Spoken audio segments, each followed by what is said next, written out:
Yes. Yeah. Okay. So the first thing, okay, first thing first, you will have to answer one question. Once you answer that question, okay, once you answer that question, you will be able to go to the understand the chapter weightage. That means how many questions have been asked from this chapter previously, from 2019 to 2023, how many questions have been asked and how many questions are we expecting in 2024, okay, 2024. Students, is the voice a little better now? Please let me know in the chat box. I am also checking. Yes, better, no? His sound is gone. Okay, so then after that you will be getting into the actual chapter, right? After that you will be getting into the actual chapter. So are you ready? Are you all ready? Can I see more numbers? Share the link with your friends, ask them to join quickly. Then only this session is going to be really fun. Okay, this session is going to be really fun. After that, again, once we understand the common diseases in man, again there will be one more quiz session for you people to understand your marks. Okay, so are we ready? Are we ready? Yes, ready? Okay, fine. Fine. Okay.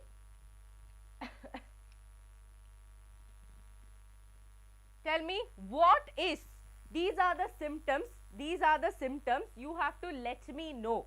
Okay, you have to let me know which disease will lead to such kind of a symptom. Let me know quickly, which disease lead to such kind of a symptom. I am waiting for all of your answers to pop up very quickly. The numbers are disappointing on a Sunday. Okay, more students should be there. Students, share the link. Ready? Yes, tell me the answer. Tell me the answer. What is, we have learned this. It's not out of what I have not taught you. This we have learned. Okay, properly notice, rashes are there, back pain is there, okay, joint pain is there, vomiting is there, nausea, headache, chills and fever. All these symptoms. Very good. Okay, more answers are coming. Typhoid, dengue, chikungunya. Okay, let's see how many more answers come. Okay.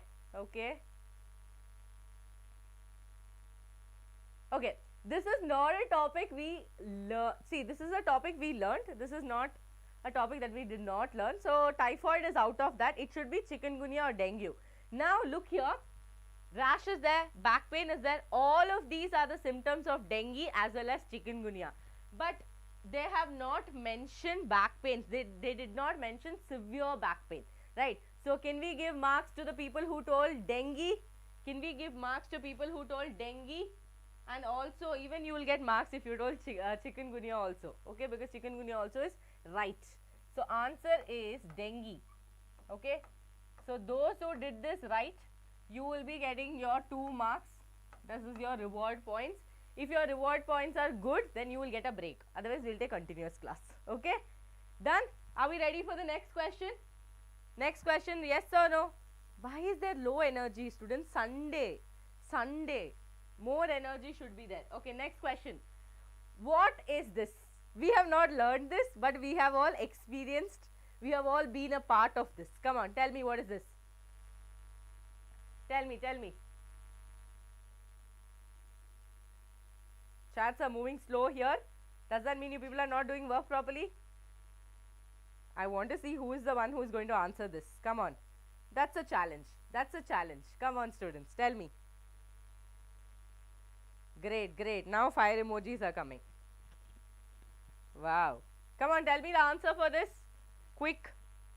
Common cold, fever, cough, difficulty in breathing, runny nose, sore throat, loss of taste and smell. Oh, wait. We have a student who told the answer. Malar. No. Before Malar, I think Shalini told. Shalini, Nitya. Very good. Malar, very good. Dr. Strange. Great, amazing. Okay, Nitya, very good. It is COVID, coronavirus. Okay, this I put here purposely just for you to understand. If you'll recognize this symptom, loss of smell and taste. I wanted to know if you people will recognize that one symptom. Good job. Shalini, Malar, okay, all of them, good job. This is symptoms of your COVID. Okay. Again, 2 marks for those who answered. Those who told common cold. I am sorry, common cold can be severe, but it is not this severe, okay? It's not this severe. Yes. So students, now that you have answered the quiz, very good, like that quizzes will be coming in the middle. Now let's see the weightage of this chapter throughout this year, throughout this, you know, from 2019, how much questions have been coming, okay? So understand, sometimes when questions come, they might be put into another category. So that's why here and there might be a slight number change, otherwise it remains the same. Okay, students, look here, in 2019 it was 3 questions, in 24, 21 3, 22 3, 2023 also it was a 3 question, it was 3 question. So in 2024 we are expecting 4 questions. Why? Because enhancement chapter got deleted, or strategies of food production and enhancement chapter got deleted. So every time 2 questions or 1 question used to come from that chapter. So we are expecting that that 1 question falls on to your human health and diseases. Okay, yeah, I dressed up like a doctor to motivate you people. This is how you will look. You look beautiful, you look, you know, prettier, gorgeous, handsome, whatsoever when you wear the coat. It is more like a badge that you're wearing, right? So that is why I wore it for you people. Okay, yes. So students, 4 questions. How many marks? 4 questions. 4 questions. 4 into 4, how much? 16 marks we are expecting from this chapter. So can you skip this chapter? No. Okay, it can be more than 16, but it cannot be less than 16, because 1 chapter got deleted from that entire category. We are expecting 1 question to drop into this. Are we clear? Are we clear on this? Yes, 16 marks. 16 marks. Okay, I cannot even imagine losing it. Okay, let's start the chapter. Students, this mic.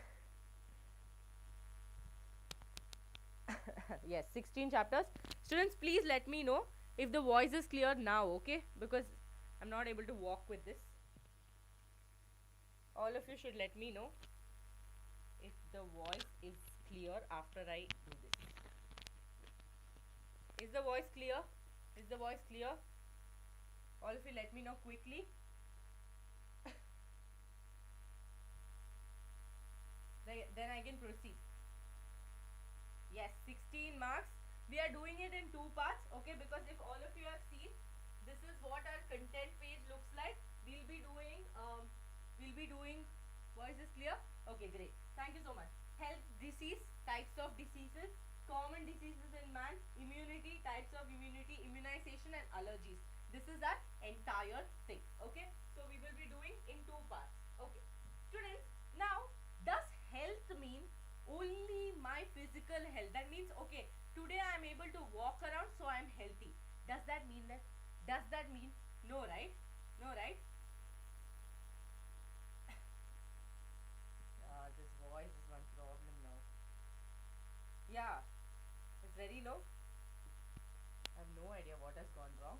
Okay. Even if you fully increase it. Nahi hoga.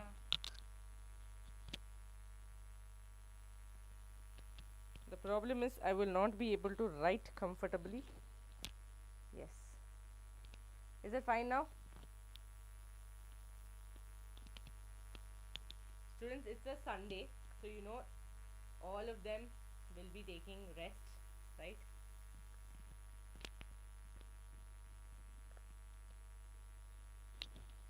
Okay, fine. As of now, just I think this should be fine. This should be fine.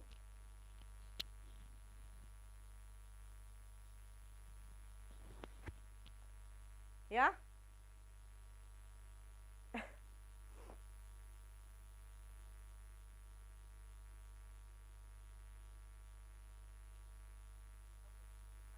Yeah, now it's fine, no? Okay, students, so look here, health. Health does not mean that, oh, I am able to walk today, so I am healthy. No, health means that you have to be physically, mentally and socially well. Okay, what did I say? You have to be physical. 1 second. Yeah, this is the problem. I can't write comfortably. Okay, so physical, social and mental well-being. Okay, Clear to all of you? Okay, clear to all of you? So that means just because you're physically not feeling anything, but you're mentally very stressed. Now all of you are going for your NEET preparation, you all are mentally stressed, you have lot of targets to reach, you have lot of chapters to cover, definitely you will be stressed. Now that stress, some amount of stress is definitely good, but when the stress becomes too much, right, when the stress becomes extremely too much, that time it's bad for your health, right, that time it will be bad for your health. Now what do I mean by socially? Students, if you are a person with a nature of have you seen some spammers on them? They are always negative, they always want to tell negative about people, right? That kind of people are also unhealthy. Why are they unhealthy? Because they are social nature. That means when they see a lot of people or when they are in a crowd, their behavior is to fight with everyone, their behavior is to fight with everyone or talk bad things about everyone. So that becomes your social well-being. Clear to all of you? So when you say that you are healthy, you need to ask yourself, am I physically healthy, mentally healthy and socially healthy? What is my impact on the social being? Okay, right? Students, I cannot believe you people are saying this. Board is unclean. This is not even a board, this is a background.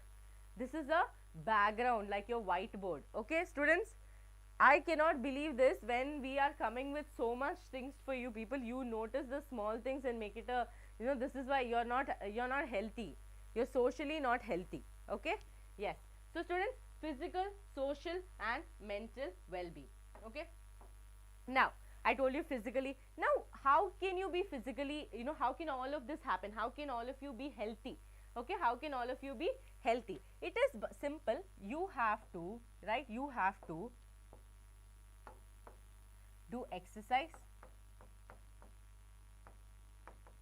Okay, you have to eat good diet. That means you should have a balanced diet, right? Balanced diet.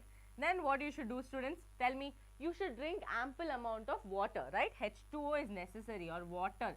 Drinking enough amount of water is necessary. Necessary, correct? Other than that, what do you tell? Other than that, what do you tell? Yes, I got an example. Okay, students, other than that, you have to maintain your personal and public hygiene, right? Wherever you go, now you are going for a trip for the first time. If you feel like, okay, the washrooms there are not good, the restrooms are not good, do not use it, right? Do not use it. Public hygiene. These are the things you should do. Same, other than this, what you should do? Other than this, what you should do? Exactly, Sharat. That's the point. Sharat, that's the point.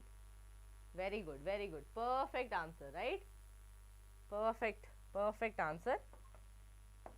Okay, students, other than that, you also have to do vaccination. That means you have to take your vaccines. When you were a child, you would have taken one vaccine at the age of 1, 3, 5, 7. So all those vaccines has to be taken correctly, right? These things will decide your health. Clear? Now what do I mean by social well-being? That is up to you, how you want to behave. If you feel like no, I am going to fight with everyone, I am the don of this area, I will fight with every single person, sorry to tell you, we cannot do anything about it. Okay, it is totally up to you. Got it, all of you? Now tell me, what are the factors?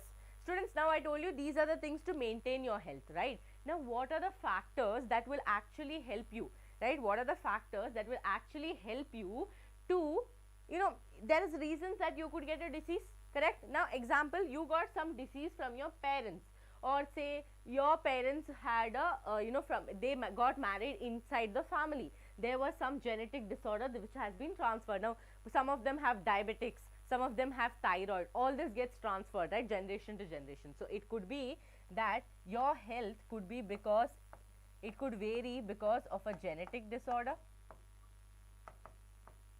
right? Your health could be affected because of a genetic disorder. Yes or no? All of you got this? Yes, very good. Genetic disorder. Lifestyle. Always make sure that students, no matter what, see, life is all about problems. Okay, see, life has, it's like half 50 sweet, 50 sour, or 50 spicy, 50 sweet.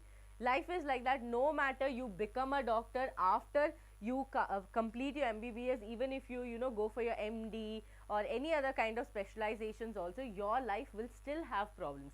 Now you have a problem as a NEET aspirant. I want to study, I have to study a lot. Why? How is that person getting 620 when I am only getting 330 in my mock test? All this happens. But you should understand what is necessary, take it into your brains, rest, throw it out. What is necessary, take it in, rest, spit it out. Correct? Right? Yes. So students, genetic disorder, then your lifestyle. That means what kind of a life you live.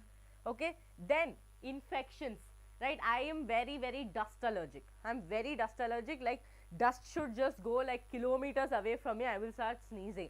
So I could be used as a dust detector. Okay, if I was having a job, I would be a dust detector, because I can detect dust from kilometers and kilometers away, and that is my kind of an infection. Now that has come, I don't know from when it started, but somehow it is now in my in my system.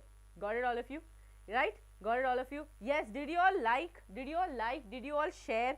Did you all do anything? Are you people responsible? Come on, tell me. Little responsibility, students. Come on. Let me see how many of you are bunking. Right? On a Sunday, I'm taking class, and let me see how many are bunking. Quickly like the session. There are 65 people. I want 65 likes.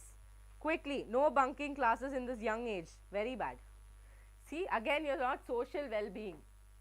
Okay? Exactly. Rhinovirus loves me, so as I do. What is that?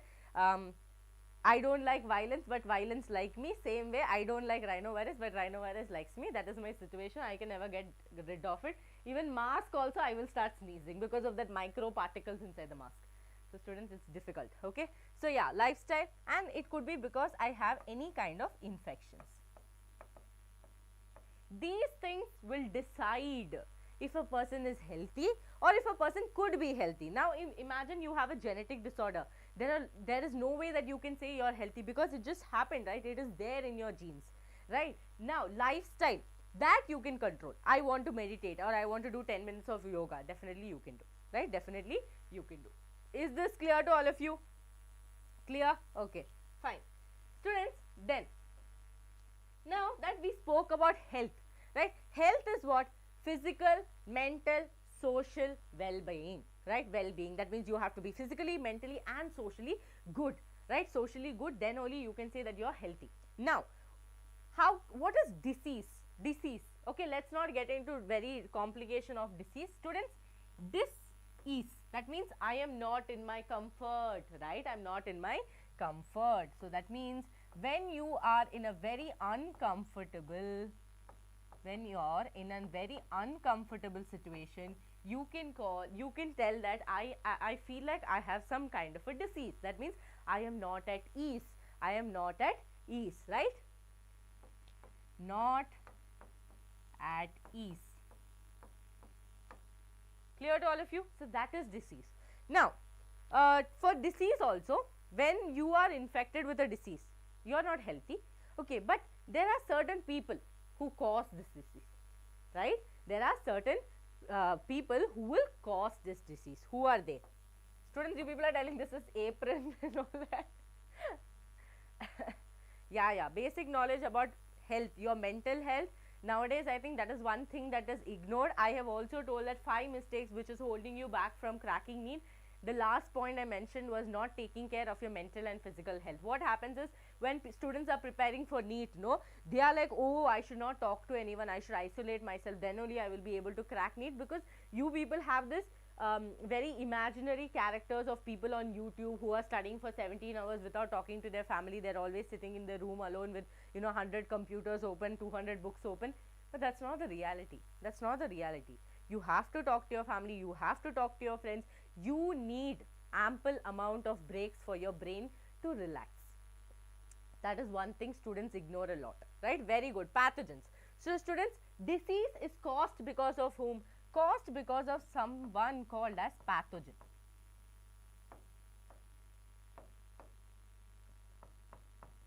Pathogen. Now what is pathogen? Simple. I am telling that this is doing something, that means it is causing some kind of a disease, right. So, disease causing organisms are called as pathogens, Clear to all of you? Now, can you give me examples of pathogens, all of you? Can you give me examples of pathogens? What are the pathogens that you people know? Tell me, all of you, each of you tell me one pathogen. One pathogen.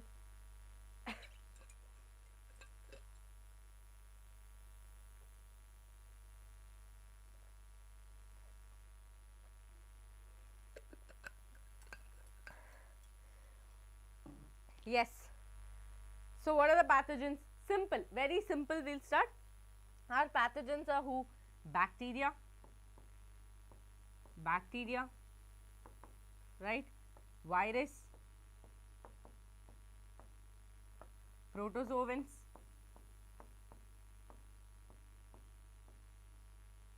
then who else, students?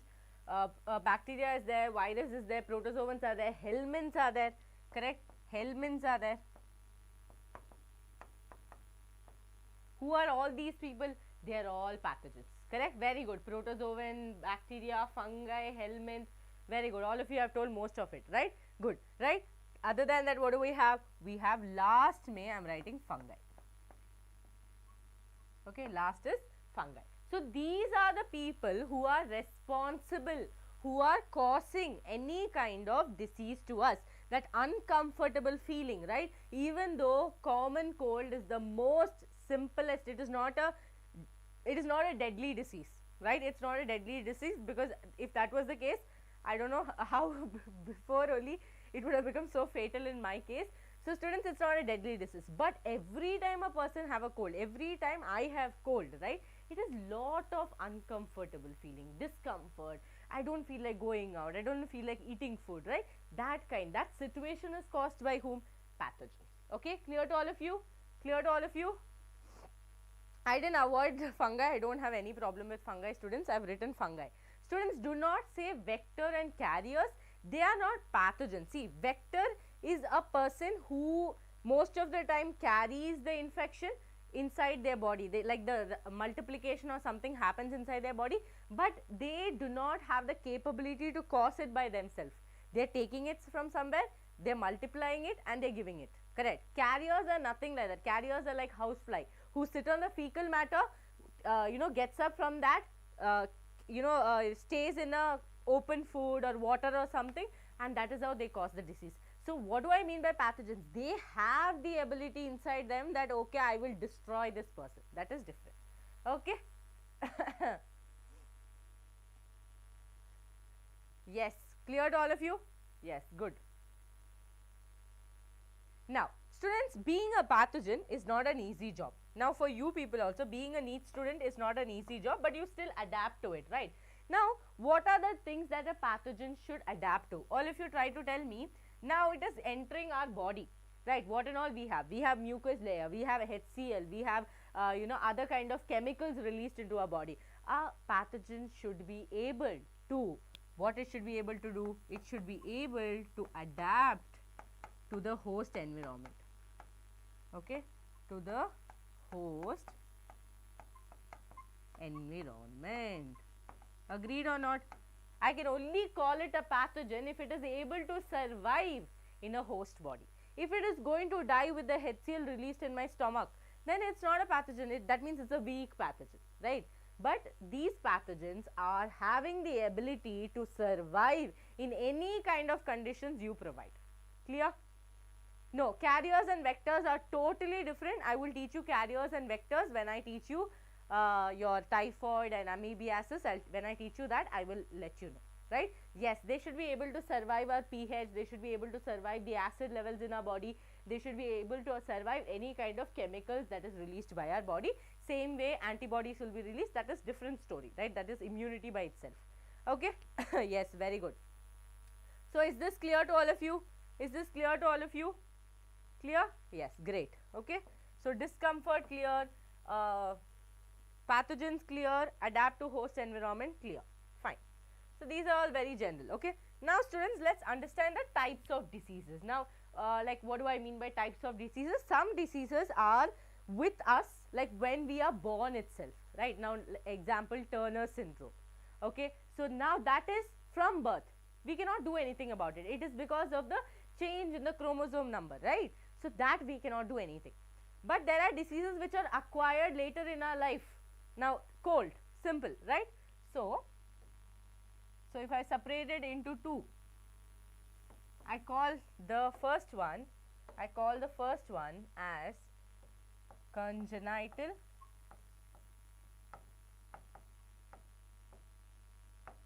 disease, correct? That means what has happened to this? By birth a person has got this, okay? By birth a person has got this. Can all of you tell me one example by birth? All of you are science students, you should be knowing. And when I talk about the other disease, it is called as acquired. That means later in your life you have acquired it, okay? Acquired disease. Yes, all of you are clear? Yes, very good. Congenital, okay, congenital and your acquired diseases. Yes. Okay, great. Now this is by birth, okay, this is by birth. This is later, it is taken later in the lifetime, or we get this later in the lifetime. Okay, later in the lifetime. So what is the example of by birth? Can all of you tell me example by birth? Tell me. Genetic disorders, AIDS, yes, Klinefelter's. Okay, so we can write Turner syndrome.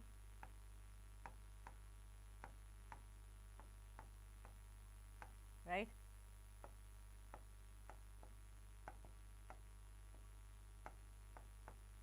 Klinefelter syndrome. Here students, acquired diseases are again split. Okay, acquired diseases are again split. Okay. Yes, Rohini, I know voice there is a little problem, just adjust for today, we will fix it tomorrow. Okay, we will fix it tomorrow. Students, happens, big places, small problems happens. Little adjustment skills we should have, no? Yes or no? Look at this. Yes.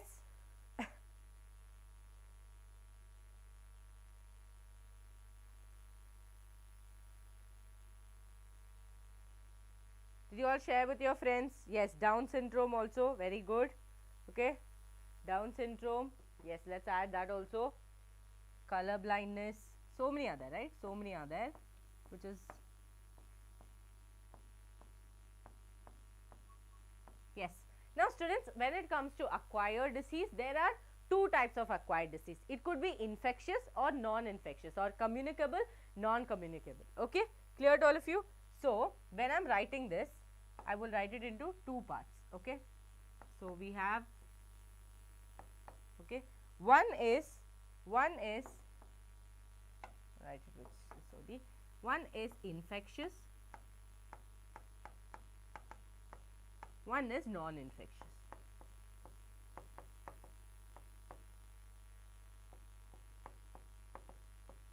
One is non-infectious, or else I can say, or it can otherwise be called as communicable or non-communicable.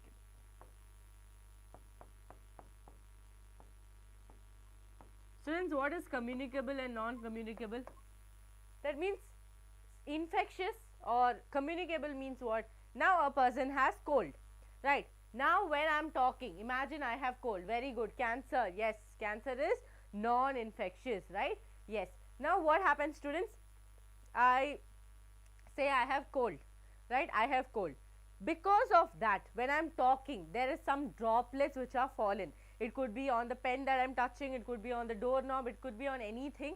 If another person, or say I am using a tissue paper or a handkerchief, and on that there are some droplets and another person uses it, it becomes infectious. That means it is transmitted from one person, from an infectious person to a healthy person. Agreed all of you? Agreed all of you? Now non-communicable means what?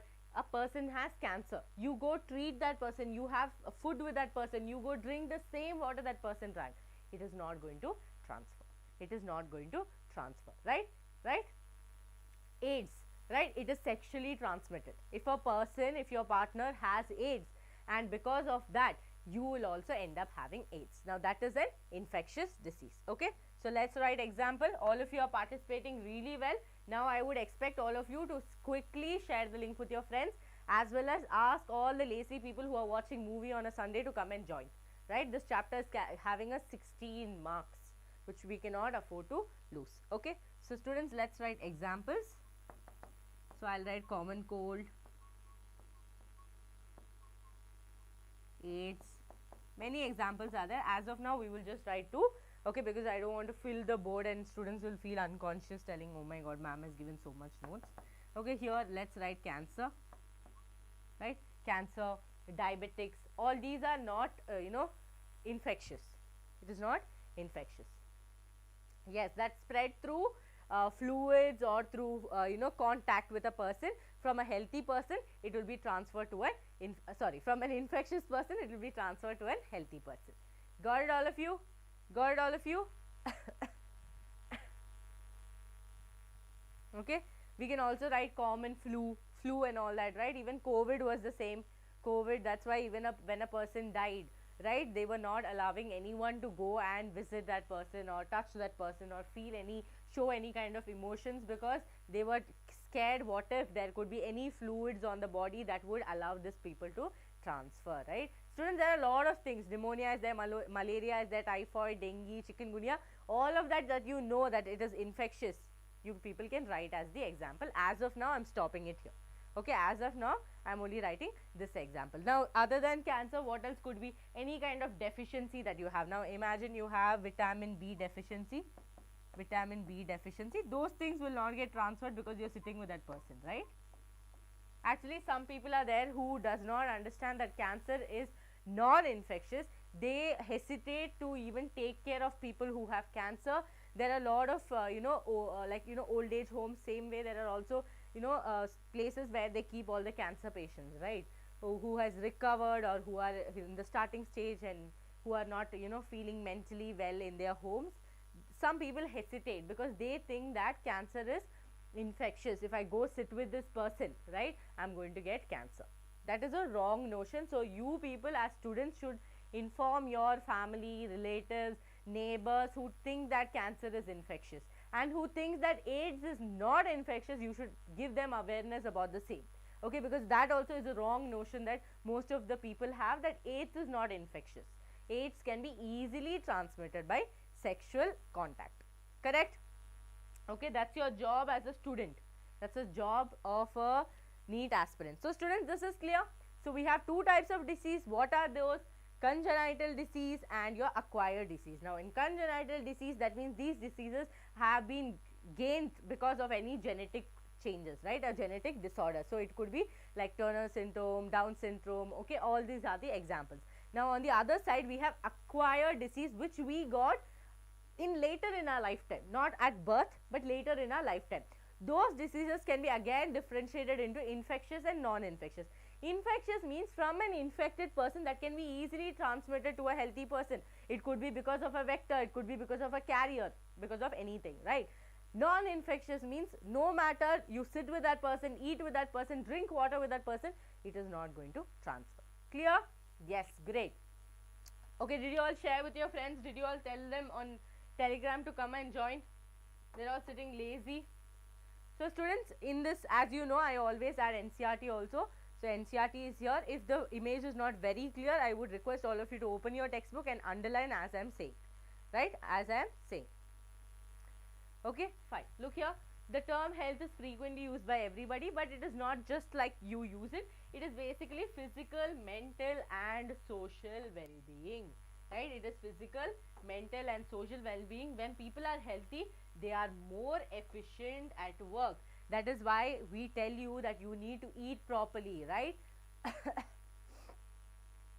Okay, that's why we tell we should eat properly. You should have your health properly. Your mental space should be good. The area, the environment that you be should be good. Otherwise, it is a disturbance for you even when you're studying. Okay, And look here, health also increases the longevity of people. That is why olden days, like if you see our grandparents, they have a lifespan of sometimes 100 to 102, right? If you see otherwise also they can go up to 93, 94. But do you think we can go up to that?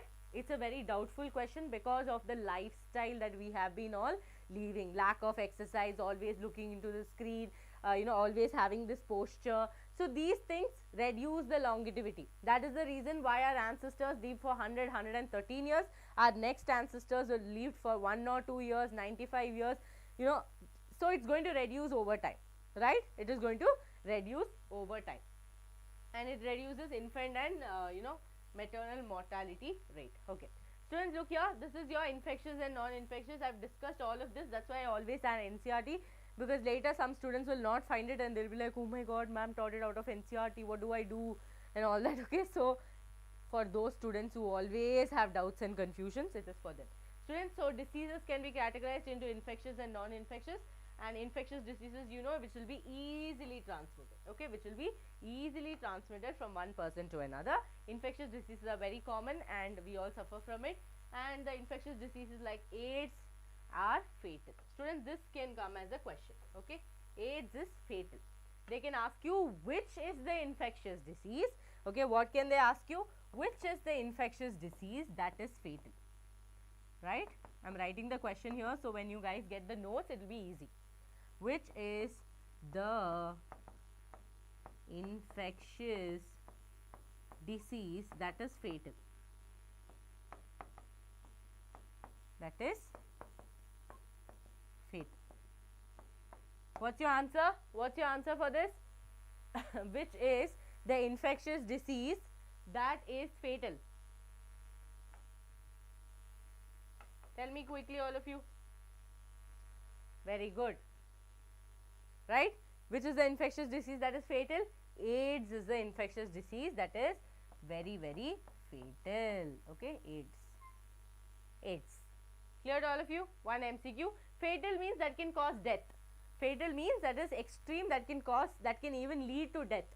That's all. Fatal means death, right? Okay, that can go up to a person where the person might end up dying. Okay, where a person ends up dying. Clear to all of you? Yes, yes, most of you are back. Some of you went off just like that, right? Some of you went off just like that. Clear? Fatal? Fatal is clear. Fatal means, students, which can cause death, right? Which can go to an extreme level that a person could even end up dying, right? When we discuss chikungunya, when we discuss hemorrhagic dengue, we use the word fatal. We use the word death. It can cause or it can lead to death, right? That is what fatal means. Clear? Clear? Those who did not understand? Okay, fine, great.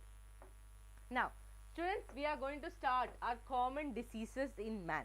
Now, common diseases in man means those diseases which are heard, said, seen, all this. These are common diseases in man. Okay. Now, when I talk about common diseases in man, you have to understand these common diseases are caused none other than our bacteria. Okay. So, for bacteria, I will be denoting B. Okay. For virus, again B. Okay, V, B, protozoan, P,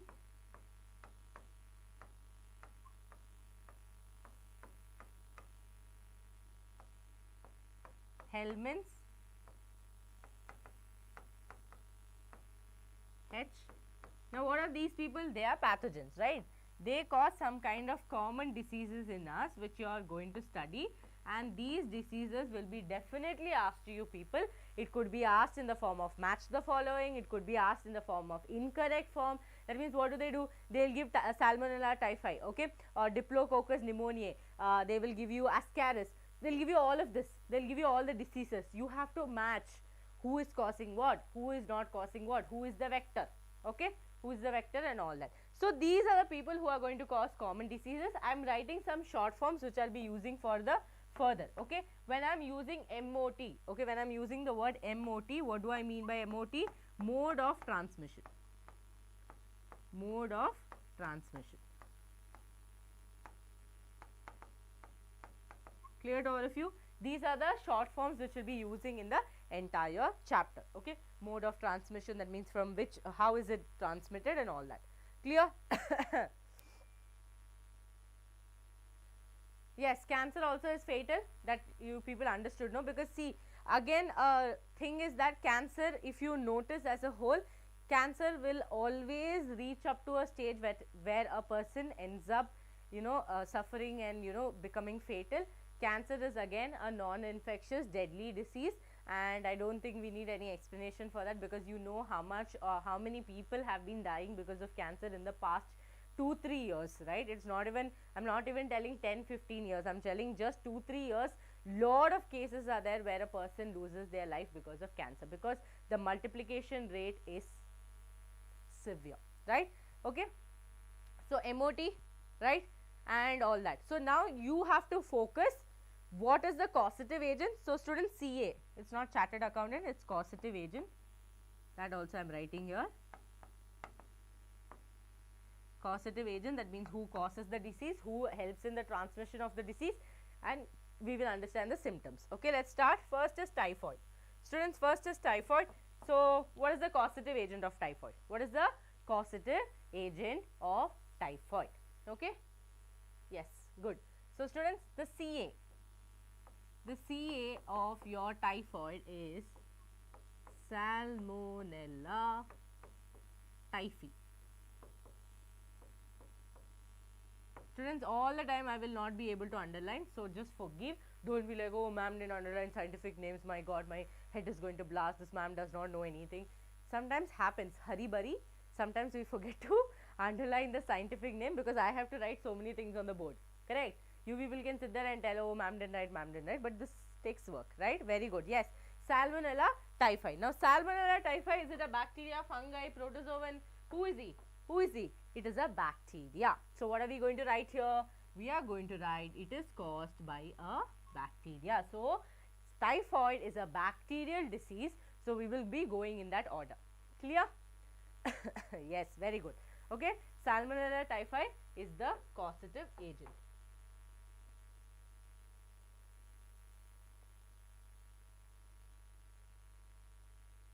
Yes, all of you are with me?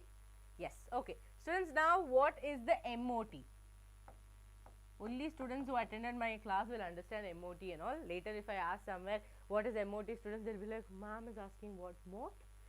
They'll open their mouth and look into the stars. So, only students who attend will understand. Now, mode of transmission. All of you tell me, how is mode of transmission? How could it be transferred? Is there any medium for it to transfer? If there is no medium for it to transfer, there is a medium. It's not mosquito, all of that. It is simple contaminated food. It is contaminated food and water. Now, all of you have a tendency of eating your golgappa, pani puri from the roadside, right? I do not say that all the roadside people are, very unclean, but in case the place where you are eating from, right, the place where you are eating from, that person, when you look at that person or when you see the entire setup he has kept, if you feel that it is unhygienic, should you have it? You should not have it, students, because it is very easy that if this person has kept the containers open for a very longer time, imagine he came at 5 o'clock, you are going to eat at 7:30, 2.5 hours he has kept it open. Easy that a housefly could come and sit, correct? A mosquito could have come and sat. I would say a housefly is more dangerous, because houseflies feed on dead, decayed fecal matter.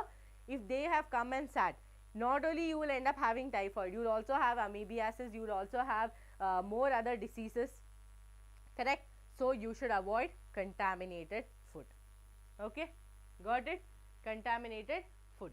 Yes. So, where do we get this contaminated food? When we eat from unclean, unhygienic places, you will end up having typhoid. Okay, you will end up having typhoid. Yes, all of you are with me? Now you people are getting scared, huh? Oh my god, I shouldn't have eaten and all that. Is that what you're thinking?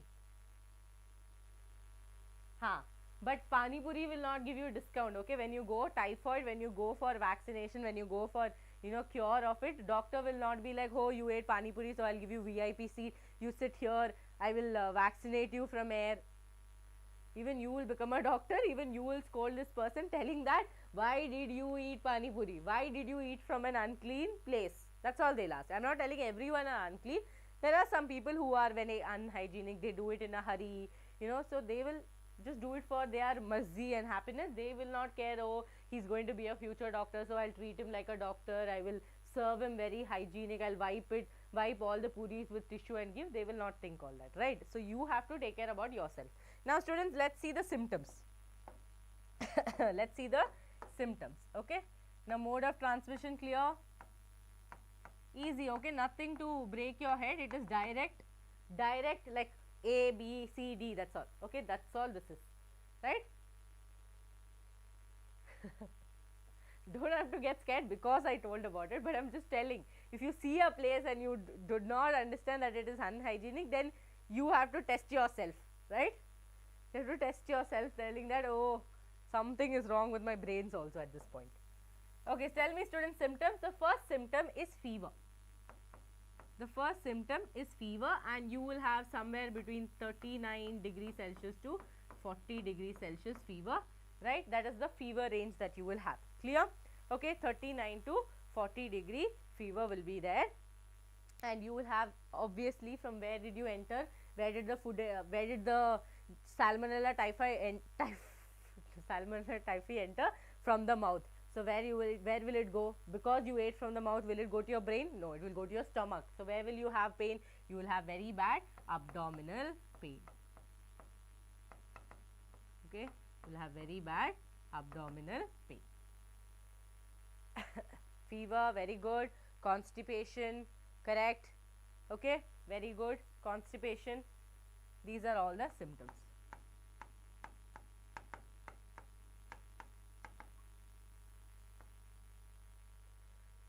Yes, clear to all of you? Clear to all of you? Students, at extreme cases, that means when you are continuously eating from this one pani puri buyer who does not care about your health, you're continuously eating. Salmonella typhi also is fed up, your stomach also is fed up. That time what will happen? In extreme cases, you will have, there are some people, no, how much ever food infection they get, how much ever constipation they get, how much ever vomiting they get, they will still eat. That is the dedication that they leave with. Because of that, what will happen? What will happen? You will have intestinal perforation. That means you will have holes on your intestine. Okay, intestinal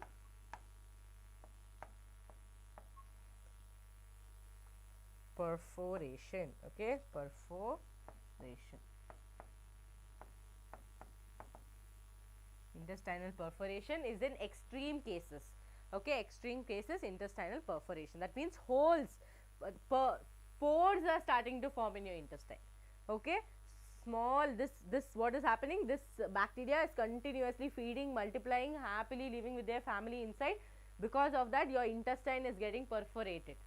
Clear? Perforated. Okay, this is what is about your causative agent, mode of transmission and symptom. Now what is the diagnosis? That means how do I know that I have typhoid or not, right? For that I will be doing something called as the Weidel test. Okay, what will I do? It's called as the Weidel test. Okay, this is the test I will do to understand or a diagnosis for typhoid. Okay, Weidel test. Clear to all of you? Yes or no? This is a diagnostic method. Now comes a story of our very own, very personal person, that is nothing but Mary Mellon. Students, Mary Mellon was a cook. Okay, this lady was a cook in lot of houses back. Okay, lot of houses she was a cook. Now what happened? She was a carrier. What was she? She was a human carrier. Human carrier of what? Salmonella typhi. She was a human carrier. So that, what do you understand by this? She had infection inside her and she kept carrying it to houses and houses. So starting she was cooking in say house A, there while cooking she contaminated that food, that family consumed it, they got typhoid. So she kept carrying it without actually knowing that she is a human carrier. So that is your Mary Mallon's case, which has become very famous. She is called the human carrier, right? She is called the human carrier of typhoid. So it was not understood for a very long time. They understood that everyone was getting sick, or very oftenly people were getting sick, but the reason was not known.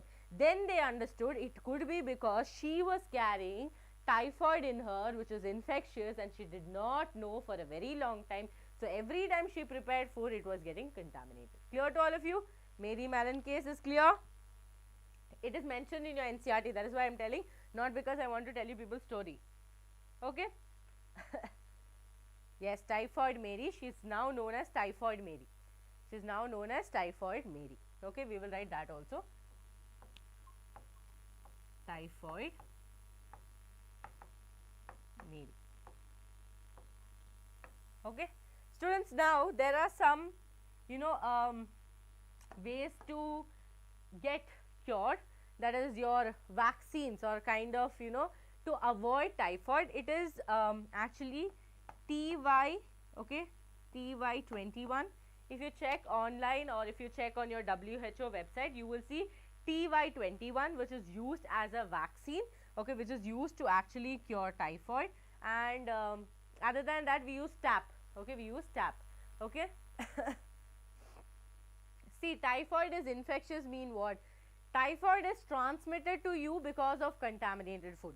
During any kind of cooking of the food, if there is a small bit of droplet from our hand, or there is saliva from our hand, or anything, any other contamination, right, fecal matter or anything that way will lead to infection. Got it? Clear to all of you? It is not like it is not at all transmitted. Oh, I have typhoid, so I will walk around, touch everyone, I will do that. No, it will get transmitted because bacteria is there, bacteria will spread very fast, right?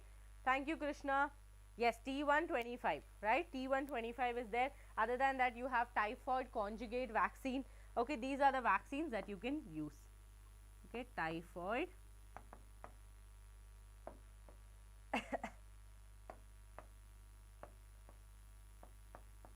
typhoid conjugate vaccine. Students, these are the ones that you can use. Okay, TY21 and typhoid conjugate vaccine. These two can be used as vaccine. 1 minute. All of you, I expect all of you to make notes, because this chapter is not very easy to read and understand from NCERT. Yes, common diseases are easy, but the rest of it will get little more difficult. Okay, students, so this is what is given from your NCERT. Very simple. I am also doing NCERT, so you don't have to go and read back your NCERT. So it is caused because of a bacterium. Okay, so it is a bacterial disease, and typhoid, these pathogens generally enter the small intestine. Okay, through how? With food and water which is contaminated with them, and they migrate to other organs. Okay, Salmonella typhi is the pathogen. Okay, Salmonella typhi is the pathogen. Srinath, yes. Nowadays we are seeing it a lot. Before we were not aware so much. I think when I have eaten so much of it, pani puri, but now I have stopped. Okay, yes. Students, so the fever range important, 39 degree to 40 degree Celsius. Very important, 39 to 40 degree Celsius. Okay, and weakness will be there, stomach pain will be there, constipation will be there, headache will be there, loss of appetite. Again, loss of appetite is because you are continuously draining out your energy. You will not feel like consuming anything, because you will have the fear that if I consume, I am going to again use the washrooms, and again I will have constipation, right? Now, and some of the common symptoms of this disease is intestinal perforation, and death may occur in severe cases. That means you are not getting it tested, you are still eating contaminated food. There are a lot of students who are from the hostels and other places who does not want to cook food, or maybe does not have the facility to cook food. Those students continue eating from outside. Now what happens? One day that person might have a food infection like a normal diarrhea. The next day that person will be like, it's okay, I will go eat. So this, what happens is, bacteria is continuously replicating and multiplying in the person's body. that will lead to intestinal perforation. Okay, it can also go to death. Typhoid is confirmed by how? By using your Vidal test. Okay, you are using Vidal test. Clear to all of you? Yes or no?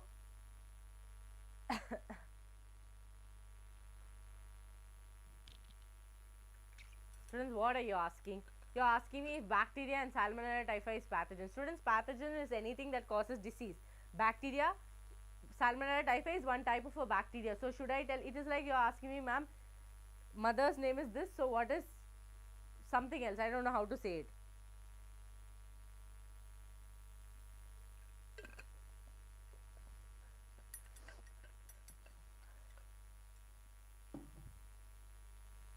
Students, it's very simple. It's like you say, example, you belong to some kind of a caste, right? In that caste there is some subcaste, right?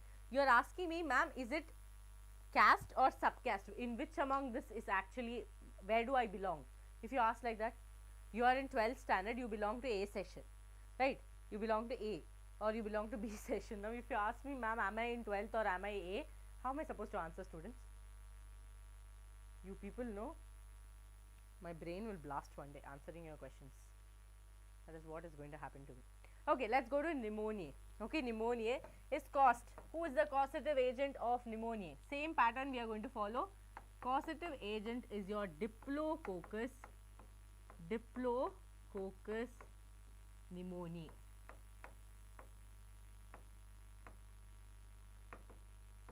Diplococcus pneumoniae. Okay, all of you are with me? Exactly. Passive and active voice, you are asking me the same question. Yes or no? Right? So you have Diplococcus pneumoniae, or you have Haemophilus. Okay, it is also a Haemophilus influenzae. Okay, Haemophilus influenzae. Okay, students, so Diplococcus pneumoniae. Now, what do I mean by Diplococcus? Students who have studied biological classification, you know, all of that with me, you know that we studied the shapes of bacteria, right? Coccus means what shape? Coccus means what shape, students? Coccus means what shape? All of you tell me. By then I write Haemophilus influenzae.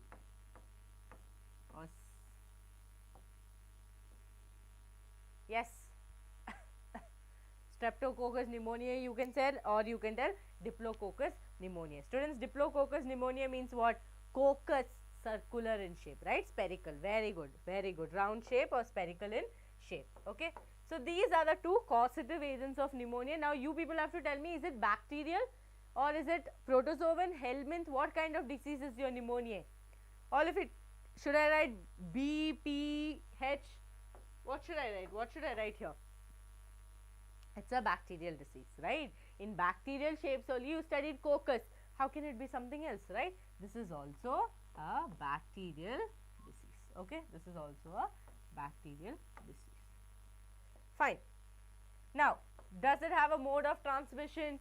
Does it have a mode of transmission? Very good. Bacterial. Correct, correct. All of you are correct. Bacterial, right? Bacterial is correct. Okay. Students, mode of transmission is by, okay, mode of transmission is by droplets. Is by droplets. Now, what do I mean by droplets? If I have pneumonia, God does not give me. Okay, if I have pneumonia, I talk, some droplets fall. That droplets falls on your hand or on the pen or on something, okay, on something that you use. You happen to keep it near your mouth, wherever the inside, like that means movement can happen. From your mouth it can happen, right? From your nose it can happen, right? From these entries, if it enter inside, then it is going to end up causing you pneumonia. Clear to all of you? So, MOT, I'll write this with different color.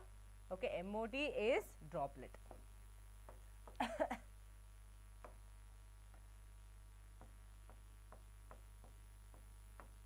Yes. Now, can any of you tell me the symptoms? What are the symptoms? Symptoms. One very common symptom is there. All of you would have Yes, sharing utensils could be there. It could be you eating from the same spoon like the other person who had pneumonia ate, or it could be drinking the same water, you know, by touching. So any kind of entry allowing your streptococcus to enter inside, streptococcus pneumonia to enter inside, gone, right? Gone. Yes, correct. So students, here, know what happens? Here you would have heard people telling that your nails have turned bluish in color, your nails have turned grey color. That is because of pneumonia. Have you heard that? Have you heard people saying that? Okay, that is because of pneumonia. So what are the symptoms? It is actually your lymph vessels or mucus layers. Okay, all of this will get filled. Okay, oh, no, wait 1 second. Students, there's going to be your fluids getting filled. Okay, lymph or mucus is filled. Okay, these regions where your lymph is there, where mucus is there, all of that will get completely filled. Okay, completely filled. Other than that, what did I tell? Your nails turn bluish in color. Nails turn bluish in color, blue, grayish. Okay, all those colors it will turn into.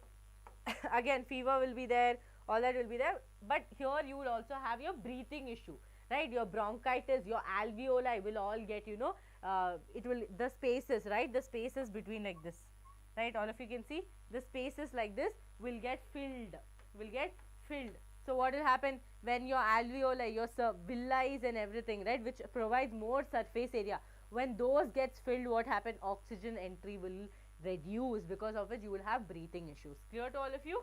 Okay. So, so what is going to happen, students? What is going to happen? Your alveoli, bronchitis, all of that will get filled. Yes. Alveoli, bronchioles, all of that will be all filled with mucus. Filled with mucus. Clear to all of you? Clear to all of you? All those bendings, right? All those bendings will be filled with mucus. Okay? These areas will be filled with mucus. Now what happens? There is no enough space for oxygen to come in, right? All of this will be filled with mucus, because of which enough oxygen transport will not happen, leading to breathing issue, right? Difficulty in breathing. As of now, I am writing here breathing issues. Okay, understood? Yes. Fine. Yes, very correct. Natural nail polish, it seems. Who wants such kind of a natural nail polish when you can't breathe? When you can't breathe, when it's difficult for all of it, right? So this is clear. This is clear to all of you, right? So that is about your pneumonia. Okay, your pneumonia or your this one is done. Students, now yes, here I will tell you about the other bacterial diseases. So now that you understood about pneumonia, you understood about typhoid, we also read the NCERT. Now look here. So pneumonia, again, it affects more the lungs. Okay, there where it was affecting, typhoid was affecting your intestinal area. Pneumonia is affecting where? To your lungs, right? Pneumonia is affecting to your lungs. So students, look here. Bacteria like Streptococcus pneumonia or Haemophilus influenzae are the ones which will actually cause the disease. Okay, what are they going to do? They are going to infect. Okay, they are going to infect the alveoli and of the lungs. As a result of the infection, the alveoli gets filled with fluid. Okay, gets filled with fluid, leading to severe problems in respiration. Okay, so mucus get filled in that small surface areas, because of which it will become difficult to breathe. Okay, now the symptoms of the pneumonia includes fever, chills, cough and headache. These are the common symptoms. Other than that, severe, right? Severe cases, what happens? Persons gets very difficult to breathe, that they will have to, you know, go for artificial oxygen to enter. Okay, in severe cases, the lips and the fingernails, okay, may turn grey to bluish in color. Lips also get very, very pale. Now what happens, students, when you are going to say Leh Ladakh, when you are going to Manali and all, what happens? It's too cold there, right? It's too cold, a lack of oxygen. So have you seen your lips? Your lips will get very pale, right? If your lips will get very pale. Same way when you're crying continuously and you're doing that sound comes, no, that means what, you're running out of oxygen in your body because you're not taking in, you're only crying, you're just breathing very low. That time also, if you have noticed, your lips turn completely pale in color, right? Students, Streptococcus pneumoniae, please follow Streptococcus pneumoniae. Even if you write Diplococcus, no problem, but NCERT has mentioned Streptococcus, so let's stick on with Streptococcus. Okay, students, so healthy persons, how does the infection comes? Because here the infection is through the lungs, so that means where should it enter? Through your nose, nostrils, so droplet infections. Okay, inhaling the droplet or aerosols released by an infected person. Okay, now what are the other kind of bacterial diseases? That is very important. They can ask you which are the other kind of bacterial diseases, or they can give you a list and they can ask you choose the bacterial diseases. Okay, for that we have to be prepared. What are the diseases, students? Dysentery, plague, okay, dysentery, plague, diphtheria, TB, all these comes under fever, all this comes under bacteria. So I will write some more extra for your information, but in case they ask, okay, they will not ask. This mic is, yeah, they will not ask, but in case they ask, we need to be prepared. So students, other than dysentery, plague and diphtheria, I am adding some more for you for your information. It's called Q fever. Okay, TB is there. Okay, these are the other bacterial diseases which are very common but not mentioned here. Clear? Yes, correct. Correct. We can also write this one, no? Cholera. Cholera is caused. These are the other bacterial diseases which are very, very common nowadays, but we might not know it by names. Okay, leprosy is there, pneumonia is there, all this. So these are the other kind of bacterial disease which are caused. Now what do we have? TB, we have mycobacterium, right? We have again Q fever is caused by Coxella bacteria. So that's not important for you people. So just know this. Okay. Clear? Can we go to next one? Can we go to the next one? Okay, let's understand viral disease. Okay, the viral disease that is completely given importance in your textbook is your common cold. Students, all of you drink water. All of you drink water.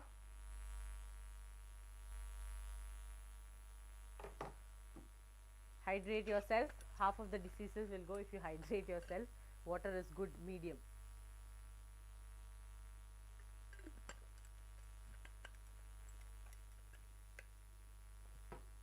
Okay, so the disease mentioned in your textbook is common cold. One of the viral disease, you also know the virus name. Okay, so let's write common cold.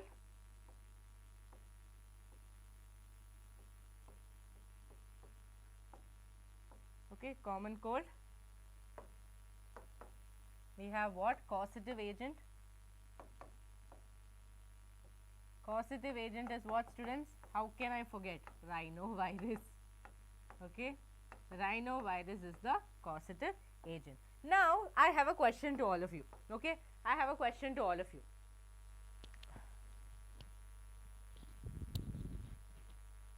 Students, only Roshni has that problem, or all of you have? Sorry, Rohini, or all of you have the problem?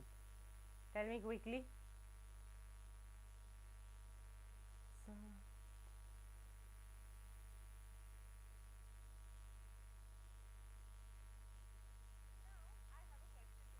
Rohini, it's your phone problem, dear. Just rejoin and check, it will work. In my phone it's clear. Okay, students, so what is happening here? So common cold. Now I have a question to all of you. Why does common cold keep happening again and again and again?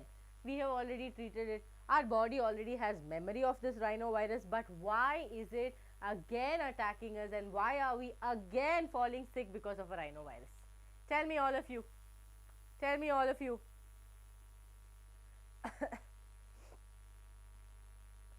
Yes, students, use earphones for today. Tomorrow we will fix it. Okay, tomorrow is fixing. It's a Sunday. I cannot call the entire team for just doing this, right? Okay, so that's why it's just for some people. Just keep it. Very good, Subhashini. Very good. Very good. It has many variants. Very correct. Very correct. Now they have been talking about COVID, right? J1, right? They are talking about JN1 variant, which people are scared because we have been vaccinated, right? We have been vaccinated. We also got a booster dose. right? We also got a booster dose. Now why are we scared about COVID again? Because COVID has come in another variant. Our body cannot recognize variants. We are specific. One rhinovirus has come. Imagine rhinovirus 1 has come. If rhinovirus 2 is coming to our body will not have the memory of it because the variant is different. Got it? Very good, Subhashni. That is because this rhinovirus comes in many variants. That is the reason why I am dust allergic every single time I go to a new place. Right? Every single time we go to a new place, we still continue getting dust allergy. Now, students, mode of transmission, do we even have to ask? Mode of transmission, again, it is because of droplets or using the same objects, sharing the same objects that is being used by the person who is infected, right? So, it is again droplets, okay, or sharing the same object,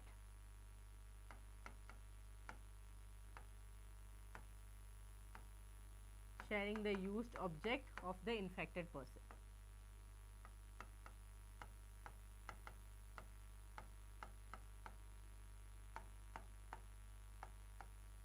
Yes. Now tell me the symptoms. You people misunderstood COVID for common cold, so you people have to tell me the symptoms. Students, symptoms, very simple but very painful, right? Very painful. What are the symptoms? Right, tell symptoms. First symptom is your runny nose. For some people, extreme sneezing will be there, right? Sneezing. Then you will have mucus, conjunction everywhere, fluids will get filled, right? Some places you cannot breathe. So, runny nose will be there, sneezing will be there, loss of taste, again, loss of taste and smell will be there, but it's not like the extreme of COVID. It is not up to the COVID level where we cannot feel anything, like your tongue will go numb. Like whatever you eat, sugar, coffee, whatever you eat, even very spicy thing also, your tongue will not have anything, to just go numb, right? That case, that much won't happen here. Okay, then you will have sore throat, right? You will have sore throat, runny nose, sneezing. Then you will have some people will have rashes, redness, right? Inflammations will happen. All those things will happen. Okay, all those things will happen. Students, rhinovirus, it's like your sibling, imagine you have 3 siblings. First I scolded the first sibling, that sibling did not come back, so I have a memory that, oh, this fellow I have seen somewhere, I have to fight him, right? That memory my body has. Now what is happening? You're all from the same family, but your second sibling is coming. That means that sibling I have not seen. I did not have any conversation with this person. I cannot remember this person, so I will definitely not scold. Right. So, same way, even though rhinovirus as a whole family or an entire virus is there, they will come in different variant. Got it? Different variant, right? Yes, nose blockage. Okay, nose blockage. Here only I'll write. No, here I'll write nose blockage. Students, some people will have completely congested area, some people will have continuously a runny nose, like it will be like, as a waterfalls is connected to your nose or something, it will continuously keep coming out, the water will keep coming out, and when you want to talk exactly to some person, you will suddenly sneeze, right? And that person will get scared, and they will be like, oh, you have cold, you have COVID, and they'll just run away, right?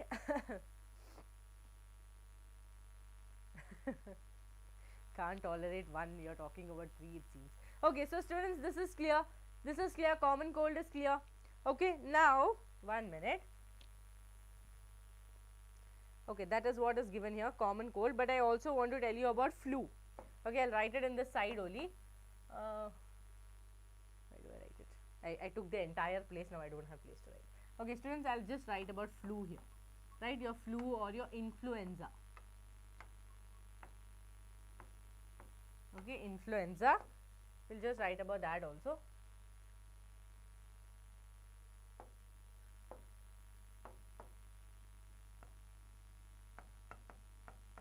Students, how many of you have got, remember there was a time when we used to wear masks, I don't think You people would have wore mask for H1N1. H1N1, have you heard about H1N1? All of you tell me. All of you tell me. Why are you people laughing, yeah? Tell me quickly. H1N1? No idea? Yeah, students. So, flu. Your flu causative agent is myxovirus. Okay. Now, this myxovirus influenzae causes flu. Flu means what? Like your fever, like your, it's a mixture of your cold, fever, everything together, right? But it is very, very infectious. The moment you sneeze, the droplet falls on a person, that person will also have flu. Clear to all of you? All of you? So, myxovirus influenzae, okay, is again one of the causative agents. And what will happen? Oh, sorry. Students, causative, now what will happen? What is the mode of transmission? Mode of transmission is again droplets, right? Is again droplets. In this case, the symptom, the major symptom that is going to happen is a kind of inflammation. Okay, this inflammation. Okay, so what is going to happen? Our body is starting to react, right? Because of that, it will start doing some kind of swelling, some kind of rash formation. If you people know that most of them have this walnut allergy, peanut allergy, right? What do they happen? When they by mistake consume even a small bit of that, their body starts reacting very vigorously. Now, what happens when the body start acting very vigorously? They will end up having rashes, patches all over the face. Do you people have any of that? Do you people have any of that? Yes? No? No, there were students, there was one season where we had H1N1 also. I don't think you people are aware of it. Maybe, I don't know if you people were even born that time. I'm not sure, but it was very, very long back. Okay, it was very, very long back. So, that is when, okay, that is when this happened. Okay. So, there were students, there was one season where we had H1N1 also. I don't think. Yeah, so I'm just checking the sound. Yes, students, food allergy, then you have lactose intolerance, right? All of you know that if you eat or drink any dairy product, right? If you eat or drink any dairy product, there are chances that you feel, you feel like you have to use the washroom, you have diarrhea, some people have rashes, some people have puking, some people have vomiting, nausea, all this is there. So, if you have a type of food allergy, it is very difficult to find it out until you actually know what you ate. See, most of us don't even remember what we had today morning breakfast. Now, how are we going to remember what we had 2 days back in this friend's party where we had this much of a walnut and suddenly we got rashes, right? It's very difficult. Okay, it is very difficult. Clear to all of you? Is there any doubts, anyone? Any doubts, anyone? Okay. Students, I will just give you an idea about smallpox and chickenpox, right? Smallpox is completely eradicated from our entire the world itself because of Edward. So, he was the person who found a proper vaccination for smallpox, because of which it did not reappear. But chickenpox, it is more of our body having the memory of the chickenpox. That is why if you have heard your parents tell that if you have got it when you were a child, you will not get it again. Correct? If you have got it when you were a child, you will not have it again. So, you can go take care of your sister who has chickenpox or anything. What happens? It is a very you feel to itch all the time. Your face will have kind of blisters and you will feel like scratching them. Now, what happens when you start moving that, the pus comes out and it starts spreading to other areas. So, that is the problem with chickenpox. It's very, very painful, and it is not, we cannot tolerate it. Okay, we cannot tolerate it. Students, so actually for some people it reappears. Okay, some people chickenpox, even if they had, sometimes it reappears. It could be again a slight change in the variant, slight change in the some structure that our memory cells cannot remember, but most of the cases it will not come back. Okay, most of the cases it will not come back. So, Edward was the person who found a vaccination for smallpox, because of which it is completely eradicated, but chickenpox is still prevalent, but vaccinations are there. Okay, fine. That is all about your viral diseases. So let's see what is given in your NCERT also quickly. So students, again, common cold is a type of virus disease caused by rhinovirus, represent one such group of virus which causes the most infectious disease. That is why I told you, even if they are a group, they can come in multiple variants. That is the reason you do not have a medicine directly to attack your common cold. You might take cetirizine, you might take other medicines, Dolo, whatever. It does not go very quickly. Okay. Now, students, they infect the nose and the respiratory system. Okay, nasal congestion is there, discharge is there, sore throat is there. That, you know, once you get cold, no, you will start talking like Salman Khan, you will start talking like Amitabh Bachchan, you will start talking like Talaiva and all that. No, that voice will come from your throat. Okay, some of you will be very happy. Morning you will call your friend and you will be like, see, my voice changed. Now I sound like Shreya Ghoshal and all, but nothing will happen like that. It's just that complete, you know, the throat, because of the sore throat formation, your voice will completely change, because of which some people feel very proud and they will not feel like, oh my god, they will pray that my cold should not go because I want the Shreya Ghoshal voice forever, right? But it's not possible, students. Okay, and then cough is there, headache is there, tiredness is there. Yeah, you feel very tired and also you feel very hungry. Okay, so it is one thing that comes to me when I have cold. I sneeze 2000 times. So imagine I consumed a full meal properly, but still I will get hungry after this 2000 times of sneezing. Okay, so that is how for me. So the moment I start sneezing, no, my parents will go to kitchen and they'll start preparing a meal for me, telling that anyway she's going to be hungry. I would have eaten maybe half an hour before that, but still, the moment I start sneezing, I'll get hungry. It's I don't know how to say it. I'm myself an experimental human. Okay, students, so which will usually last for 3 to 7 days. For us, I take allergens and I cure it in 1 day, and again after 3 days relapse will happen. Okay, yes. Now, droplets resulting from cough or sneeze of an infected person is the reason. If that person inhales the droplet, another person gets infected. Okay, yes. Students, also this common cold is so problematic because it can also come from materials like touching doorknobs or pen or computer keyboard or anything like that, not just by inhaling droplets. It can also come because of what? It can also come because of touching something, right? It can also come because of touching something. Ha, very much. Who sounds like Chitra ji, Balaji? All GG family has come. We are insulting Shreya Ghoshal, Chitra, all of those people. If they see this live any day, if I become that famous for them to watch this live, they will block you people also, block me also, right? Yes, fine.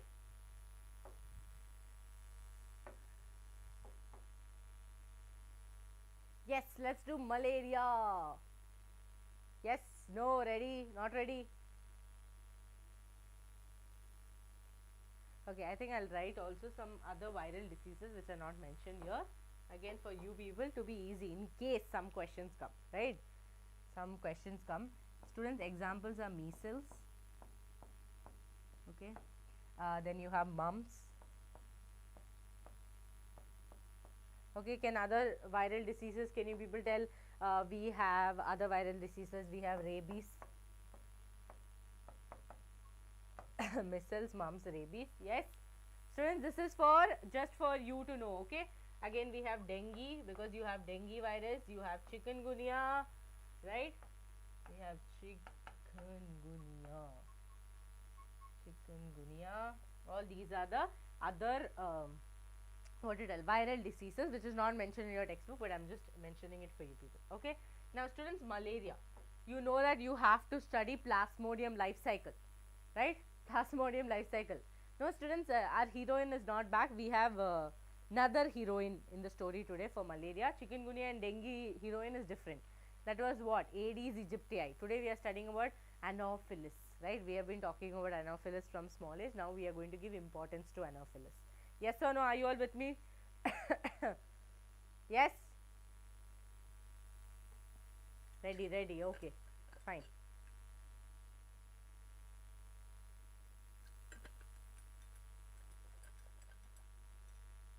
Okay, now we all know malaria. Causative agent is Plasmodium vivax. Any student has a doubt on this? Plasmodium vivax. Okay. Now, this entire Plasmodium vivax, is it bacteria, is it protozoan, what is it, students? Is it bacteria, protozoan? Who is it? Who is it? Tell me. Bacteria, protozoan? It is a protozoan. So, what am I going to mention? P, right? I am going to mention it's a protozoan caused disease. Now, students, this Plasmodium vivax is very chalak, right? That means very smart. Okay, because it has two, its life cycle completes in two hosts, right? One is a vector for us, one is a host, but it completes in two circles, two cycles it completes. Okay, so that's why this malaria is very, very infectious, like in the sense it is this fast to get infected. Okay, so now you are going to study, or now you are going to understand. Okay, thank you, Srinath. Now you are also going to understand the life cycle. Okay, so students, before we understand the life cycle, let's also understand what and all varieties of Plasmodium we have. Okay, what and all varieties. So I will just erase this vivax and I will write the varieties of Plasmodium first. Okay, yes, students, it has four types. Four types of Plasmodium are there. Out of that, Plasmodium vivax causes malaria. Okay,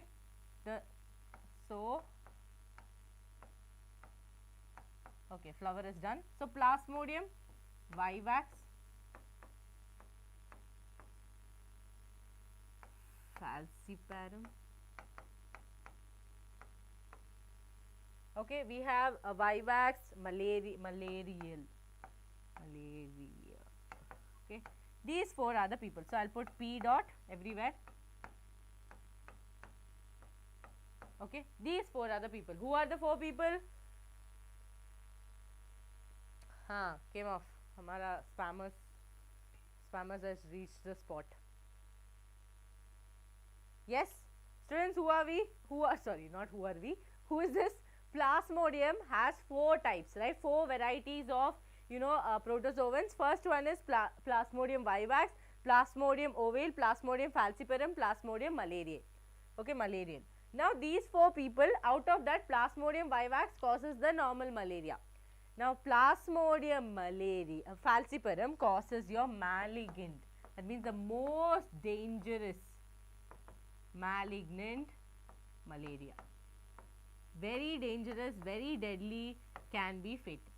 Very deadly and fatal. Got it, all of you? So, the question can come, which causes malignant malaria? You should tell Plasmodium falciparum. Clear to also all of you? Plasmodium falciparum. Yes. Now that we understood, Plasmodium vivax causes our normal malaria. This much is clear. Yes, this much is clear. It is a protozoan. Now, what did I say? It needs two hosts for the life cycle. Okay, it needs two hosts for the life cycle. Now, that who are the two hosts for the for malaria? One is human. Okay, one is us and one is our mosquito. One is the mosquito. This is not a ponytail, this is the mosquito. Okay, this is how much, this is a crow I used to draw when I was small. Now I am using it as a mosquito. So students, if I tell it's a mosquito, you should tell it, yes ma'am, it's a mosquito, because I cannot draw a mosquito. So students, these two people are the host. This is what? Human, man, and this is mosquito. Now these two people are the host. That means what? This Plasmodium vivax, to complete its asexual and sexual reproduction, to complete its asexual life cycle and sexual life cycle, it will need these two people. It will need these two people. So who are those two people? Human and mosquito. Clear? Clear to all of you? Now can anyone tell me which is the mosquito? Which is the mosquito? It is your Anopheles. Okay, it is your Anopheles mosquito. Students, you cannot tease my diagrams. Okay. Female Anopheles mosquito. Now you will be like, ma'am, why are females here also the villain? Why not males? Because students, again, male does not have to reproduce, male does not have to care about the babies, male does not have to care about laying eggs, female has to care about all of this. So female will use our blood for the amount of warmth that they need for laying the eggs. Okay, so it is female Anopheles. Okay, female Anopheles mosquito. Okay, human, there is no female male, whoever comes mosquito bites, you will get your malaria. Is this clear to all of you?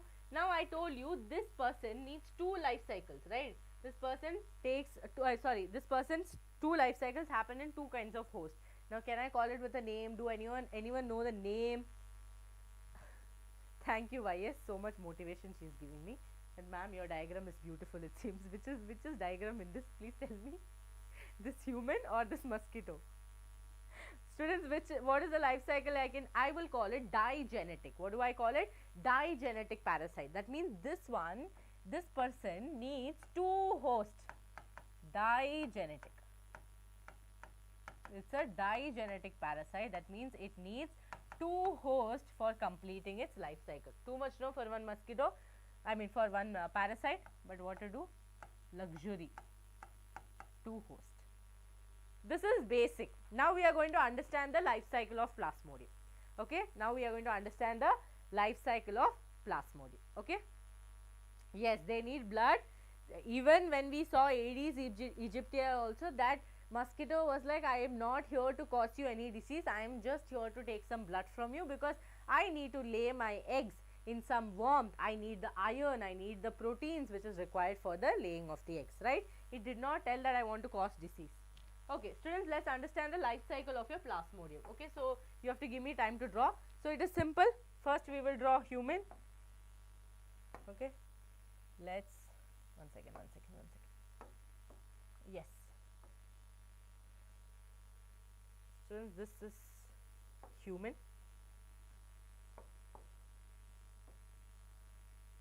This is mosquito. Yes. So students, the one I have drawn in white is the life cycle that we are going to show in man, and one which we have drawn in yellow is the life cycle of mosquito. Clear? Okay.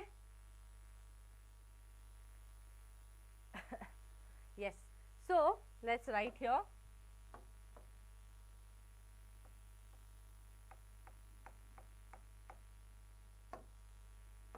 Mosquito.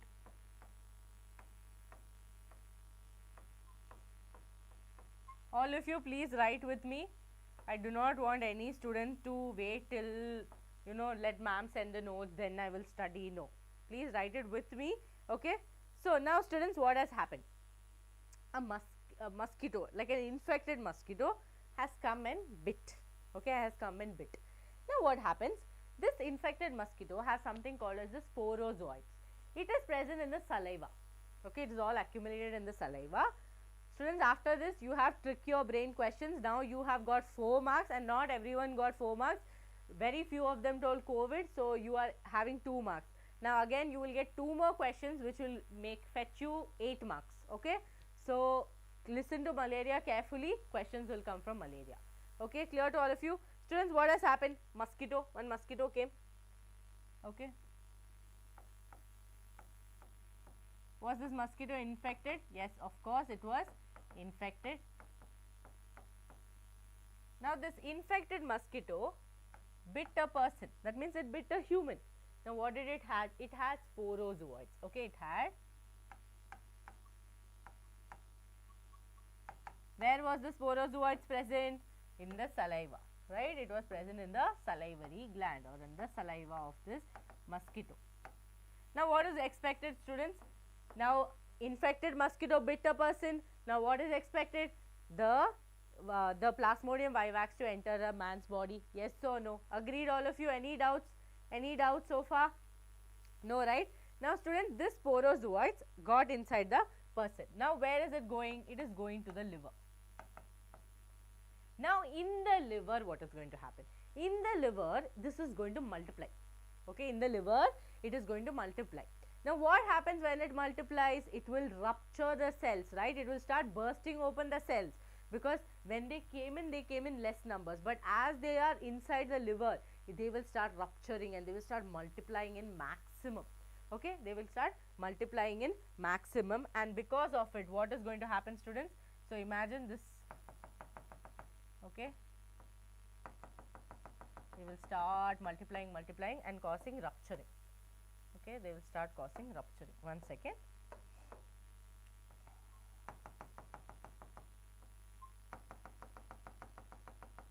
Yes. So once they rupture, it's called as schizogony. That means what? Burst is happening. Burst of cells. Okay, burst of cells is happening. This is called as schizogony. That means multiplication is happening. So I call that term as schizogony. Okay, that multiplication in the liver cells is called as schizogony, where the cells are going to burst open. Okay, the cells are going to burst open. Now what I told you, anything related to liver is called hepatic. So here also we have a hepatocyst. Okay, we have what? Hepatocyst blast. That means the cells are called as hepatocyte. Sorry, hepatocyte. Okay, they will burst open. Okay, they will burst open. Now what is going to happen? They will burst open and they will move to the RBC. Okay, from here it's important, students, this RBC also will start rupturing. Now what has happened so far? Mosquito was infected. Any doubt so far? Mosquito infected, sporozoites was there. You will understand how the sporozoites form in the mosquito cycle. So it is a continuous cycle. You're just starting with this. Again you will come back to this. You will understand both of it. Now sporozoites are there. Now the sporozoites went into our liver cells. In the liver cells, what did they do? They kept multiplying. And which cells did they break? They broke the hepatocytes. That means the liver cells, they started bursting open. Because of that, what happened? This led into the blood. Obviously, if one cell is breaking from any organ, it is going to go into the blood, no? So it got into the RBC. In the RBC also it will start multiplying. So what is going to happen? Erythrocyte blast will happen, or erythrocyte rupture will happen. Okay, that's all. Very simple. They will come in, they will start multiplying, they will rupture. Okay, so I can't believe this board is not enough to write this Plasmodium's life cycle. Look at this Plasmodium, students, how much trouble it's causing. Erythrocyte blast or burst will happen. Okay, rupture also you can use the word, no problem. Erythrocyte rupture will happen. Now what is going to happen? I am going to write here, this RBC will release something called as hemosin, okay, which will actually cause the fever, which will outburst fever, because you know when something enters our body, there should be someone to release that fever or cause that fever, no? That will be done by this RBC, because what happened, this erythrocyte ruptured. When this rupturing happened, what happened? Other thing what happened was, one second, students, I'll draw and show you. Yes, so I'm drawing it here because there's no space here. I'm drawing it here. This is your RBC. Okay, RBC ruptured. Now what happened? This RBC ruptured. Can all of you see? Yes, all of you can see. Now this RBC ruptured, releasing hemozoin, which will cause what? Which will outburst, or which will cause that feverish feeling for us. Yes, very good, very good. Okay, all of you have told the answer, very good. So students, this will lead or cause fever. Okay, this will lead or cause fever.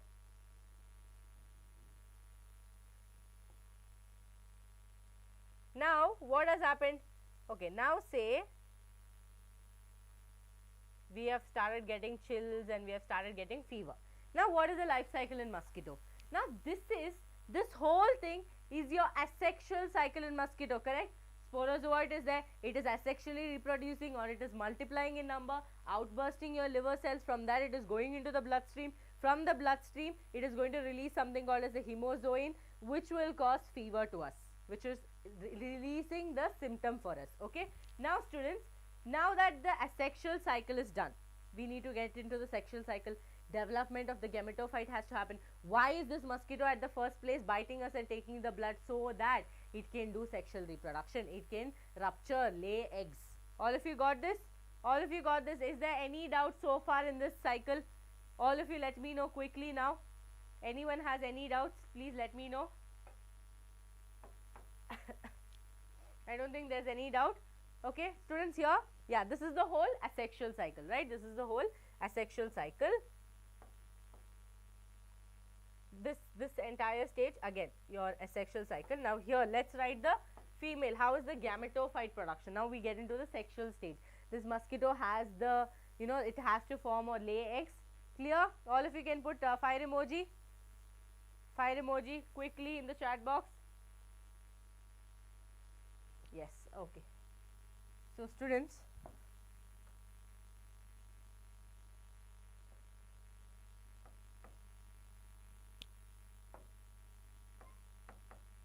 I'm writing here Anopheles. Okay, so what is going to happen?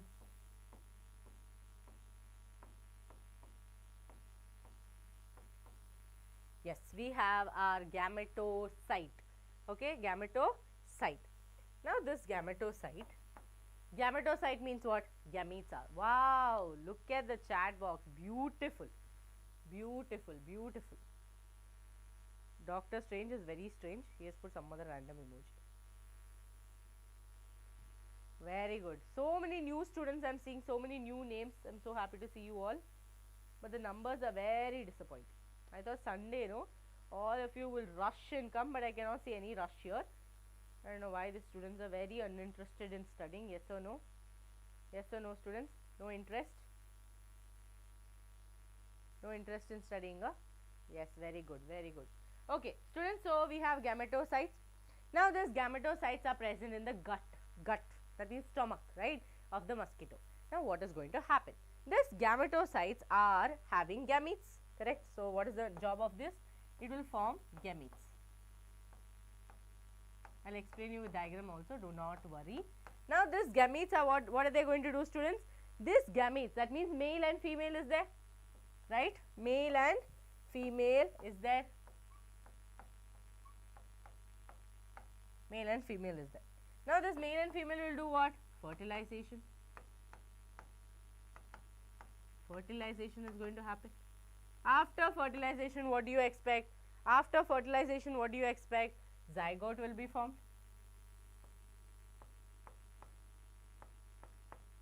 So the sexual phase, right? The sexual phase will happen in the mosquito, correct? We have gametocyte which will form gametes. That gametes will be male and female, your sperm and egg, that will fuse together to form, under the process of fertilization, they will form zygote. Now that zygote, yes Shena, I understood the volume is low, Shena, I cannot do anything about it, just please adjust. Other students are able to hear, I hope you also can hear. Okay, you're all young and your ears are all clear, you can hear. Okay, just adjust for one class. Sometimes happens.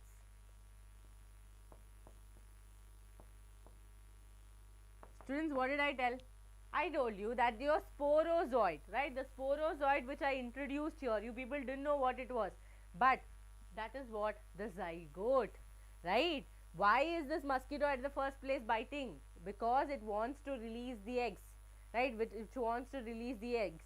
So this gametocyte, students, what is gametocytes? Testis, ovary releases your sperm and egg. Same way the gametocyte means what? They will have gametes, they will release those gametes. Simple. Okay. Now they will form what?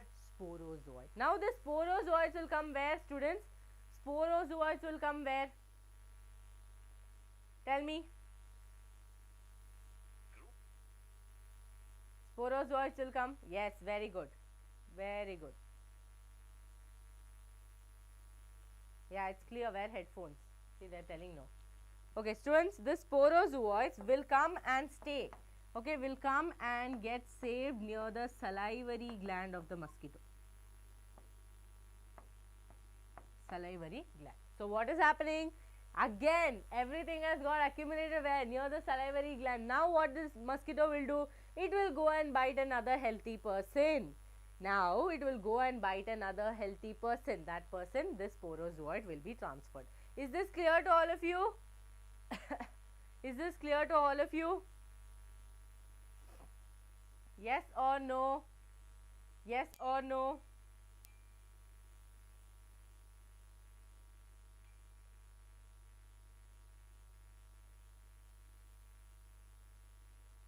Yes, no, no, yes.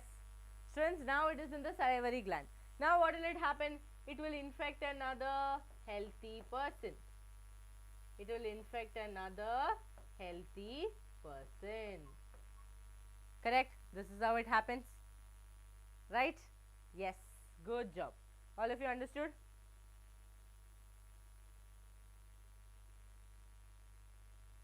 Why mosquito, if you write it in reverse order, how will it be correct, dear? How will it be correct? Mosquito, if you write it in reverse order, how it will be correct? So students, a man was infected. How?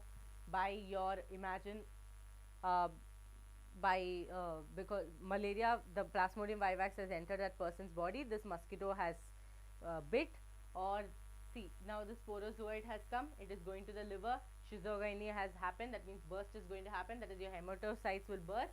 After that, that burst cells will move to the RBC. In the RBC, again your erythrocytes will burst and or rupture, and that will release your hemozoin, which will cause fever.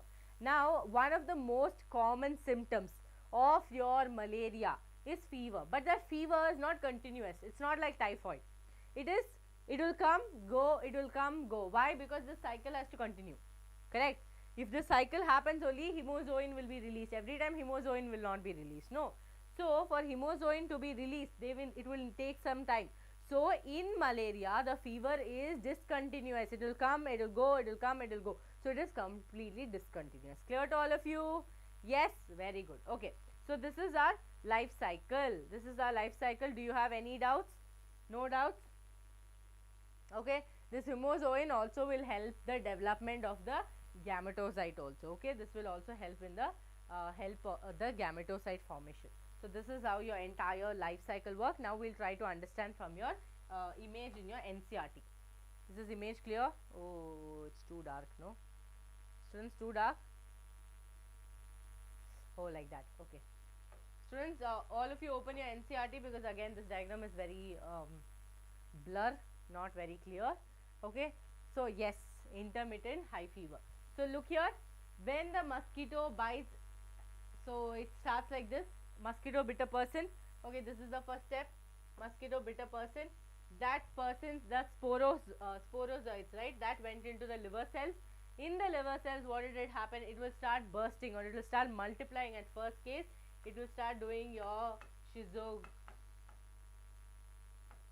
after multiplication. So, it will multiply, and here you can see rupturing is happening, or burst opening is happening. Okay, all of you give your NCERT open and look at your NCERT.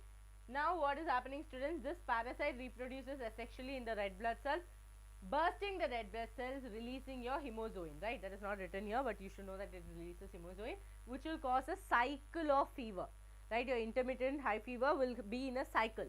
Now, and other symptoms release. Now, what is happening?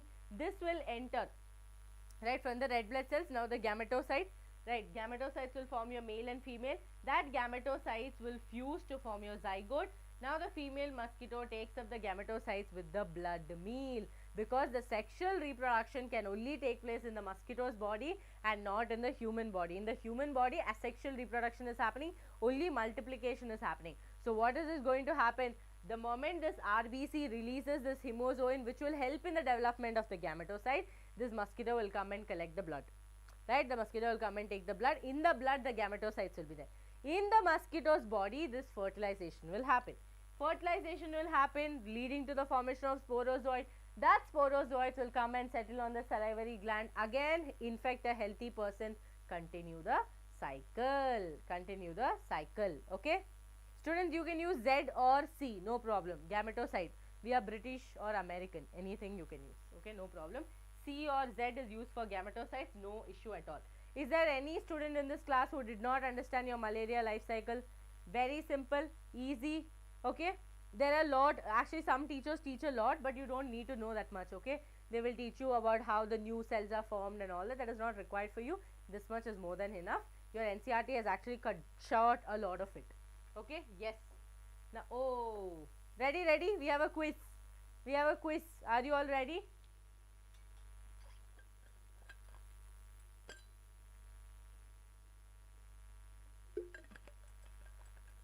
Yes, yes, I will do that also. Wait, I will make that, I'll write that also so no one has confusion.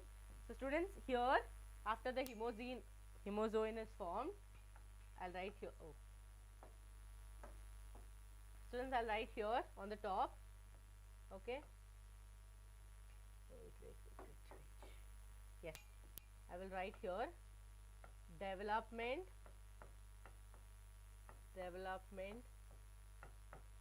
of gametocytes. Okay, development of gametocytes. That developed gametocytes will be taken by the mosquito as a blood meal. In the blood meal, the gametocytes will be taken by the mosquito. Doubts cleared? Okay. So there, this hemozoin not only causes fever, but it also helps in the development of the gametocyte in the blood. That gametocyte will be taken in by the mosquito as a blood meal, and because of that, again the continuation happens. So this is what, this will be actually the sexual phase, right? This is the sexual phase. Okay, and here this is the asexual phase. Clear? Anyone, any doubts? Here it will be the asexual phase. Yes, done, dusted. Yes, good job. Okay, students, now we are ready for MCQ. Ready for MCQ? Yes, yes, I am also very happy. I am going to have 1K subscribers on Telegram. 1K family, 1000. Do you see how big number it is? So 1000 students. Okay, students, first MCQ.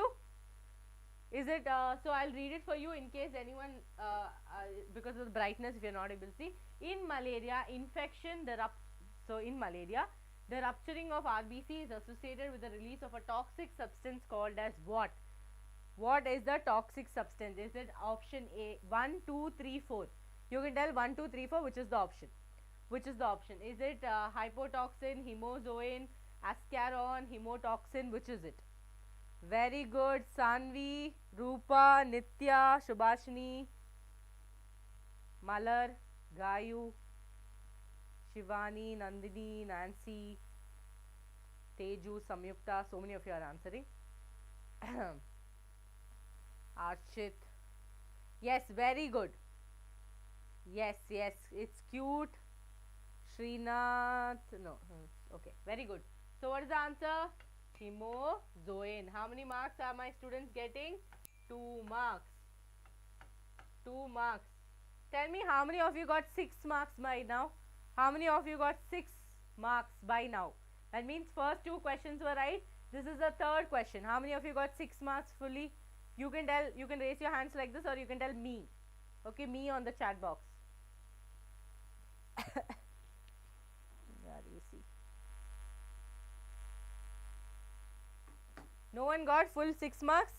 Few of you got, no? Malar got. Who else told that COVID answer? Very few of their names I can remember. Shalini got. Samyukta. Yes, Shalini got, I remember. Nancy 4, okay. Okay. Shivani 4, okay. No problem, 4 marks also. Yes, okay. So students, 2 marks. One more question. Ready for one more question? Yeah, no problem. COVID and common cold, the similarity was too much. That is why. Okay. Students, next question. Ready? Yes or no? Okay, here you go. So, which of the following statement is incorrect with respect to malaria? Which of the statements are incorrect in respect to malaria? First one, malaria is a disease caused by a protozoan. Question 2, malignant malaria is caused by Plasmodium falciparum. Okay, parasites enter the mosquito's body and multiply to form, right? Parasites enter mosquito's body to form sporozoids that are stored in the stomach. Malarial parasites initially multiply within the liver cells. In human. Which is the answer? Oh my god, look at how fast the answers are coming. Rupa, Sanvi, Nitya, Malar, Arkid. So many students, I cannot read. Very good, very good. Answer is 3. What is the correct answer here? It is not stored in the stomach, it is stored in the salivary gland. It is stored in the salivary gland, right? So this is the answer. This is incorrect. This statement is incorrect. This is going to give you 2 marks. 2 marks. Okay, we are not doing 4 marks. Yes, very good. They are stored in the salivary gland. Good job, good job. Yes. So students, I hope no doubts in this. You understood how your plasmodium is affecting, right? It's infected, that means plasmodium has entered. It will multiply, sporozoites will be formed, continuing, and it will keep doing. So mosquito is a vector who does not know that it is carrying the blood which has sporozoites. It does not know, it will keep infecting healthy people. Plasmodium vivax is continuously multiplying, bursting open each of the liver cells, RBCs, and releasing a toxin called as hemozoa, which will help in the development of the gametocyte. That will be taken in by the mosquito as a blood meal, and it will continue the fertilization. Okay. Yeah, there is negative marking. All of you whoever did the question wrong, you will get negative. Okay, students, fine. Let's we will finish common diseases, then we will take a short break. Okay, we will take a short break. Now students, common diseases, next we have amoebiasis. So how many of you know about amoebiasis? Do anyone knows about amoebiasis, entamoeba? Yes or no? So let's again write the causative agent. Yes or no? Let's write the causative agent. What did I say causative agent is? So malaria is clear because plasmodium is very, very important. You cannot miss any marks. Plasmodium vivax causes malaria. 4 types are there. Out of that, Plasmodium falciparum causes malignant malaria, can come as a question. Okay. Yes, students, amoebiasis, your causative agent is entamoeba. Okay, your causative agent is entamoeba histolytica, right? Underline. Now, what is the mode of transmission? This is funny. Mode of transmission is your housefly. Housefly. Now students, why did I say housefly? Now I want to see if this color is visible. Not visible. Wait students, 1 second. Brown is a mixture of which 2 colors? I forgot primary colors. Yes, I got brown. Yes. Students, I don't know if this is visible.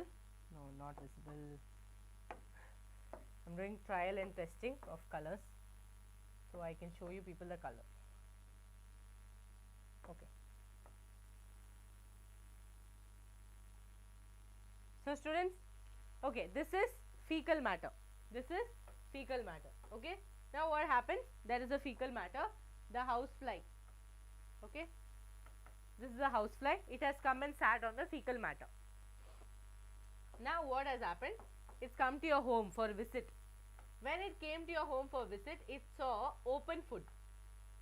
It saw open food in your home. So what will this housefly do? It will sit on this food. This will sit on this food. Now what is going to happen? It carried entamoeba histolytica from the fecal matter and it transferred or it carried it to the open food that was kept on your table. Now what has happened? Contamination has happened, right? So this housefly, I cannot call it a vector. I can only call something a vector when one life cycle of that, that protozoan virus or whatever is in the vector. Now when I see Plasmodium vivax, one life cycle is in the Anopheles mosquito, I can call it a vector. But this housefly is just a carrier. It is just physical carrier. It is just physically going, sitting there, and it does not even know because its legs have been touched the fecal matter. It has come and kept its leg on the open food, right? So it is a carrier. So do you understand the difference? Vector means one of the life cycle of the vector, right? When I am talking about vector, what do I mean by vector? one of the life cycles, at least one main role this vector should play.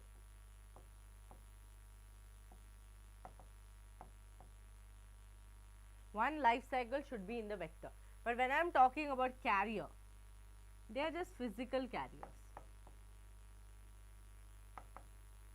right? Like this Dunzo, Zepto, all those people, they take something from the supermarket and come and drop it in front of our home.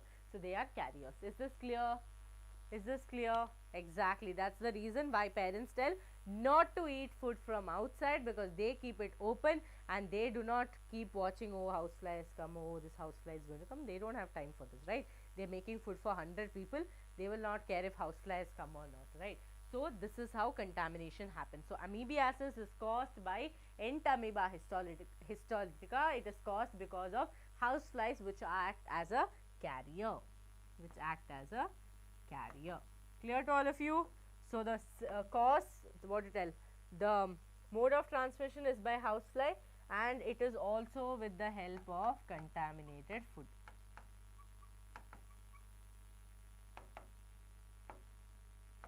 Are you all bored? Not tired, right?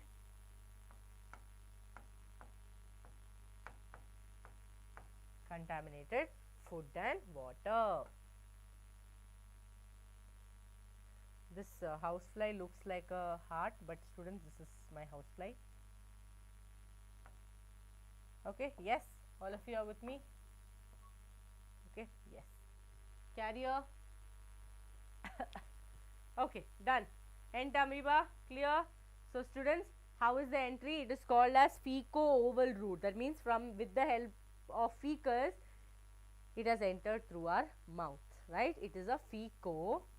What do you call that kind of an entry? Called as feco-oval route. Feco-oval route. Clear? This is the method by which this has entered our stomach. Yes, okay, great. Thank you so much, Sanvi, YS, Shena, Rohil.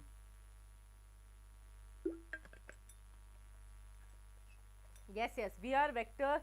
See, we are not called vectors because the vector itself, that means the mosquito itself, is taking blood out of us, right? It is using us for laying eggs, which we are not known.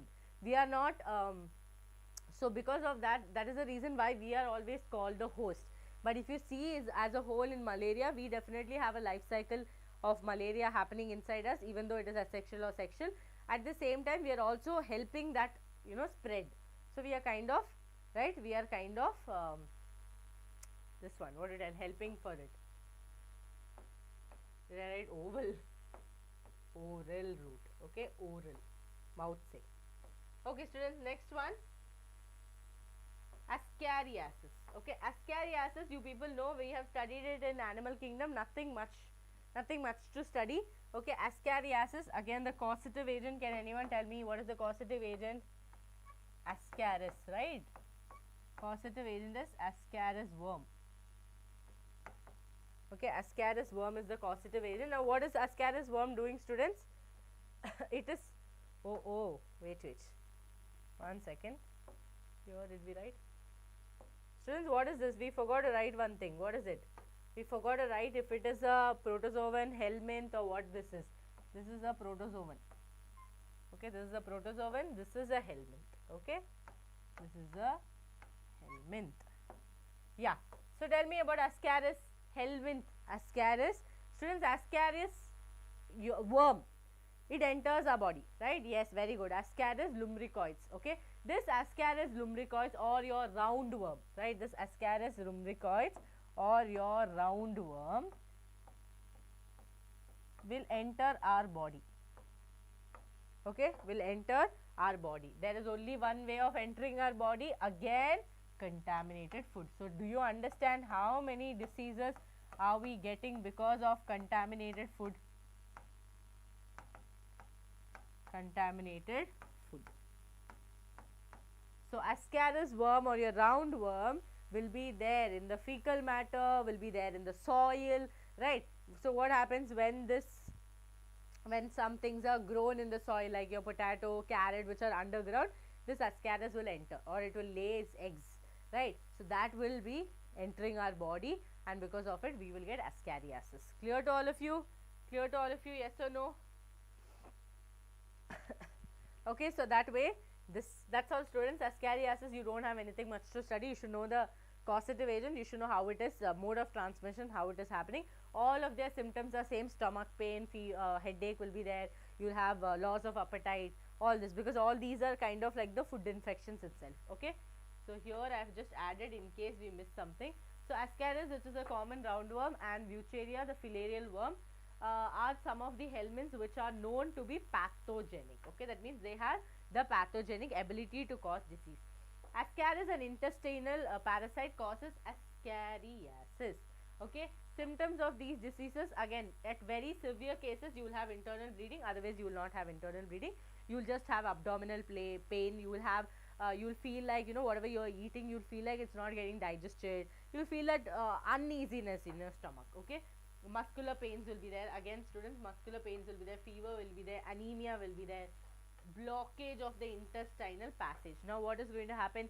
These are all again at the severe cases where the mucus gets blockage happens in the intestinal passage.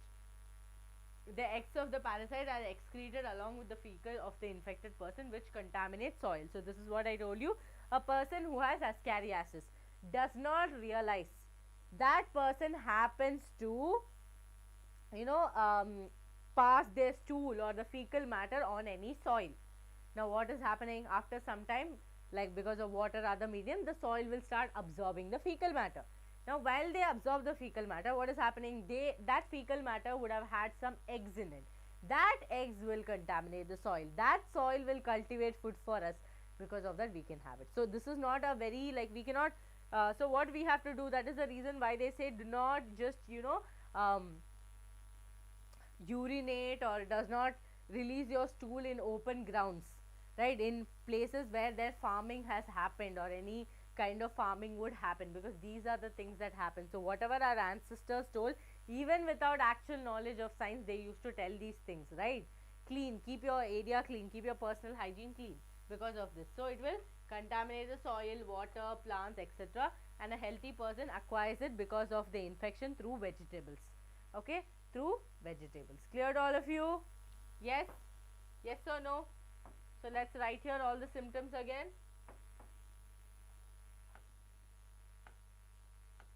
Symptoms. What are the symptoms, students? I think Gayu has already told. Internal bleeding, very severe case again, not at the initial. Internal bleeding will be there, muscular pain will be there, again severe case, anemia will be there, right? Anemia will be there. Then what else will we have? What else do we have, students? Anemia is there, internal bleeding is there, correct? What else? Yes, okay.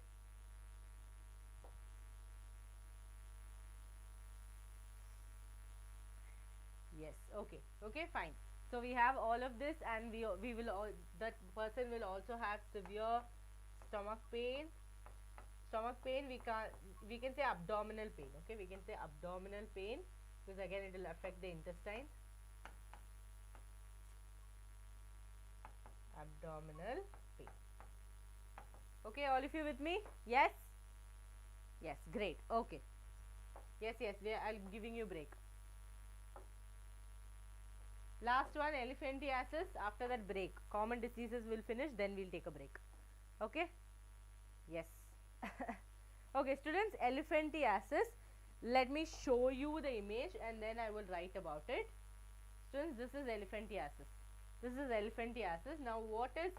It is a very, very severe issue. It is mainly causing because of fluid, right? The fluids in our body are, the swelling is continuously happening. That means what is happening? Chronic inflammation of the organs are happening, which will also lead to the fluids getting, clogged in one place, right? So this person who's, if you see his legs have become like our hand, right? A person's hand. Same way, legs have become like that, and it will continue till the scrotum. That is more severe, that the entire, that person's from the leg up to the scrotum or the entire genital area will be swollen. Okay, the entire genital area will be swollen, which is very, very I have actually seen a person with elephantiasis, and it is very heartbreaking to see it, because students, their legs will weigh so much that they cannot walk. They cannot walk anymore, they will just sit in one place, and because the legs are completely infected and they are completely dry, you can imagine if there is a body part that you cannot touch for a long time, or your legs, you have not been, you know, washing or moisturizing, or you know, not taking care of that part, you know that it will become flaky, right? It will become like a fish scales.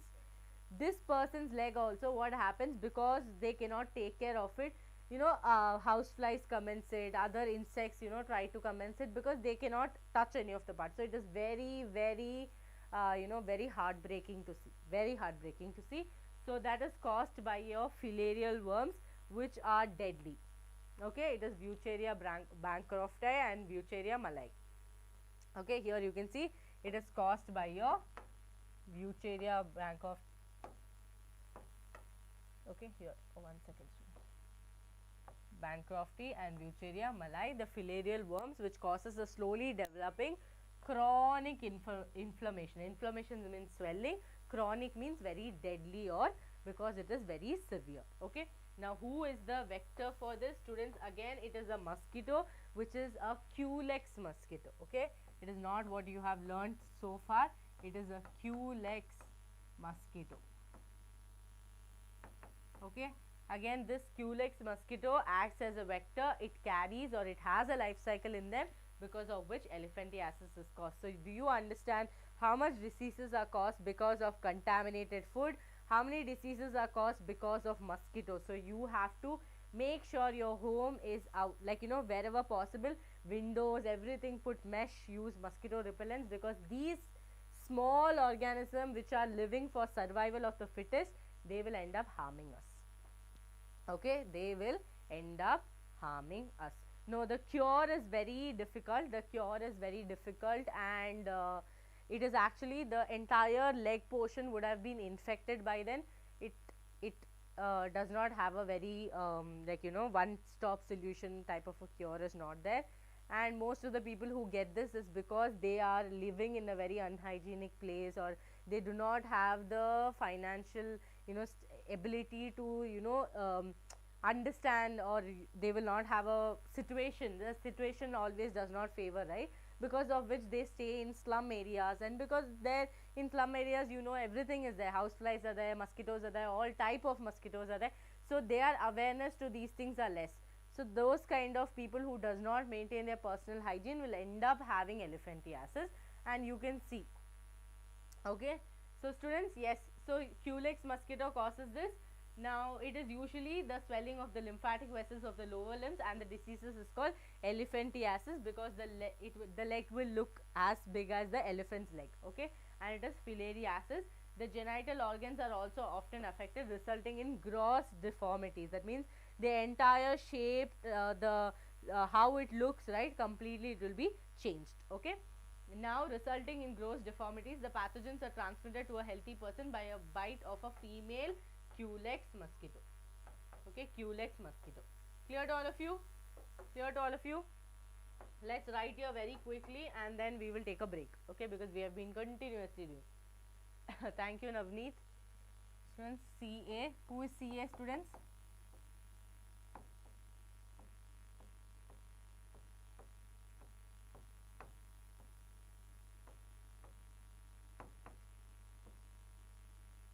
These two people are the causative agents, and who is doing the mode of transmission? Mode of transmission is done by your female Culex mosquito. Culex mosquito. And what is the symptoms, or how does it occur? It is happens mainly because of chronic inflammation.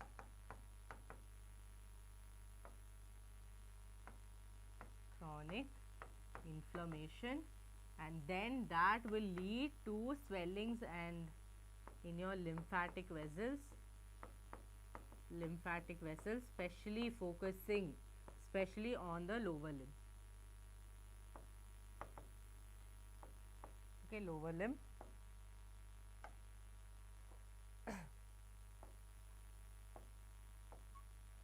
Then what is going to happen, students?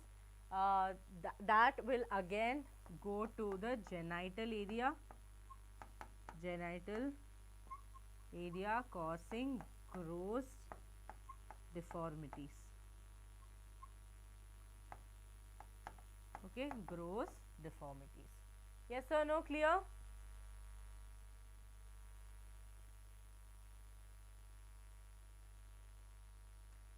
Yes.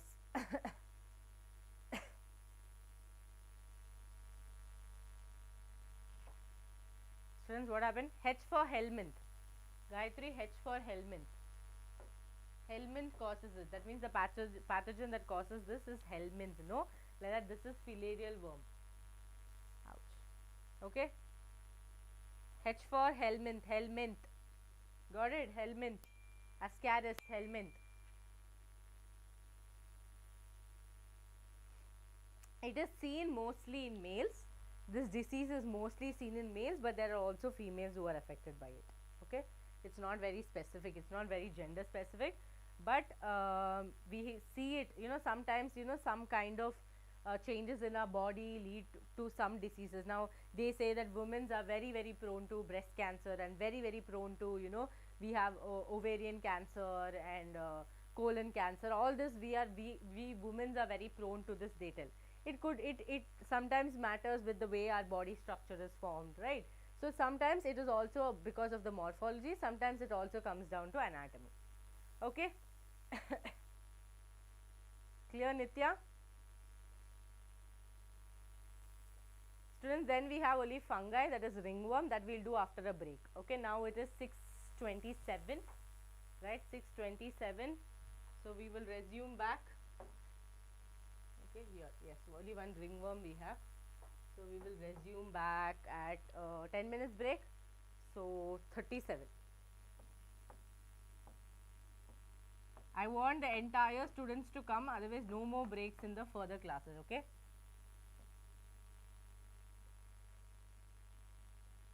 I'm writing resume back, no students, one second.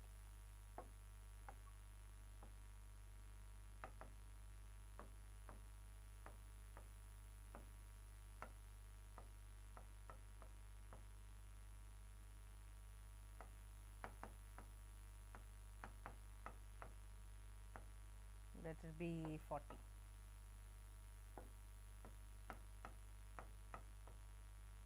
Okay, all of you, 6:40. 10 minutes break. Quickly go back and, go and come back. Don't make it late. Okay.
Yes.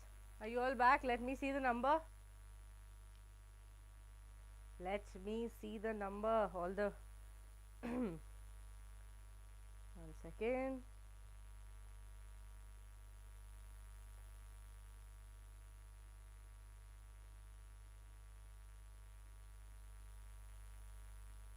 Yes, done.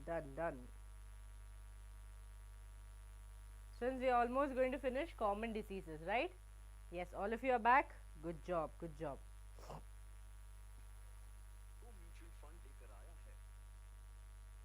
Students, why are the likes not increasing? Why are you people so confused? Always confused.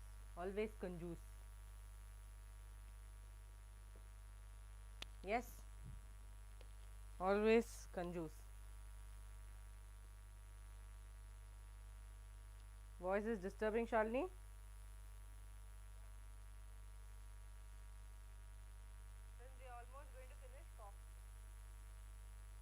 Fine, right? Yeah. Okay.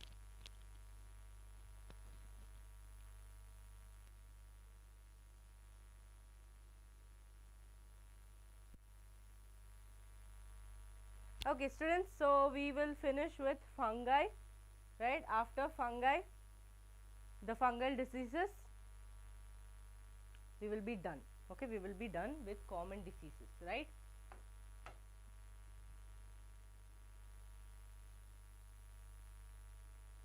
Yes. So, students, ringworm. So, let me see here. I'll show you an image. Look here, all of you. This is how it looks, ringworm. Can you see that whitish patch? Can you see here? All of you can see this white patch on a person's face. That is because of ringworm allergy. Okay, that is because of ringworm allergy. Okay. So now what does ringworm allergy cause? See, look here, it is a fungal infection, right? It is a fungal infection, and many fungi belonging to genera Mycosporum. Okay, Microsporum, Trichophyton and Epidermophyton. Okay, so I will make you write few things. Please write it down. Okay, students, so ringworm, what is the causative agent? What's the causative agent? 1 minute. 1 minute. There are some beautiful humans in the chat.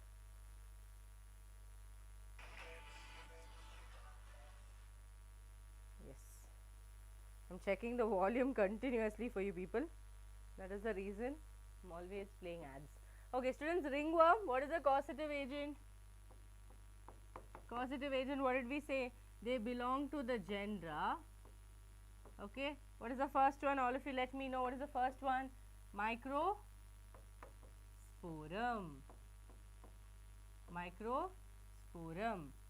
Trichophyton. Correct? Epidermophyton. Yes or no? Yes or no? All of you tell me. Yes, very good. Microsporum, Trichophyton, Epidermophyton. Now they belong to the genera, right? They are the genera of Microsporum, Trichophyton and Epidermophyton. So students, what do they cause? They cause this kind of allergy. Have you seen that? Have you seen that ad? What is that, students? That Synthol I guess, Synthol soap ad, have you seen? Apply this, itches, marks will go, rashes will go. Okay, in all of your languages that would have been there, right? If you apply this, they will sing a song. And they'll be like, your body will feel cool, minty, cool, and all that, right? So cool. That ad was actually focusing on ringworm, but then they used to show it in rashes pattern, right? Rashes pattern. All of you have seen Synthol ad. Some other kind of powders were there. Those things actually. See, fungi only grows in moist conditions. Agreed, all of you? All these are genera of fungi. Where do they grow? They grow in region wherever water content can stay. That means wherever our skin foldings are there, right? Skin foldings are genital pouch region, where there is a, where the legs, like legs also, wherever we fold and keep, wherever water content is more, in the shoulders, on our hair, on the scalp, all these areas wherever water content is there, fungi will be very happy. happy. Okay, so that kind of places only these people will grow. Now understand students, microsporum, trichophyton, your epidermophyton will affect in different regions. That is what I am going to make you write, which is not in your NCERT, but it's good to know. It is not like a very difficult portion or anything. So students understand your microsporum. Okay, your microsporum grow like, where does it affect? It affects the skin and hair. Skin and hair region. Okay, wherever water content is there, it will affect the skin and hair. Clear to all of you? So like that, each regions will affect each of the places. Oh, Lifebuoy advertisement had I am not sure about that. Here also hair, nails and skin. These regions it will affect. Okay, students, so every regions will have one addition. Okay, every regions will have one addition to it. Okay, skin, hair, yes, very good, Daya. Skin, hair. Okay, now here also this person also is responsible for skin and nails. Skin and nails. Now among this, who is responsible? This epidermophyton. Dermo means something to do with skin, right? So this epidermophyton will cause allergic reaction, which causes this fungus growth. Fungus, you know, wherever it grows, it will grow in white color, powdery structure, cotton like structure, right? So this fungus grows on the face, hands, shoulder, everywhere it will be the same. Clear to all of you? Clear to all of you? Now how can we avoid it? We should always make sure that we are wiping our entire body and also making sure that the moisture content, or there is no water content in our body, whichever areas which we always tend to, you know, where there is no air circulation, right? When we walk like this, we are shoulders, between our shoulders and this one, there is no air circulation. All of you know that. So all of you know that there is no air circulation. Now in that area, if you are continuously sweating and you are not maintaining your personal hygiene, fungus will grow. Okay, fungus will grow. Oh, it's Diya. Okay, Diya, sorry Diya. It's not Daya, it seems it's Diya. She has even shown the image. In nails also, it will be shown as white patches. If you have, I don't know if any of you have ever got it, you can see it as white patches on the nails. On the nails also, you can see it as white patches. Everywhere you can see it as white patches. Clear to all of you? Clear to all of you? Okay, so let's look here what is told here. So students, how do we avoid? See, this is caused by ringworm, which is the most common infectious disease in man. Appearance of dry scaly lesions on the various parts of the body. Dry scaly lesions. Okay, and the main symptoms of this disease. These lesions are accompanied by intense itching. That's how you know that you have an infection. Have you seen that ads also? They keep doing this. They keep itching, and then they'll be like, oh, you use this powder, all your itchings will go. That's how they show that, no? Now, heat and moisture helps these fungus to grow, and which makes them thrive into the skin folds as those in the groin. Groin is your area between your legs, right? Your legs and your genital region. Okay, groin. And or between the toes. Between the toes. That means between your fingers, right? There is no space. Right, there is no space. That also will cause. That also will cause. Clear to all of you? Groin. And ringworms are generally acquired from soils or using towels, clothes, or even infected person. So in case any infected person has, say, ringworm allergy, and it is not a very like a disastrous thing, but then in case they have it on the scalp, students, all of you know that dandruff, basic dandruff, it is easily infectious. That means you use the comb of a person who has dandruff, you use it, the next minute you will start having dandruff. It's that fast, right? That is also flaky, and it, you know, it is all like dry lesions types. Clear to all of you, ringworm? Yes or no? Students, this, as a teacher, I do not have to teach you people personal and public hygiene. How do you maintain that? You will maintain by taking care, you making sure that you use mosquito repellents. Okay, so so many things are there, right? To say you start with your personal hygiene, that is to take bath every day, right? Take bath every day. This is going to be a 3rd standard class, right? Take bath every day, then maintain, I'll just write maintain personal hygiene. Maintain personal hygiene. Okay, what else, students? From the common diseases we learned, we understood that we should avoid eating food from unhygienic places.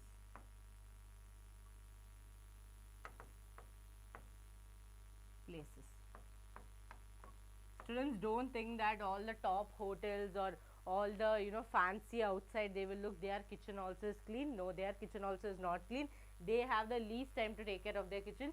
So don't have a notion that, oh, if I go to a 5-star restaurant I will not get amoebiasis, I will not get typhoid, I will not get anything. Nothing like that. That is all outside, right? That is all outside what do you tell, decoration, right? Don't judge a book by its cover. It's all outside decoration. So 1 second, students.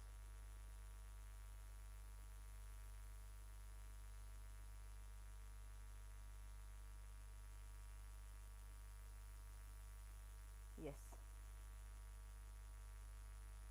Okay, all the spammers have gone. Yes. So avoid eating from unhygienic places. Use mosquito repellents. Do not allow stagnant water. Okay. Repellent. Do not allow stagnant water to be there. So I'll write here only. Stagnant water. And at the same time you have to make sure that there is no breeding grounds inside your home also. There is no small money plant vessel is there where there is water inside. There also they can be breeding grounds, right? So you should avoid all kinds of breeding grounds. And we should always wear mask and use handkerchief while sneezing and all of that, right? So use mask when you are near a infected person. Even when you are going to hospital, when you are going to see someone, when you are going to see some of your friends who are affected or who are in some kind of hospital situation, always wear mask, because a hospital is an area where there is a lot of lot of people who come with lot different kind of diseases. It's not necessary that every time they sneeze they will use a handkerchief, because they will be in a tension to find what is the cure for the disease. They will not have time. So you people going to be the future doctors, you have to make sure that you maintain your personal hygiene, so you become a good moral for the other people, right? Good moral for the other people. In areas where there is lot of water areas, you can use Gambusia. Gambusia fish, which is a carnivorous fish actually. So it will feed, right? Carnivorous fish which will actually feed on this. And at the same time you can also have dragonflies, but this is all, dragonfly is not easy to catch and keep spreading them. But in your area if there is a lot of dragonfly, that means your area is actually rid of mosquitoes. Very less mosquitoes will be there, because dragonfly feeds on mosquitoes. Clear? This is your personal and hygiene. So same thing is written here, students. The what and all you should do. Anything you have extra, you should make sure to read this. Okay. And also students, very important, waste disposal, right? When you're disposing any kind of your, like you're disposing your excreting out your urine or your fecal matter, you should make sure that you're not doing it outside. You're using a proper restroom and you're doing it inside there, because that amoebiasis kind of diseases come from fecal matter from a person who has amoebiasis, ascariasis and all is spread because of this fecal matter. So to avoid that, okay, to avoid that, yes. And drink a lot of water. Avoid contaminated food. For typhoid, airborne diseases, use mask. Everything I have just given you a general idea. Okay, yes. Students, we are going to come to a very, very interesting topic. Like, this is everything. This is the beauty of this chapter. I know that full chapter we cannot complete today, but how much ever we complete, immunity I'll complete for you people, because it is beautiful. It is beautiful how our body has made systems work, right? How our body has made ready-made systems to work inside, right? So today you will be studying this. Now what is immunity, right? What is immunity? That means a foreign guest has come, okay, a guest has come to your home. You will behave differently. Your mom and dad will not scold you, your sister, you both, your siblings will not fight. All of you will be very gentlemen, very humble, dimple, simple, everything you will be when your guest comes home. The moment the guest goes, you will act differently. Same way our body also, when a guest or when a foreign particles enter inside our body, our body will not let it go. Our body knows to treat guests really well. Okay.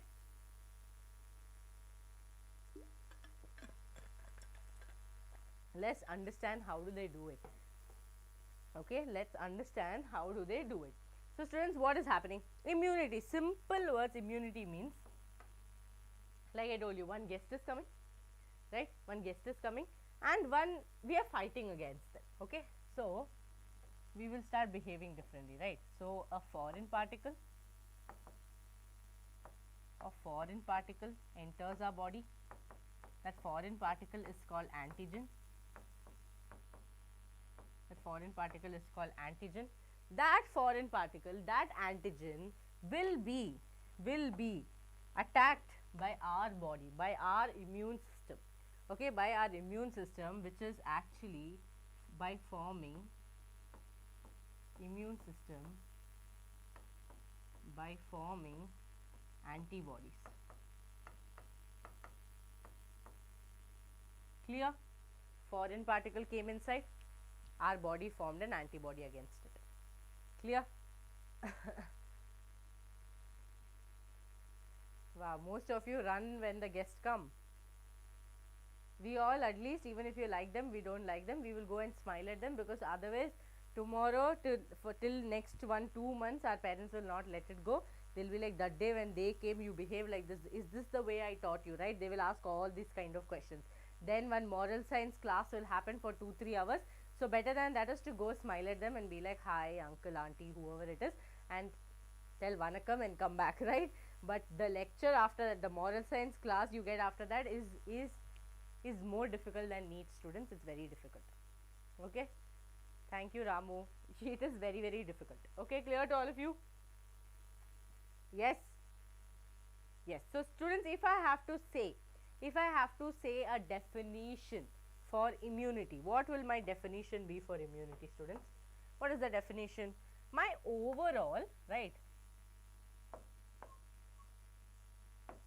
my overall ability,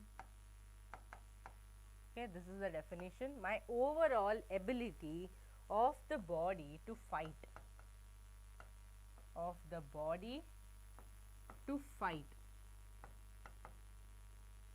fight against whom? Fight against any, right? Fight against any disease causing organism. Any disease causing organism. Now what are my disease causing organism that we discussed? We discussed about so many of them, right? We discussed about bacteria, virus, protozoan, helminth, fungi. These are the common diseases were caused by these people, right? Now to fight these people, we have an immune system in our body. We have a set of system in our body. Okay, set of system in our body. Clear to all of you? Students, vanakkam means vanakkam. How do I tell it? Vanakkam means welcome. Welcome you.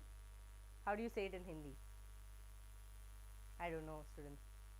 Kya hal chal? I don't think that is the meaning also.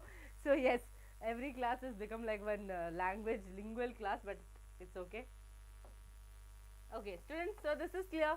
Overall ability of my body to fight against the disease causing pathogens like bacteria, protozoans, helminths, fungi, whatever it is. It could be specific or it could be an overall war.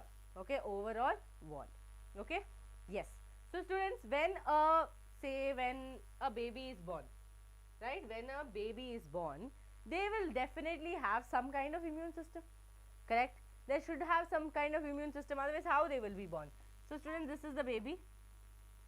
Oh,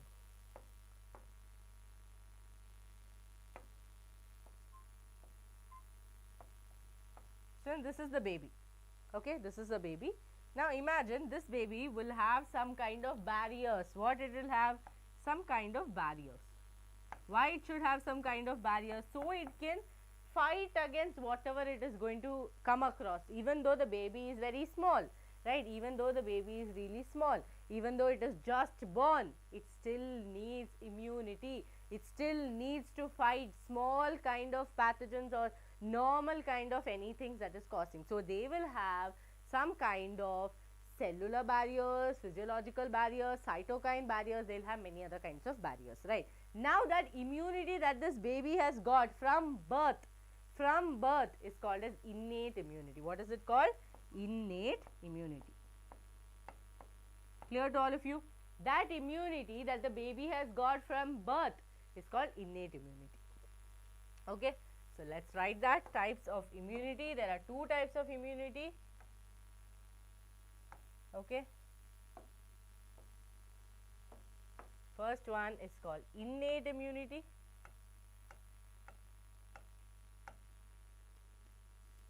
Innate immunity. Okay, and the other one is called as acquired immunity. That means there is an immunity that is in you when you were born, but there is another one which is later developed in your body.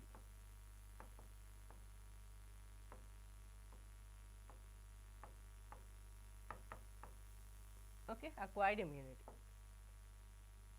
Now, innate immunity, I told you it's by birth. So, can I write by birth? By birth. Okay. Now, students, before we talk about in depth of them, you have to tell me, you all have to tell me, which are the ways that the pathogen can enter, which are the systems through which a pathogen can enter. Now, okay, this is a child. Simple way for a pathogen to enter. Can it be through the digestive system? Yes or no? Yes or no? If a bacteria has to enter, it will enter through the mouth and it will go where? To the digestive system.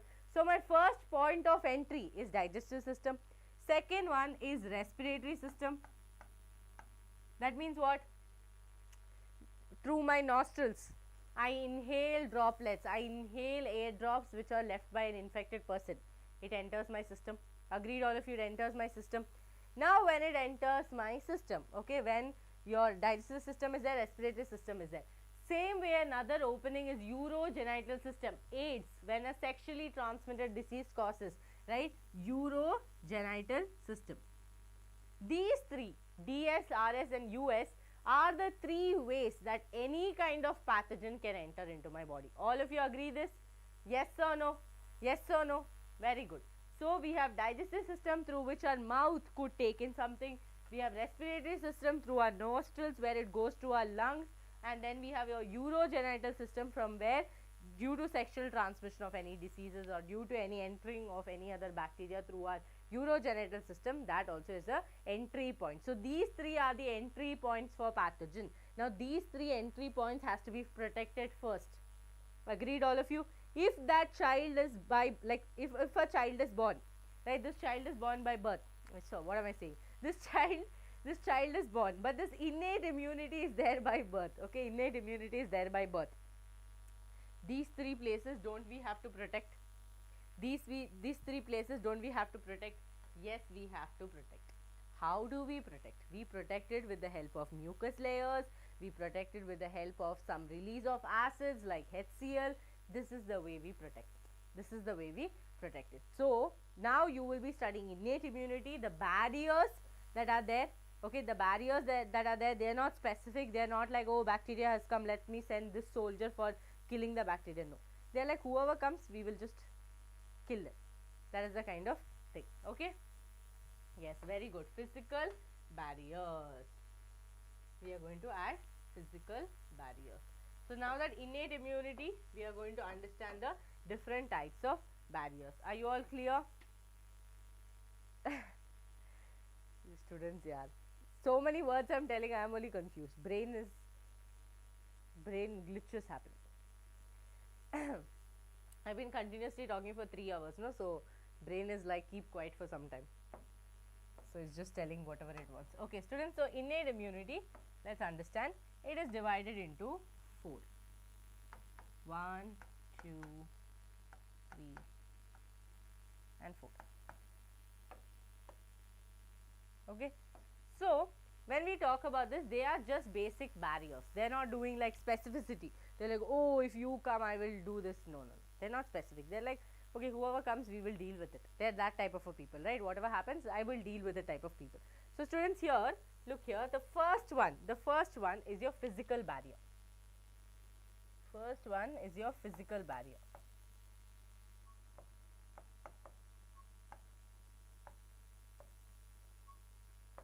Okay. Second one is your physiological barrier.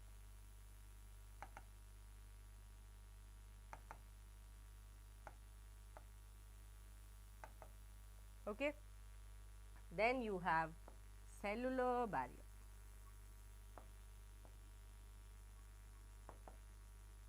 Are you all with me on this? 4 types of barriers. Barriers means just boundaries, right? Telling that you should not enter or who should not enter, they will just tell that. Like how we have India-Pakistan borders, right? Cytokine barriers. So these 4 barriers are actually helping for the for any born baby. It is helping from the initial stage. Now let's understand what do I mean by this. Okay, all of you are with me on this? So students, is very simple. Physical barriers, like I told you, skin is a big, it is the largest organ, right? Skin is the largest part. So skin will do the job of protection. How will skin do the job of protection? By having your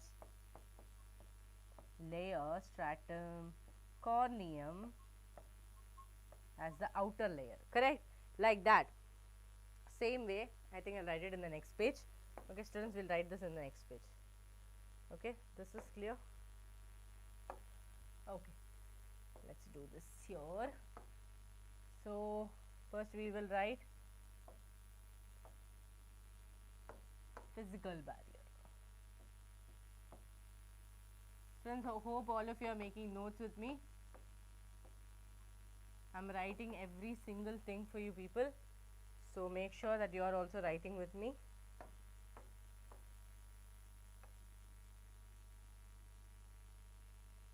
Yes. So students, let's write physical barrier. What did I tell? First point, skin is a physical barrier, right? Skin will make sure that nothing enters our body. That is because of the presence of the first layer called as the stratum corneum. Agreed, all of you? Many layers are there, but the first layer called stratum corneum is actually helping us to, helping us to protect. Cleared, all of you? Stratum corneum. Okay. Same way, I told you now the 3 common opening. 3 common opening was what? So those all openings are lined by mucosa. Mucous layer is lined on the 3 openings. That is your digestive system, respiratory, okay, digestive system, respiratory system, and your urinogenital system.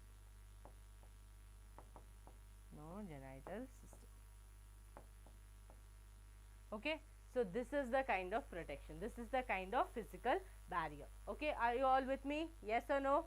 Okay, very good. Skin is there, stratum corneum is there, mucous layer is there, digestive, respiratory and urogenital tracts are covered. So because this is the basic entry point. Clear to all of you? That is your physical barriers. Okay. Now at the same time we have physiological barriers.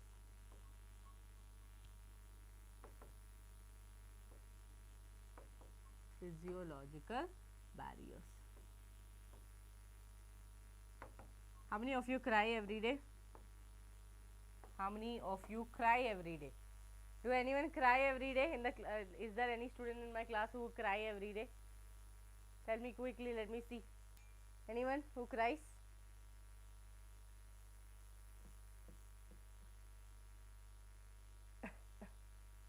No one cries every day in the class? Very good.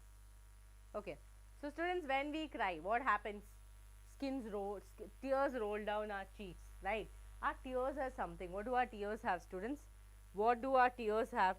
Our tears have antimicrobial lysozyme, which are in the tears, which are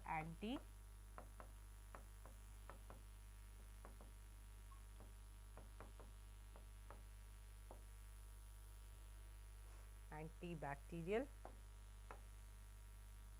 They are antibacterial.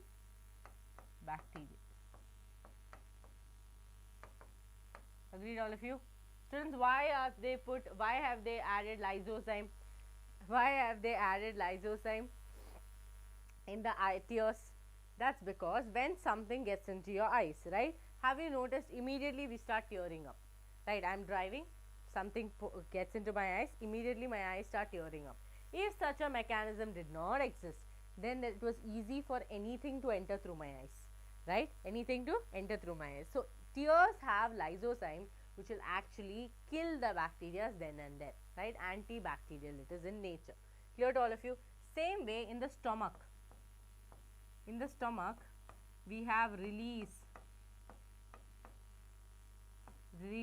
of HCl. Agreed?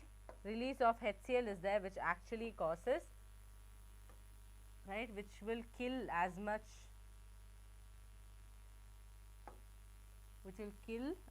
as pathogens that enter our stomach. Okay. Then next one is what, students? Cellular barriers. Okay, cellular barriers. Now cellular barriers, when we talk about, there are cells like NK cells, okay, PMN cells. These cells do what? Right, very good. These cells do what? They will actually kill the cells. They are like the soldiers which are present on the boundaries, right? The moment a terrorist, we get an information that a terrorist might come, by then all of us will be, I mean not we all, soldiers will be ready, correct?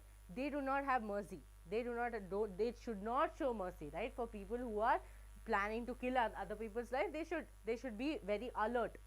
So that alertness, they will be waiting. Oh, there is a terrorist coming from this area, from this place, from north it's coming, south it's coming, from east, west, wherever it's coming, the soldiers will be very, very alert, right? That's why we have boundaries everywhere. We have borders and boundaries everywhere, correct? Agreed, all of you? Very good. HCl.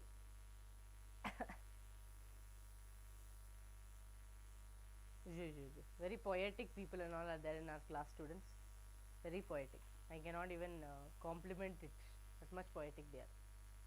Okay, so yes. So students, let's write the cellular barriers. We have cells like NK cells. We have monocytes. Okay, monocytes are there. Then you have plasma morphonuclear cells. Okay, polymorphonuclear cells. Lymphocytes again. Polymorphonuclear cells, PMN.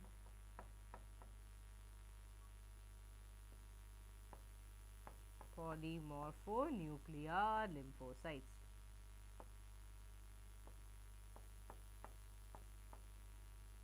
Right, lymphocytes. These cells, what do?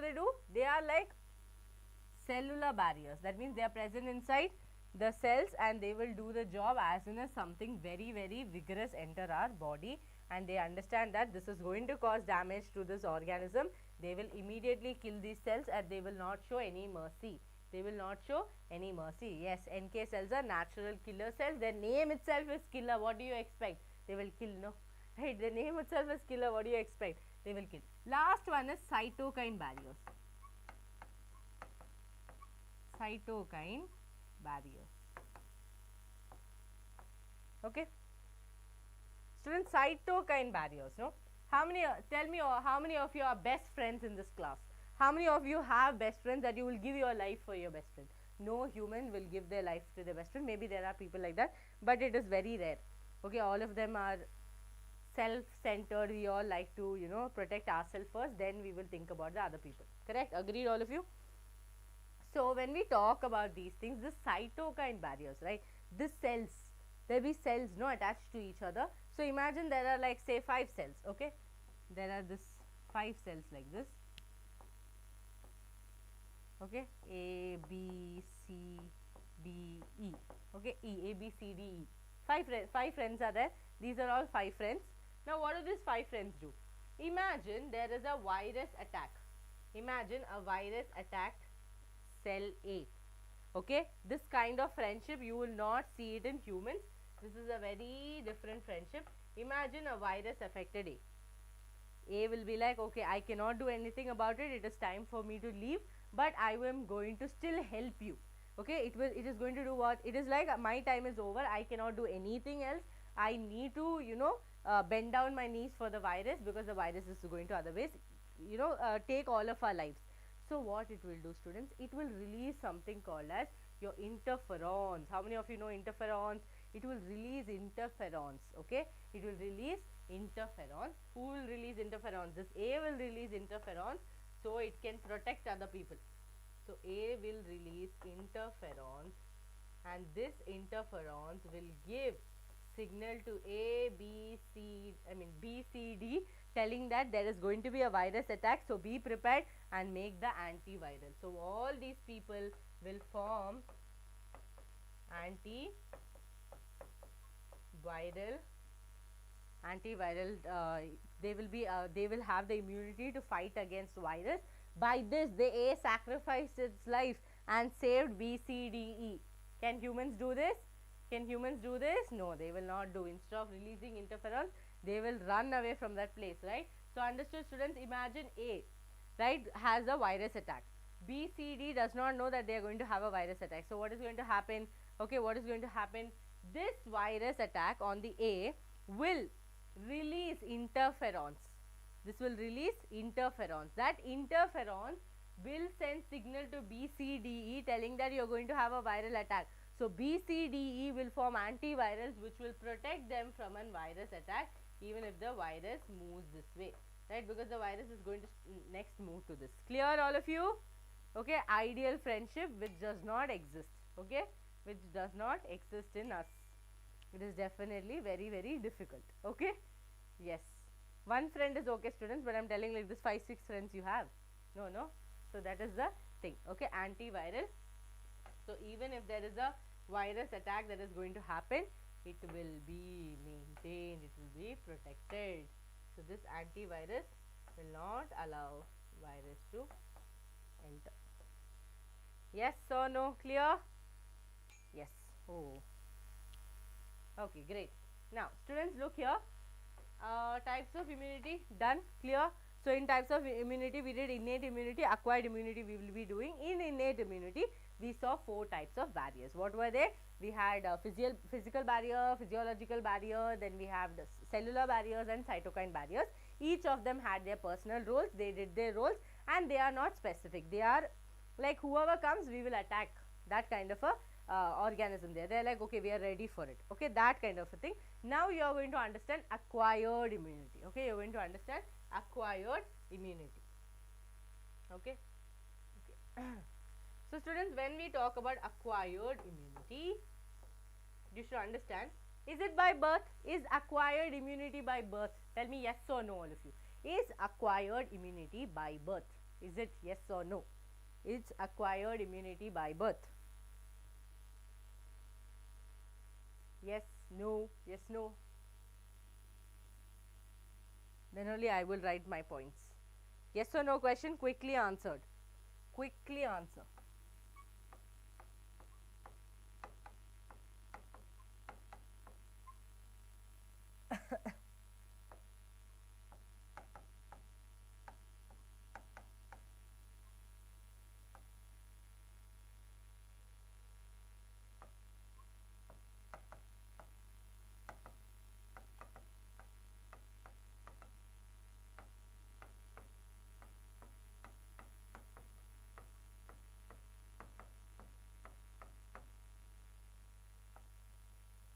All of you wrote?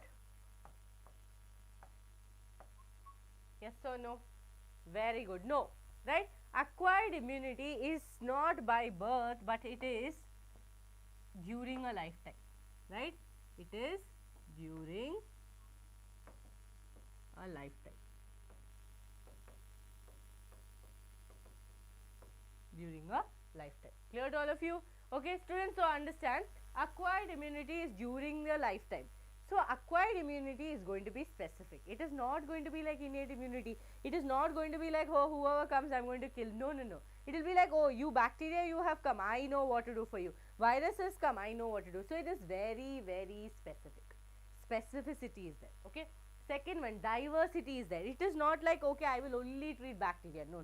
Whatever bacteria is coming, I will try to attack it. So there is diversity. It is not constrained that I will only attack protozoan. No, it is going to do other things also. It is like, okay, protozoan came, helminths came, I am going to still attack. Okay. Then discrimination, discrimination between self and non-self. That means what, students? It can understand who is their own, who is not their own, right? We understand our family, right? We understand our friends. We also understand our enemies. We also understand people who are there, who does not want us to be good, right? We understand them. Same way, this acquired immunity understands own self cells and the non-self cells, okay? And then it has a memory. It has a memory that, oh, COVID has come once, this person has got immunized. Second time COVID comes with the same variant, it will understand. If the variant changes, then it is going to be difficult. Clear to all of you? Yes or no?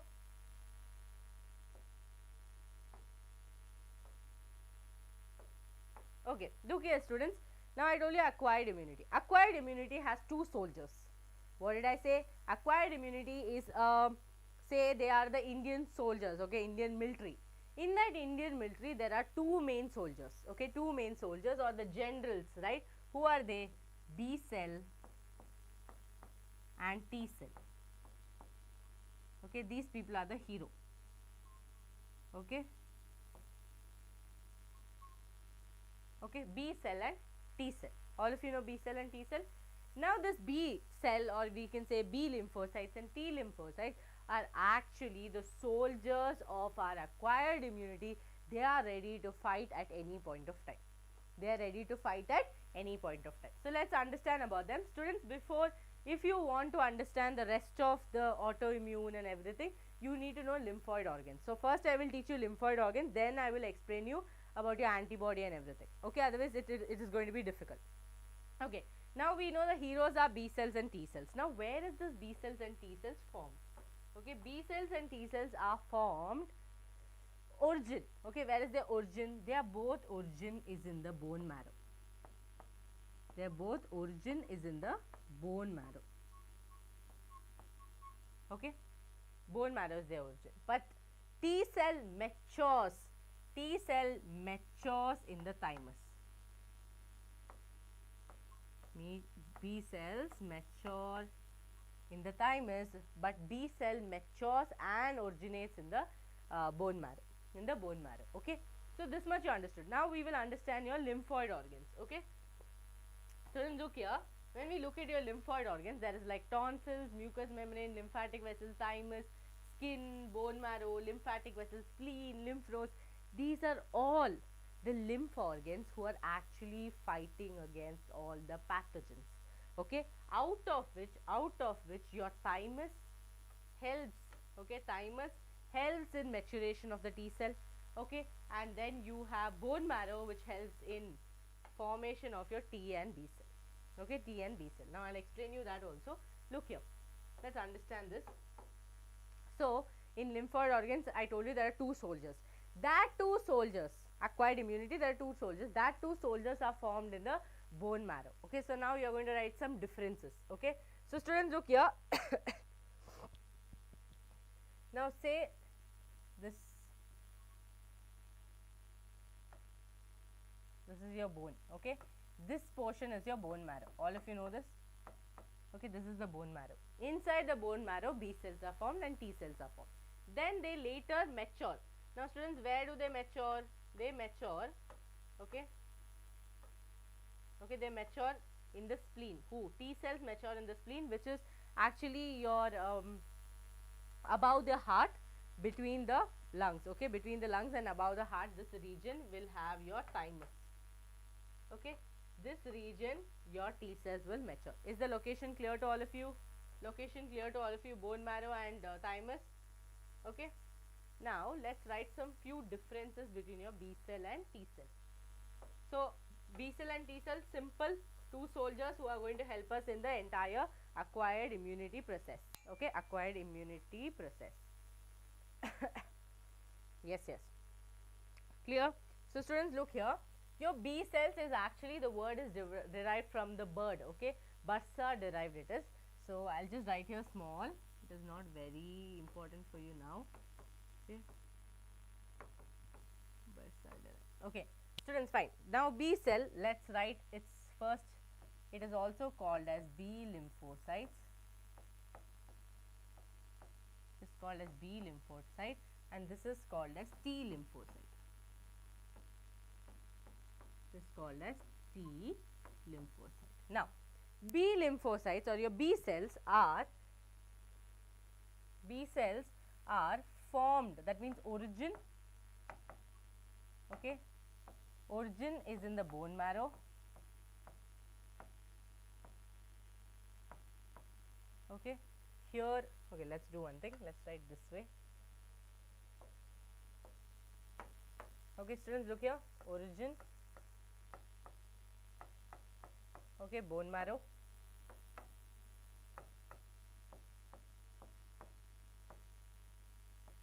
This also origin, that means where it is formed, bone marrow.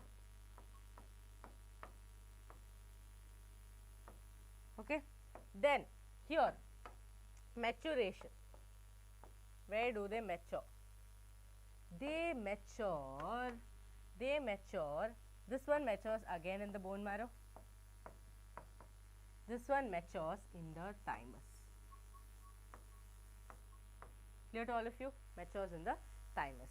Yeah, yes, mediastinum, yeah, it's here, mediastinum above the heart, between the lungs. Okay, it is near the mediastinum. Okay, yes, students, then what else do we know other than that? We have to know about the surface antibodies, like which one has surface antibodies and which one does not have. I'm writing essay, I hope all of you understand.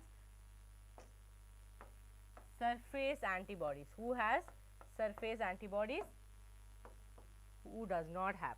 Okay, so B cells have surface antibodies present, T cells does not have surface antibodies. Okay, then we have to know about their lifespan. B cells lifespan is short, but T cells lifespan is long. Okay, these are the major differences that you need to. Okay, lifespan. Yes, primary lymphoid organs are your bone marrow and thymus. Those things do this, B cells and T cells. So students, here lifespan. Okay, lifespan.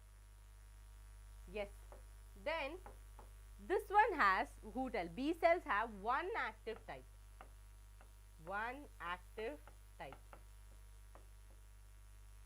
That means we are talking about the types. Okay, we are talking about the types. Okay, types. This one has two types, which is your helper and killer. Clear? Helper and killer cells. Okay, yes.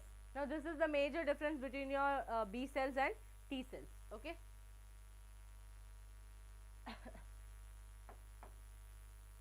So far so good, so far it's clear.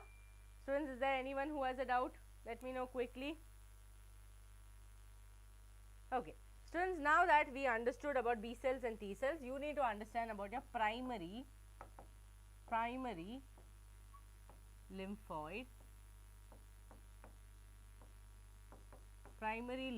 organ.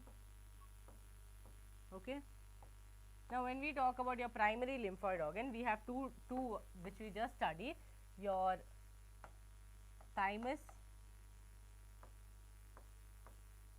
and bone marrow.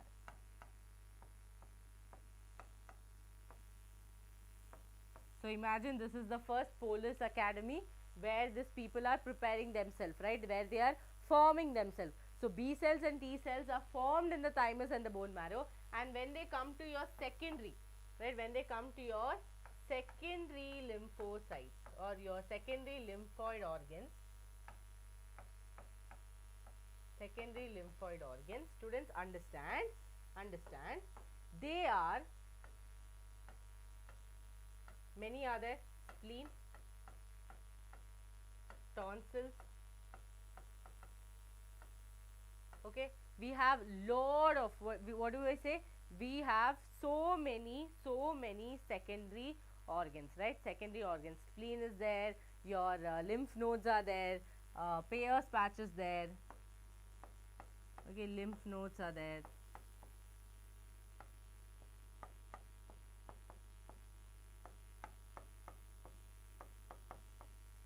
Students, most of you might think this chapter is very, why do we have to learn so much, why is the class so long and all that, but students, actually speaking, every single line, every single word of this chapter is important. You cannot predict from where questions will come. Okay, that is why it will, it is going to take longer than I actually expected, because there is lot of explanation that is needed. Okay, lot of explanation that is needed. Students, Peyer's patch are regions which are attached to the intestine. Okay, they are attached to the intestine. Now, spleen is there, tonsils are there, lymph nodes are there, Peyer's patch is there, and malt, M-A-L-T is there. Okay, now we'll understand all of this. Now, understand, students, this is in the intestine. Okay, intestine it is attached. Yes. Another one thing that you people know to know, students, you have to know, spleen will attack what kind of antigens. What kind of antigens will lymph node attach? All of that is necessary for you to understand. Okay, so spleen will actually attach, or spleen, let's start with lymph nodes. Lymph nodes will actually attach, or it will affect blood-borne antigens. It will affect blood-borne antigens. That means antigens which are present in the blood. That kind of antigens, whom will attack? Lymph nodes will attack. Okay, who will attack? Lymph nodes will attack. Is this clear to all of you? Is this clear to all of you? Wait, no, 1 second, students. Not lymph nodes, spleen, sorry. Spleen will attack blood-borne, and lymph nodes will attack local. That means local tissues. Whatever antigens are present on the local tissues will be attacked by your lymph nodes. Okay, ulta. Blood-borne antigens, spleen, and lymph nodes by local tissues. That means whatever is there in the local tissues which are not in the blood, it will be attacked by your lymph nodes. Is this clear to all of you? Okay. Now, your malt is what? Your mucus associated lymph tissue. That actually, okay, mucus associated, okay, this is full form is given in your NCERT, associated tissue. This one is actually going to cover around 50% of the mucus layer, which we studied in your physical barriers, right? That entire mucus layer, these people are helping. Who? Secondary lymphoid organs. Clear to all of you? Okay. Yes, appendix. No, appendix is actually, it is a rudimentary organ, like no use.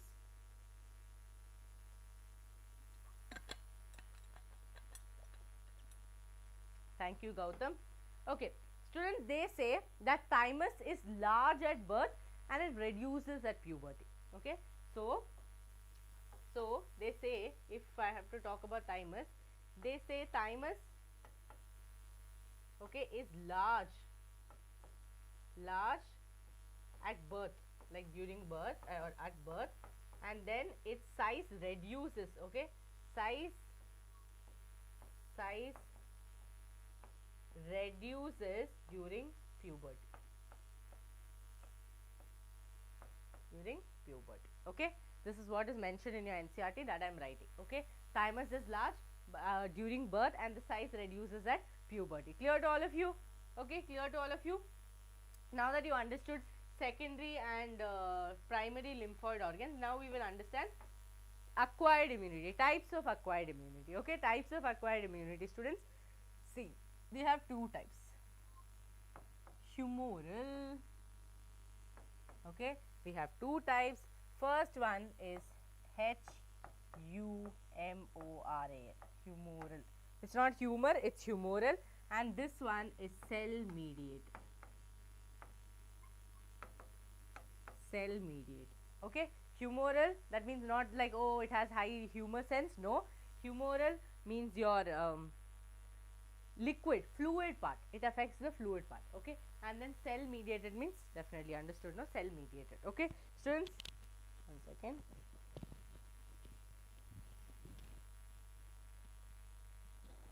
Yes, so that is your entire that partition of your acquired immunity. First one is your humoral immunity, which is basically based on your fluids. Okay, so humoral immunity based on the fluids. Okay,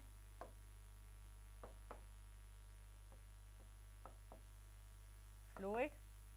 And cell mediated, definitely cells. So what is going to happen? Your humor or your fluids,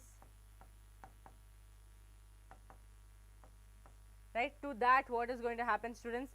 There will be, so this fluids, what are the two types of fluid? Blood and lymph. The two types of fluid in our body is what? Lymph and blood.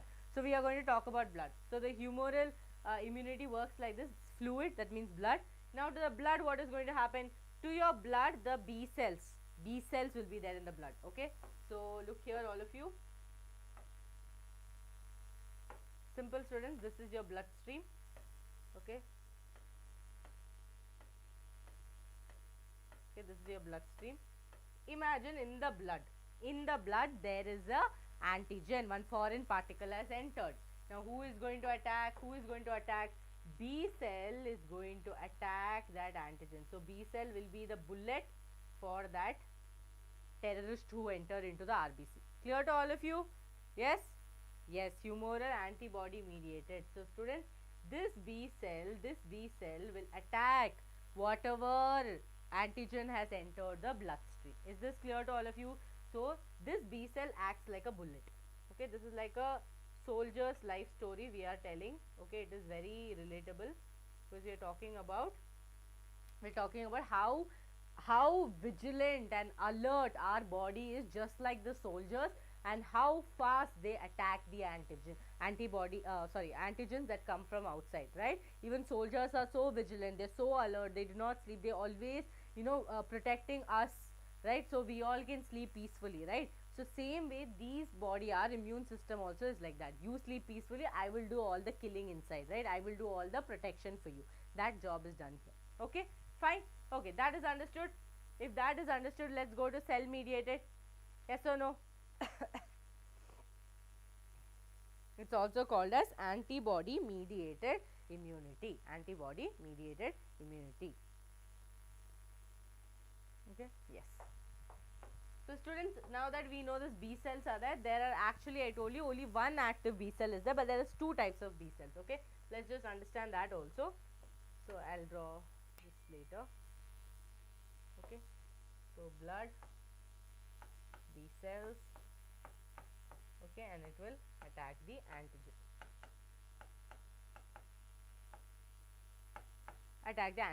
Now students, B cells are two types. Okay, B cells are two types. What are the two types?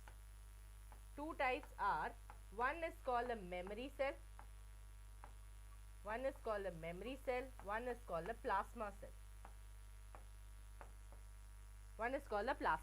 So students, memory cells, or sorry, your plasma cells are not very long. They cannot live for long.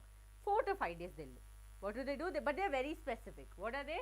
Plasma cells are very specific, but their lifespan is shorter. They can go up to 5 to 6 days maximum. After that, they will just do all the killing and then they will just surrender themselves. They'll be like, okay, kill me, right? They will surrender themselves. So they will not live for long. But memory cells are not like that. Memory cells will live for long. Okay, memory cells will be there for years in our body, correct? It will be there years in our body. Is this clear to all of you? Two types of things are there. Plasma cell is there, memory cell is there. Plasma cell, it was very specific, it will do all the killing and it will die after 5 to 6 days, or it will just, it is done. Okay, and then memory cells are not like that. They will stay for years in our body. So anytime we counter or we come across that kind of a pathogen again, our body will react to it. Clear? Yes? Okay, fine.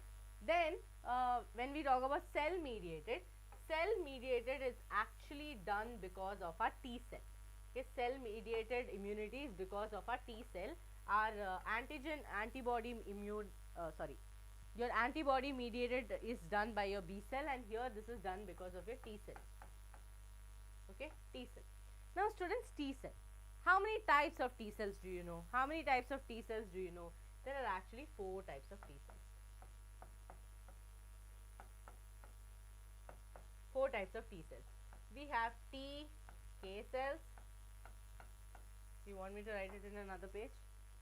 Yeah, I can write it here. 1 second. TK cells, T head cells, that is T helper cells.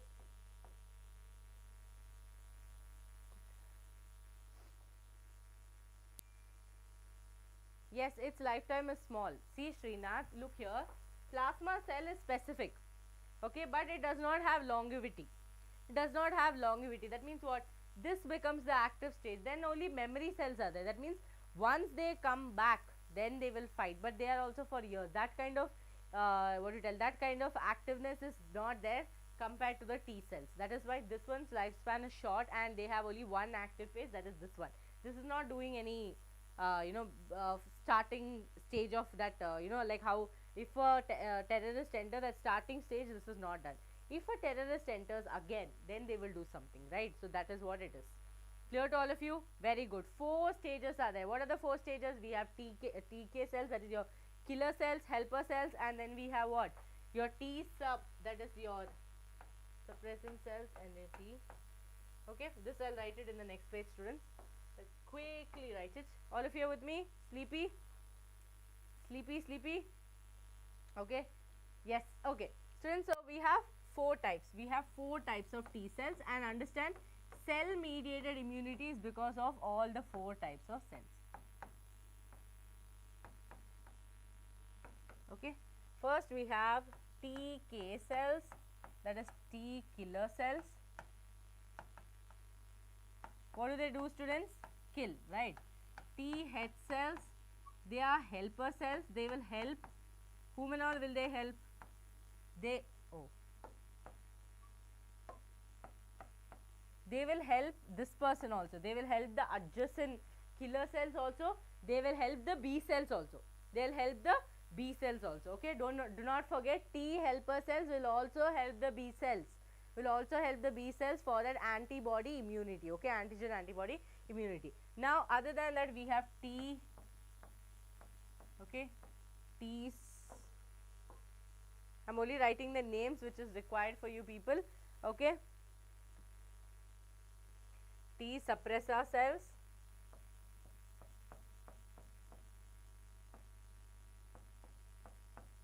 T memory cell.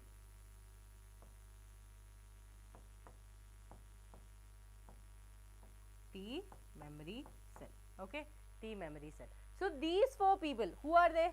Okay, this helper cells will help the killer cells, and it is also going to help the B cells. Okay, so they are very helpful. Right, you should also be helper cells, you should help other people. Okay, students, so this is your all about your types of acquired immunity. So what are the types of acquired immunity? We have your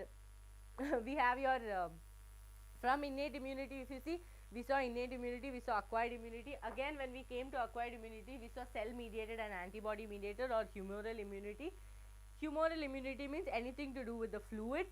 So the fluid in our body is blood and lymph. So in the blood, in case an antigen is there, then our B cells will attack them and try to kill this antigen. And B cells have 2 types of cells. One is your memory cells and plasma cells. Plasma cells are very specific and they have a lifespan of 5 to 6 days. And then we have memory cells which is stay for longer years, but activeness is not there like plasma cell. The specificity is not there, right?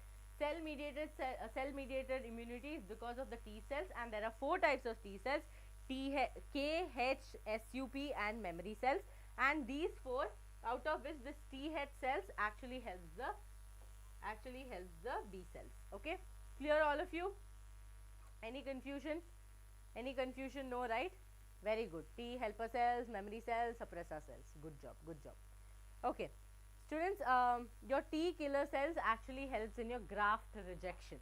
All of you know that, no, when we do this graft organ transplantation, when we do graft region, that means from some other place of our body, we take a skin and we place it in some other body part, that is called as graft, right? That graft rejection is done by your T killer cells, because T killer cells sometimes cannot recognize a self cell, so it will start killing them, right? That is why we put immunosuppressants and other things to calm this reaction down.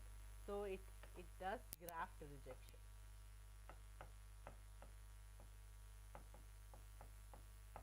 Okay, graft rejection. Yes. Okay, so let's understand antibody. So students, look here.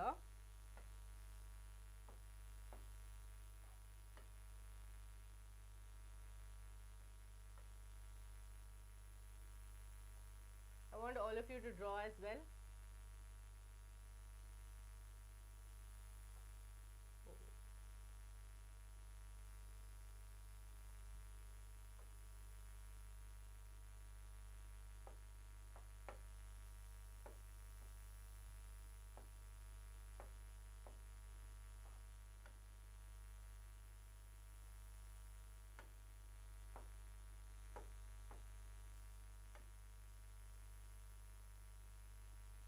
Yes.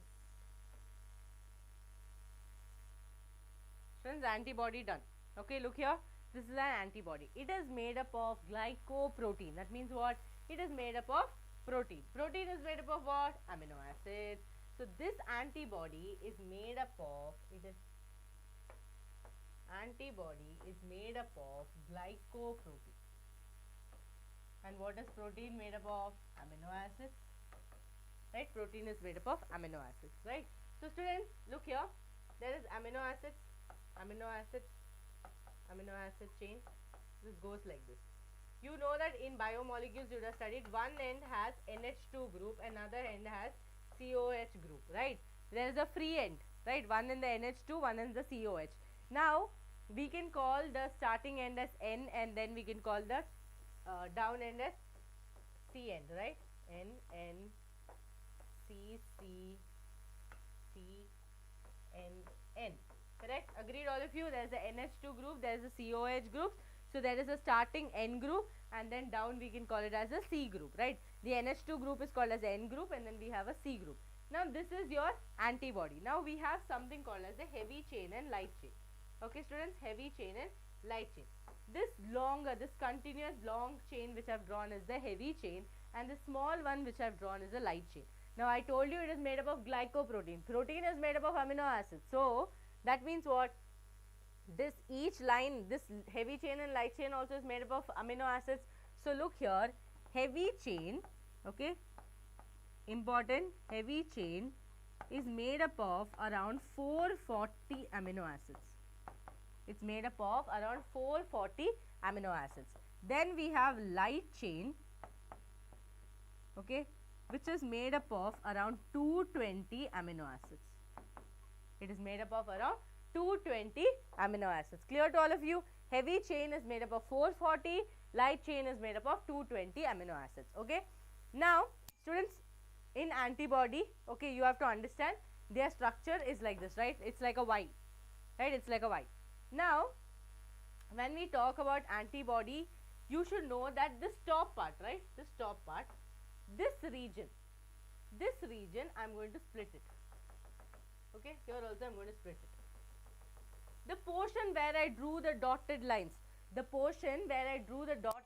they are the variable region. What are they? They are the variable region. Okay, variable region. 1 second students, I will draw it more close. Oh no. Okay. Okay, this area, this region is called the variable region. This region is called the constant region. I will tell you why I am telling all of this. Students, variable region means the region which acts like a bullet. Bacteria is coming, tish, right? Protozoan is coming, shoot. So that kind of thing is happening because of this variable region. Variable region is very, very specific to bacteria, to protozoan, to helminth. Whoever comes, this person is ready. But this portion is completely constant. It is not specific, completely constant. Is this clear to all of you? Yes or no? Let me know quickly. Variable and constant is clear. Variable, constant is clear. So students, this region can be called as FAB region. What is it called as? FAB region. AB it is because it is antigen binding site. Antigen binding site. Okay, this constant region is called as FC because it is crystallized region or it is constant region. Okay, Yes, correct. Variable for every pathogen, and it is very specific, right? So this will be variable part, this will be the constant part. Now this much is clear, right? This much is clear.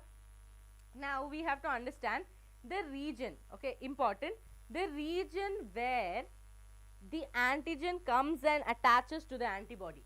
What am I trying to say? What am I trying to say? Imagine this is the antibody, sorry, antigen that has come and attached to the antibody. Okay, so which region? The region that is coming and allowing the antigen to get attached to the antibody, that region is called a paratope. That means this region is of the antibody. Okay, this is the region on the antibody where the antigen will come and attach. Okay, the region where the antigen binds with an antibody, right? The region on the antigen, that region is called the epitope. It's called the epitope. This is the portion of the antigen. Clear to all of you? Paratope, epitope. Paratope means the region where the antigen comes and binds to the antibody is called the paratope. The region where the antigen binds to the antibody is called the epitope. Okay, epitope and paratope, important, very important. Okay, this much is clear. Now students, this whole thing, this chain, right, how are they staying intact? How are they all, you know, staying just like that? They have so much gap. How are they staying like that? It is because of your disulfide bond, right? It is because of your disulfide bond. Now what do I mean by disulfide bond? That means SS bond, SS bond. Okay, so this SS bonds I am going to draw in blue color, so you have to tell me how many bonds are there. So one antibody will have how many bonds? Okay, look here, 1 2 3 4. This, all these are SS bond. Okay, disulfide bond. Clear to all of you? Then same thing here.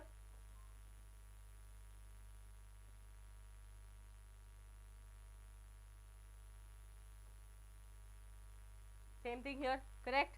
Okay, how many over now? 4 4 4 4, both the sides have happened. Now on this one, how many will be there? Say here 1 2 3 4. Okay, and then we have 5 6. How many are there total, students? Count. We have 4 5 6 7 8 9 10 11 12 13 14. How many we have? 4 2 16 disulfide bond. Very good.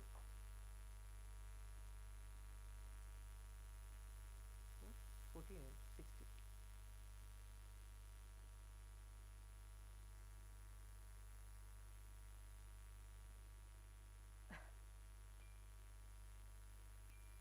Don't worry, you can retain them.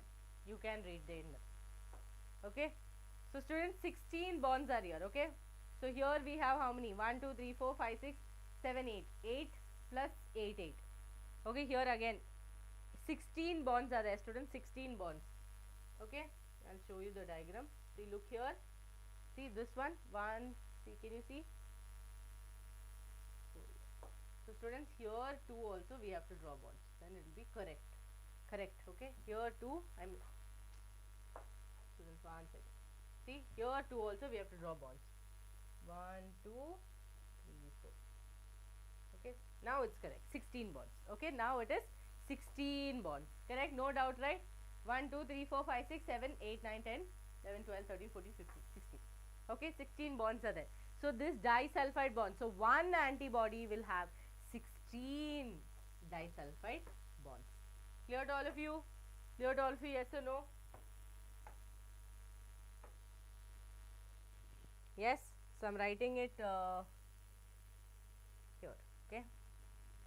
One antibody will have 16 disulfide bonds.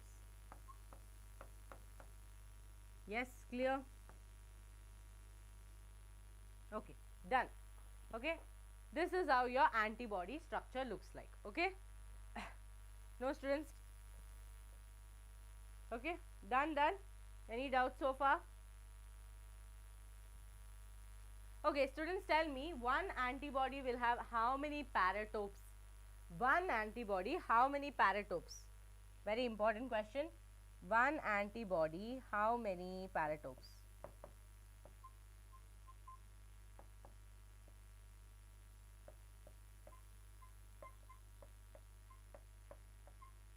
How many paratopes? Can anyone tell me how many paratopes? Quickly. How many paratopes, students? Two paratopes, correct? Very good. One here, one here. So two paratopes. Okay? Two paratopes. Yes, this is the structure given in your textbook. Lot is not explained. So, see, this is the antigen binding site. Can you see that? That is your epitope and your paratope. Okay? Yes. Clear to all of you? Yes or no? Students will finish now. Why you want to take breaks? No need breaks, no? If you take break again, we have to wait, right? It will become till 9, 10. Why? People can have peacefully dinner. I'll finish off antibody, classes of antibody, and then only very less topics are there. Function of antibody. Breaks needed? Not needed? Tell quickly in the chat box. No need, no breaks? Okay. So classes of antibody, by then you people decide if you want breaks or not. By then I'll just write this down. Okay, so it will be easy for us to understand. Okay. Oops.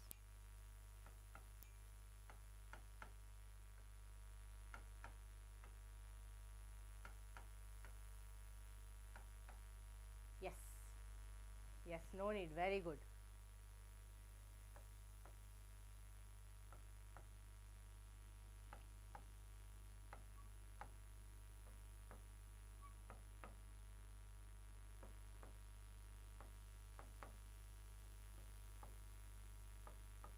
Students, if this D wasn't there, it would be called as game.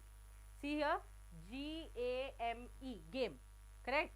Types of antibody: IgA, IgG, IgM, IgE, IgD.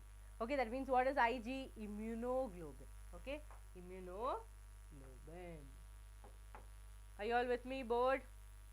Don't be bored. Nancy is telling no need, ma'am, with a crying emoji. So I'm doubtful. What should I tell?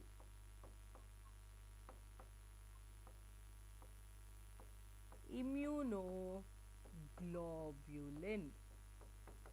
Ig full form is that. Okay, Ig full form is that. Okay. Now students, look here. Gamed. How will you remember this? G-A-M-E-D. Gamed. Okay, you can remember this way all the antibodies, all the types of antibodies. Now we are going to understand very small topics. It's not an in-depth. Okay, very few topics of these antibodies, not a lot also, very simple things. Okay, first let me talk about the most abundant one. The most abundant one is IgG, Gopika.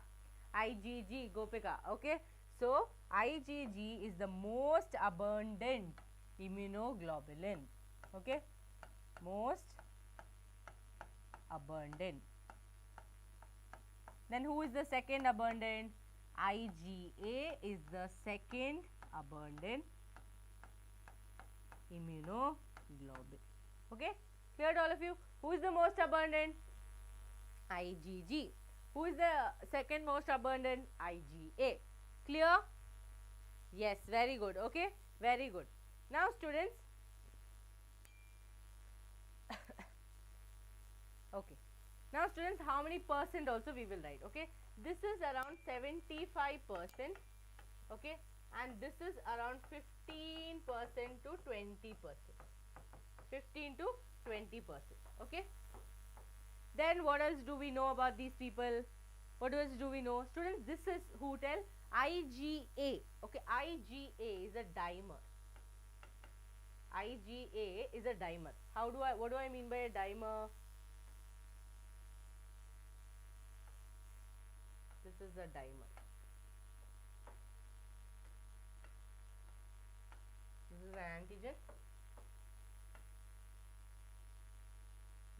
is joined by J chain. Students, understood? Dimer means it is joined by two antibodies, correct? This is an antibody, this is an antibody. It is joined by a J chain. Easy? Dimer is easy to understand. So IgA is a dimer. What did I say? IgA is a dimer. Okay? Whether you have to know few things about each of them. Okay? Now let's talk about IgM. Students, this is the largest immunoglobulin, not the most abundant. This is the largest. Okay? So largest and most abundant difference is there. So largest. Now what do I mean by largest?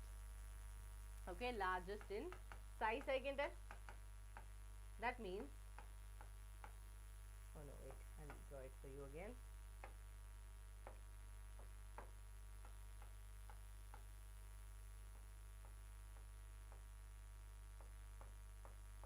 Students, it will look like a flower. 5 of them will be there. It is pentamer. Okay, pentamer. So here we have dimer, it is pentamer. So can you see? All of this again will be attached by your J chain. It will again be attached by your J chain, but can you see 5 antibodies? So that is why this is called the largest in size. Yes or no? Largest in size. Okay. This is what do you tell? It has 10 paratopes. It has 10 paratopes and it does primary response. Primary response. Yes or no? Agreed, all of you?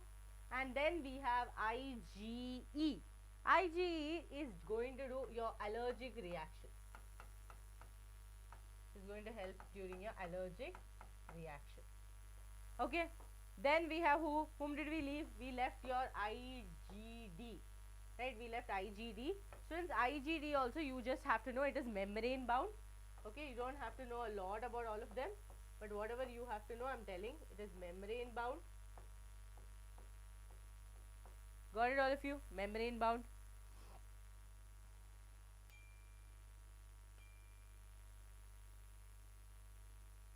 Yes, you can remember however you want.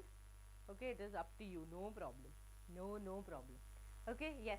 Students, this is membrane bound. This one is a normal one. That means it has only 2 paratopes. Okay, that means this is a monomer. This is a monomer. Even your IgE is a monomer. Okay, I have put the diagrams for you people. I'll show you that, so you will get an idea. Yes, look here, students. This is the diagram.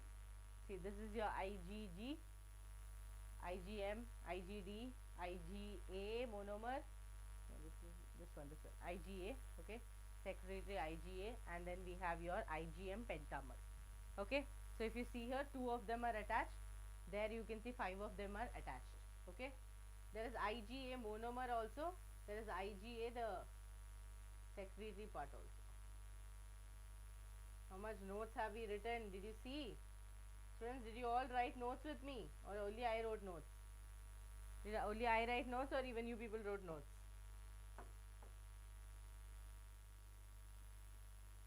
So it is this IgA, right? It is present in the first milk. What is the first milk called?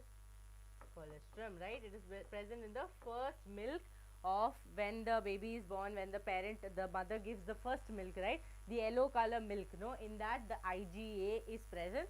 That is the reason why some people tell that, breastfeeding is very important, because it has so many nutrition, they say, because they don't know this IgA and all. They just say it is nutritious. Right, it's nutritious. Yes, very good. Okay, now very good. 4 paratopes are there, right? 4 paratopes. 1, 2, 3, 4. Right? 4 paratopes are there. Yes. Clear?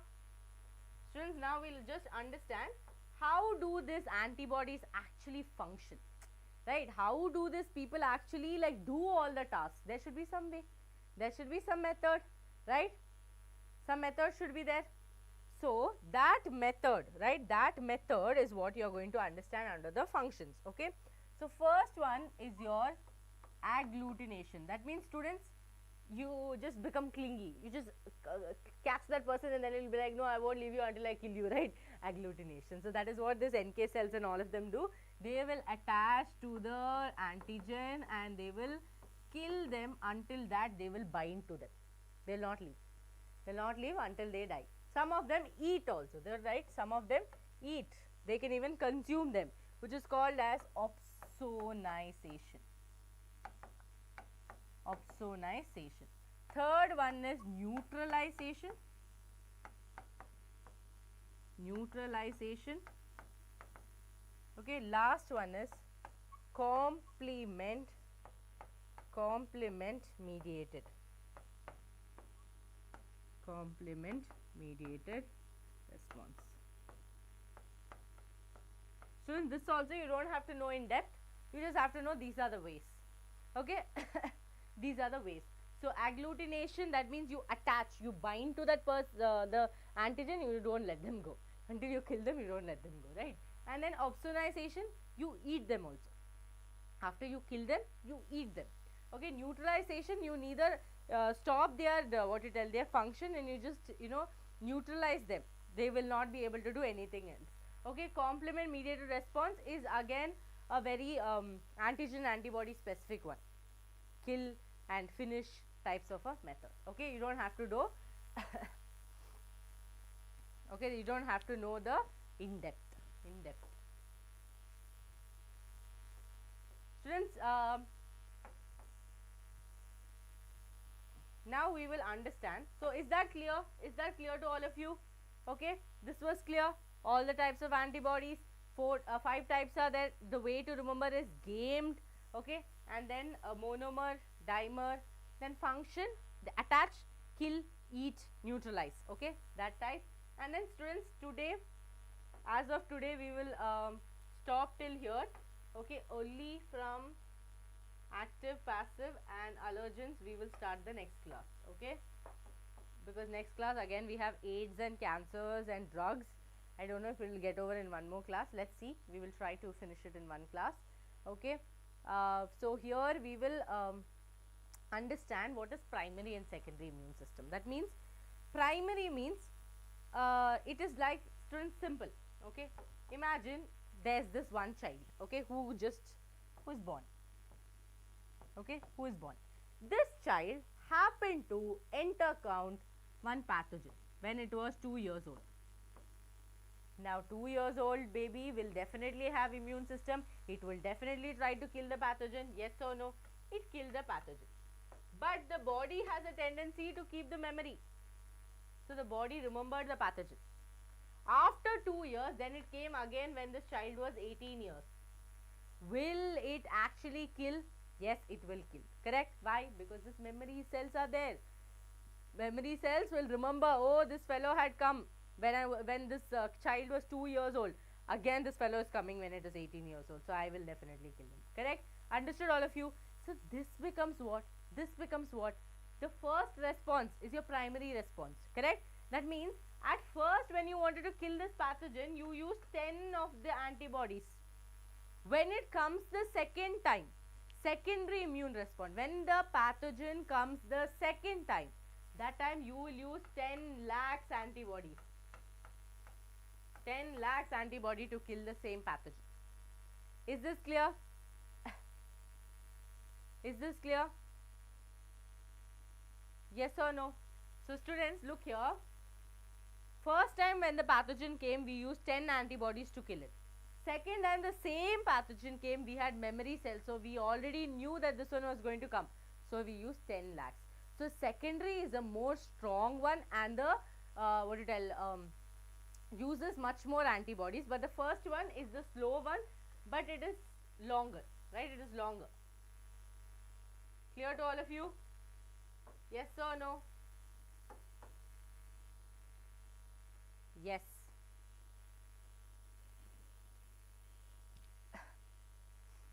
What is happening? What is happening between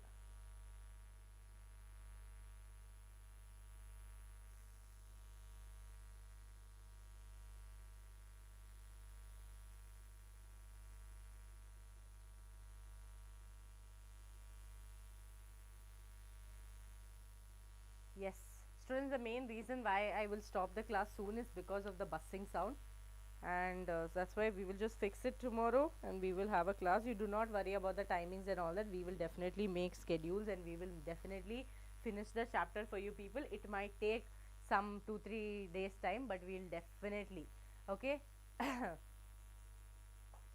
Okay, yeah, revision will take less time, but now that I have to teach you in detail, most of them will do one shot, but then one shot they might finish it in 5 hours, 6 hours, but that is, they teach in such a way that the student already understood, right? But here I am teaching you from scratch, as if you people don't know anything I am teaching you, so it is going to take time. Okay, so do not worry, we will schedule classes, you do not take tension about it. 2 hours, 3 hours, we will handle it.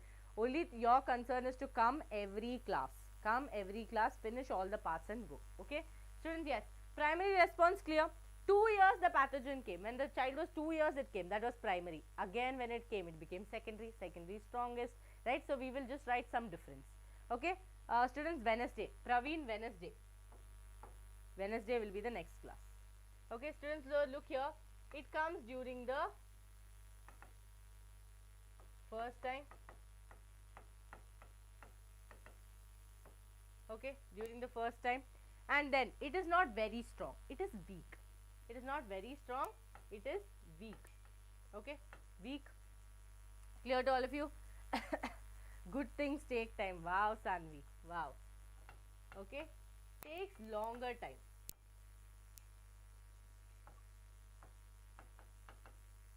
Takes longer time. Okay, and who comes in help for this? Your antibody IgM comes in help for this. Who comes? IgM comes as a major player. Yes, I can do this types. Okay, IgM comes. Okay, students. Okay, now this one will be what? This is primary responses during the first time. Secondary will be what? It's a subsequent of the primary. That means after primary it is coming back, right? So it is subsequent. For the primary one, right? Subsequent or the secondary type of a response. Will it be weak? Will it be weak? No, it is going to be double strong. It's already prepared. It is double strong. Got it? Double strong. So this will be strong, and what will it be? It will be, yes or no? Tell me quickly. This will be stronger, right? It will be strong or it will be heightened. Okay, this will take longer time, this will take shorter time because they have already memory of it. And here who is going to come? IgG is going to come. How are you going to remember this? You are going to remember MG Road. You are going to remember MG Road, or you will remember Mahatma Gandhi. M comes first, G comes later.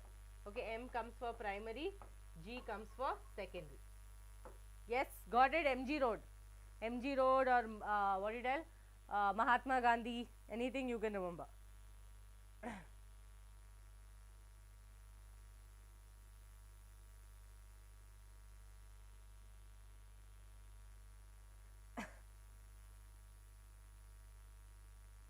Yes, got it. Very good, very good. Simple, no? Very easy. Primary response came first, then that person continued growing from baby, it became an adult, it came back again. That time what is going to happen? Primary response will not happen, secondary response will happen. Correct? Correct. First, if you irritate me, I will already be angry. Second time you come, I will already shout at you. Correct? That is secondary response.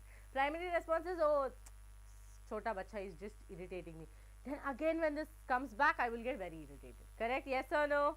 Yes, very good. Okay, so that is all about your primary and secondary immune system. Last topic we will do today is passive and active. Okay, only allergies are left. Allergies are very easy. We only have to talk about your mast cells, histones, that's all. Okay, that will not take more than 5 minutes, so do not worry, next class we will do that.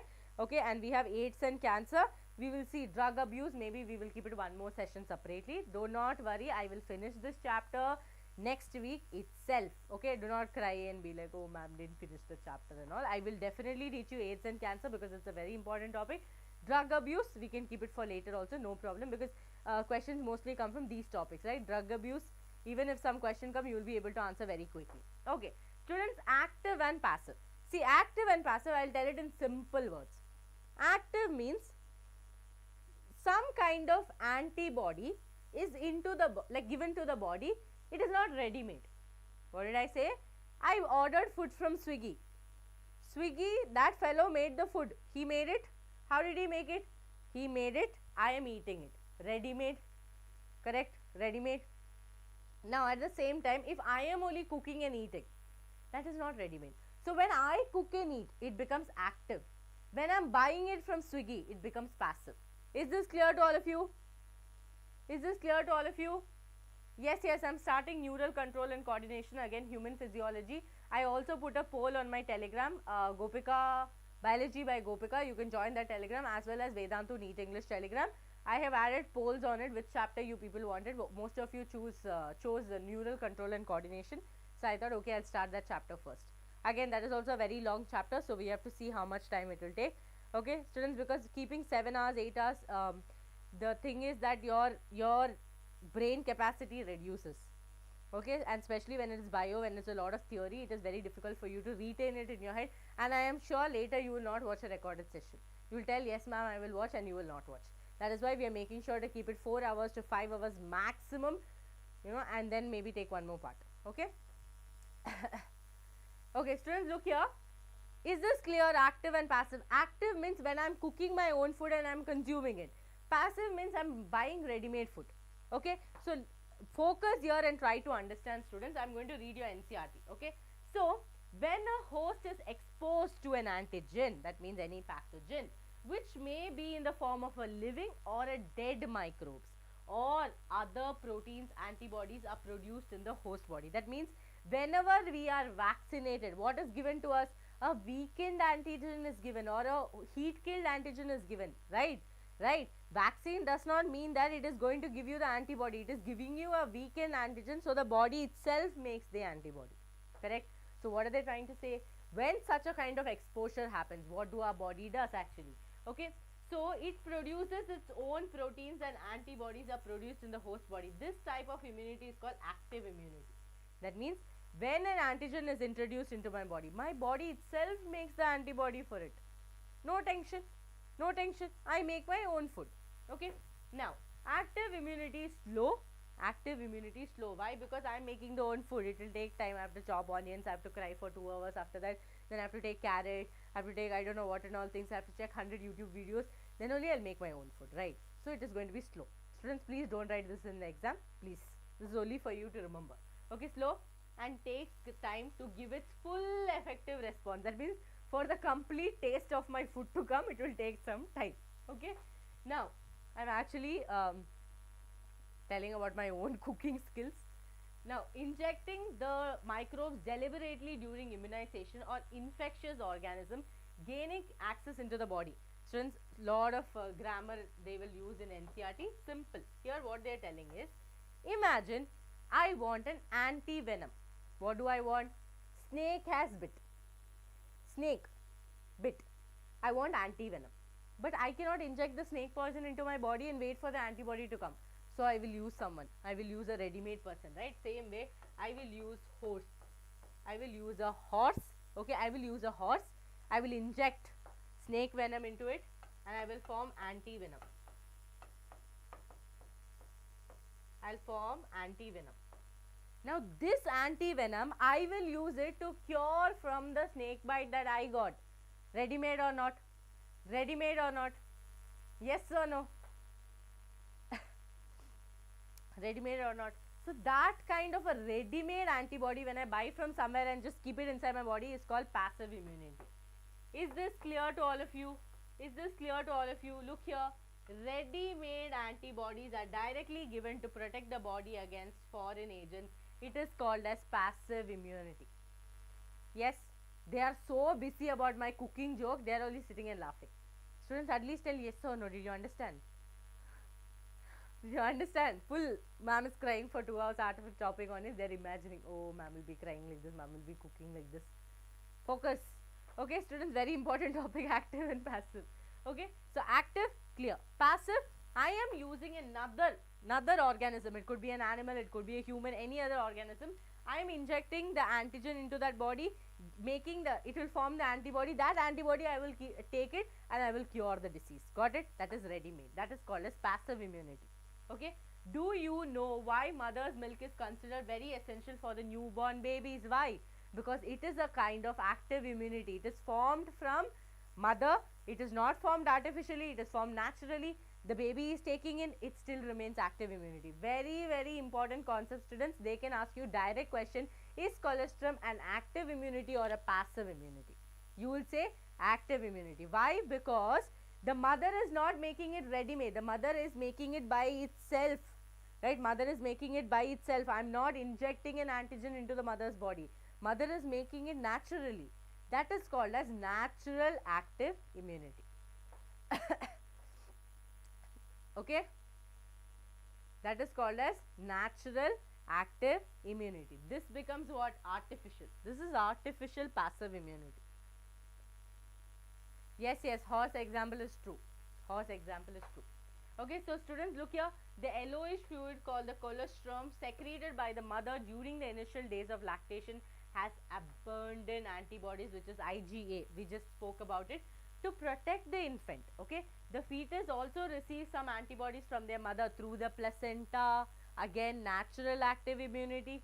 Okay, during pregnancy. These are the some examples. Okay, again, sorry students, these are natural passive immunity. Natural passive immunity, not artificial. Natural passive immunity. Okay, these are the examples of some of the passive immunity. So what is happening? I'll tell it once again. There was a miss switch happened. I'll tell you once again. Natural passive immunity means the mother is not injected with anything. She's just naturally making it and giving it to you. Still it is ready made for you, but it is natural. So this comes under natural passive immunity. Okay. So I'll write only that for those, because a slip of a tongue happened. Meena Senthil has come at the end of the class and she's asking me what is antigen. One of you should answer. Students, so active, okay, active also there is two types, natural and artificial. Okay, now what do I mean by natural? I got an infection, I got a subclinical infection, my own body is doing antibody for it. My own body is doing antibody for it. That is called as your subclinical or self-infection. That means I got an infection, my body is doing the antibody, doing the job. Clear? Clear? What is artificial? Artificial active immunity means I am using a vaccine.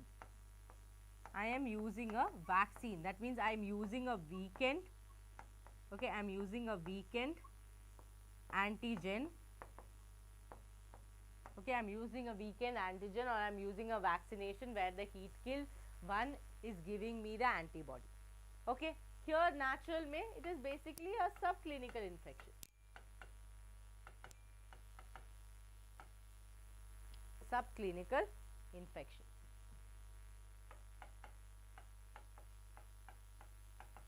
Anyone has doubt?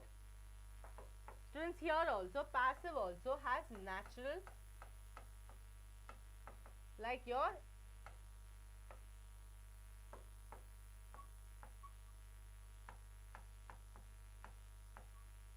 okay. Why this is natural?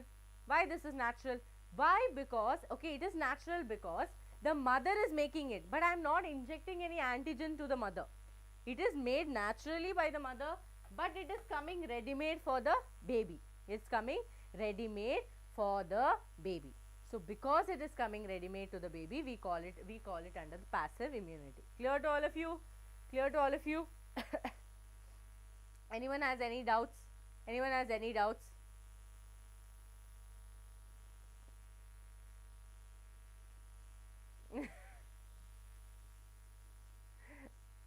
Antigen is Australian president, it seems.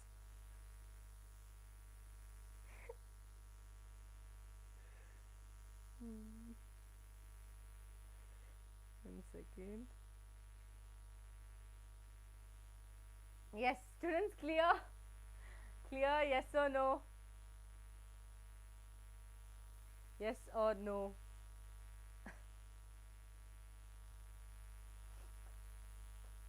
No, see, when you talk about acquired immunity, when you talk about passive and active immunity, these are all immune response, right? This active immunity is what, when we get an infection, antibody will be formed, correct? So that is, again, it could be acquired, it could be innate. It's not necessary, that every time it should be acquired. It's not necessary.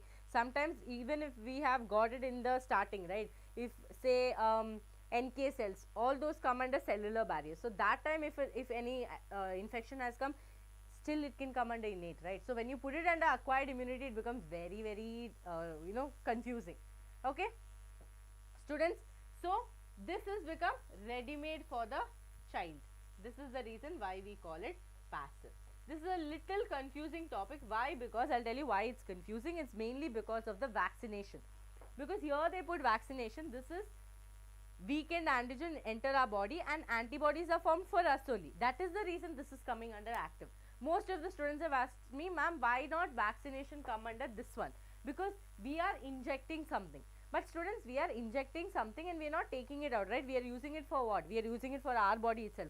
Now COVID vaccine also, it is a weakened antigen. It will remain, that antibody will remain, that will have a memory. Even if COVID comes the next time, we are saved. Got it? That is why this is active. Now students, in this also, there is artificial. Now what do I mean by artificial? The example I told for horse. Artificial, the example I told for horse. That means the formation of anti-venom. Okay, let's not write horse. Let's now write anti-venom. Okay, students, anti-venom. Anti-venom, when it is used, we call it artificial. We call it artificial. Clear? Yes, easy. Easy peasy, lemon squeezy. Yes, anyone has any doubts, please ask me right now, right away. I will clear it for you. Okay, I will clear it for you. Anti-snake venom. Yeah, did I write? Yeah, anti-snake venom.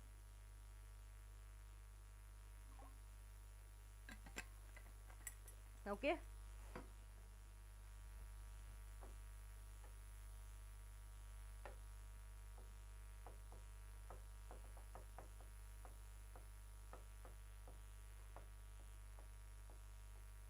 Anti-snake venom. Sometimes students, most of the vaccines we make, sometimes it will be, we use some animals, right? We use some animals, we inject that antigen into their body, we form antibodies and we use that as vaccine. Sometimes we use that, right? Otherwise, we usually use weakened antigens. Got it? Clear to all of you? No doubt, this is clear. This is clear. Okay, this that when I told it, I told active by mistake. So that's why I'm again, I don't want any student to be confused. That's the reason I'm telling it again. Okay, here instead of telling passive, I told active by mistake. But understand, whatever comes ready made, even if it's formed naturally, we call it natural passive immunity. But still, if it's coming ready made to us, then we call it passive immunity. If we are only making it, we are only getting benefited out of it, is called active immunity. Clear ho gaya? Yes or no? Is there any student who did not understand? Easy peasy? Yes, great.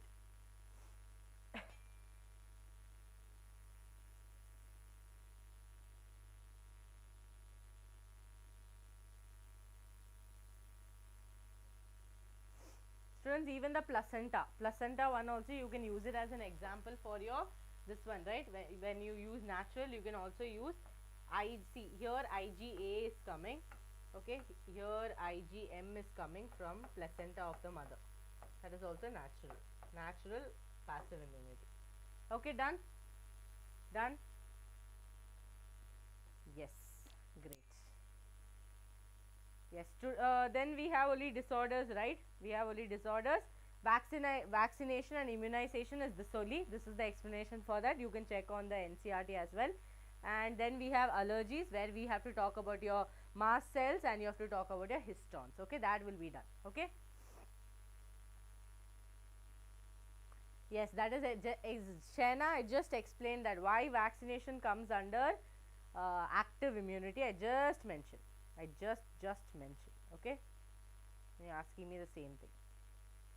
Students, when the passive with preformed antibodies are used, no, that is not okay, right? It's still ready made. So here what is happening? Here in passive, what are we doing? We are using preformed ones. What are we using? Preformed antibodies.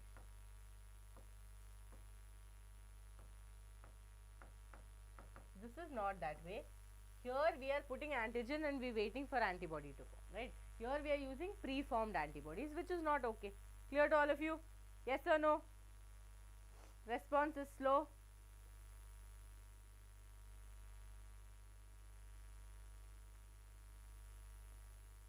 Okay, yes. Students, that's it. We have then only allergy to do, that we will do next class in starting 5 minutes, and then we will do AIDS and cancer. Okay? Yes. Thank you so much, Praveen. Students, there was a voice small slight disturbance. Do not worry, we will fix it. Okay, it is because it's also a Sunday. There can be, even the camera wants sometime rest, no? Camera will be like, I'm not in the mood to teach you people what else, why did you people come? Okay, so yes. So that's all for today, students. Only allergens are left, allergy is left. Allergy, AIDS and cancer, drug abuse will be done separately mostly. AIDS and cancer will be done because that day we have 2 hours class. After that you have one more marathon. So I will try to keep it as short as possible. I will be mostly keeping most slides possible for AIDS and cancer. So I can also make it faster because when I'm writing it's taking time for you people. But as much as possible we will do whatever is convenient for you people because I'm here only for you. If you people you like me writing, I will definitely write, right? So yes, right. So yes, students. Yes, if we inject weakened pathogen into our body and we are waiting for antibodies to form, we are not taking ready-made antibodies from anywhere, it will be active immunity. But when we are taking antibodies itself ready-made, that is called passive. Correct, Malar? Your doubt is clear? That is correct, okay? Form of virus injected, okay. Yes. Okay. Yes, students, that's all for today's class. Thank you so much for joining. Okay, so I have written here preformed antibody. That means what? Ready-made antibodies we are taking. Okay, if you people still want me to write ready-made antibodies, right? Here what are we doing? We are injecting weakened and we are waiting for antibody formation, right? Antibody formation should still happen.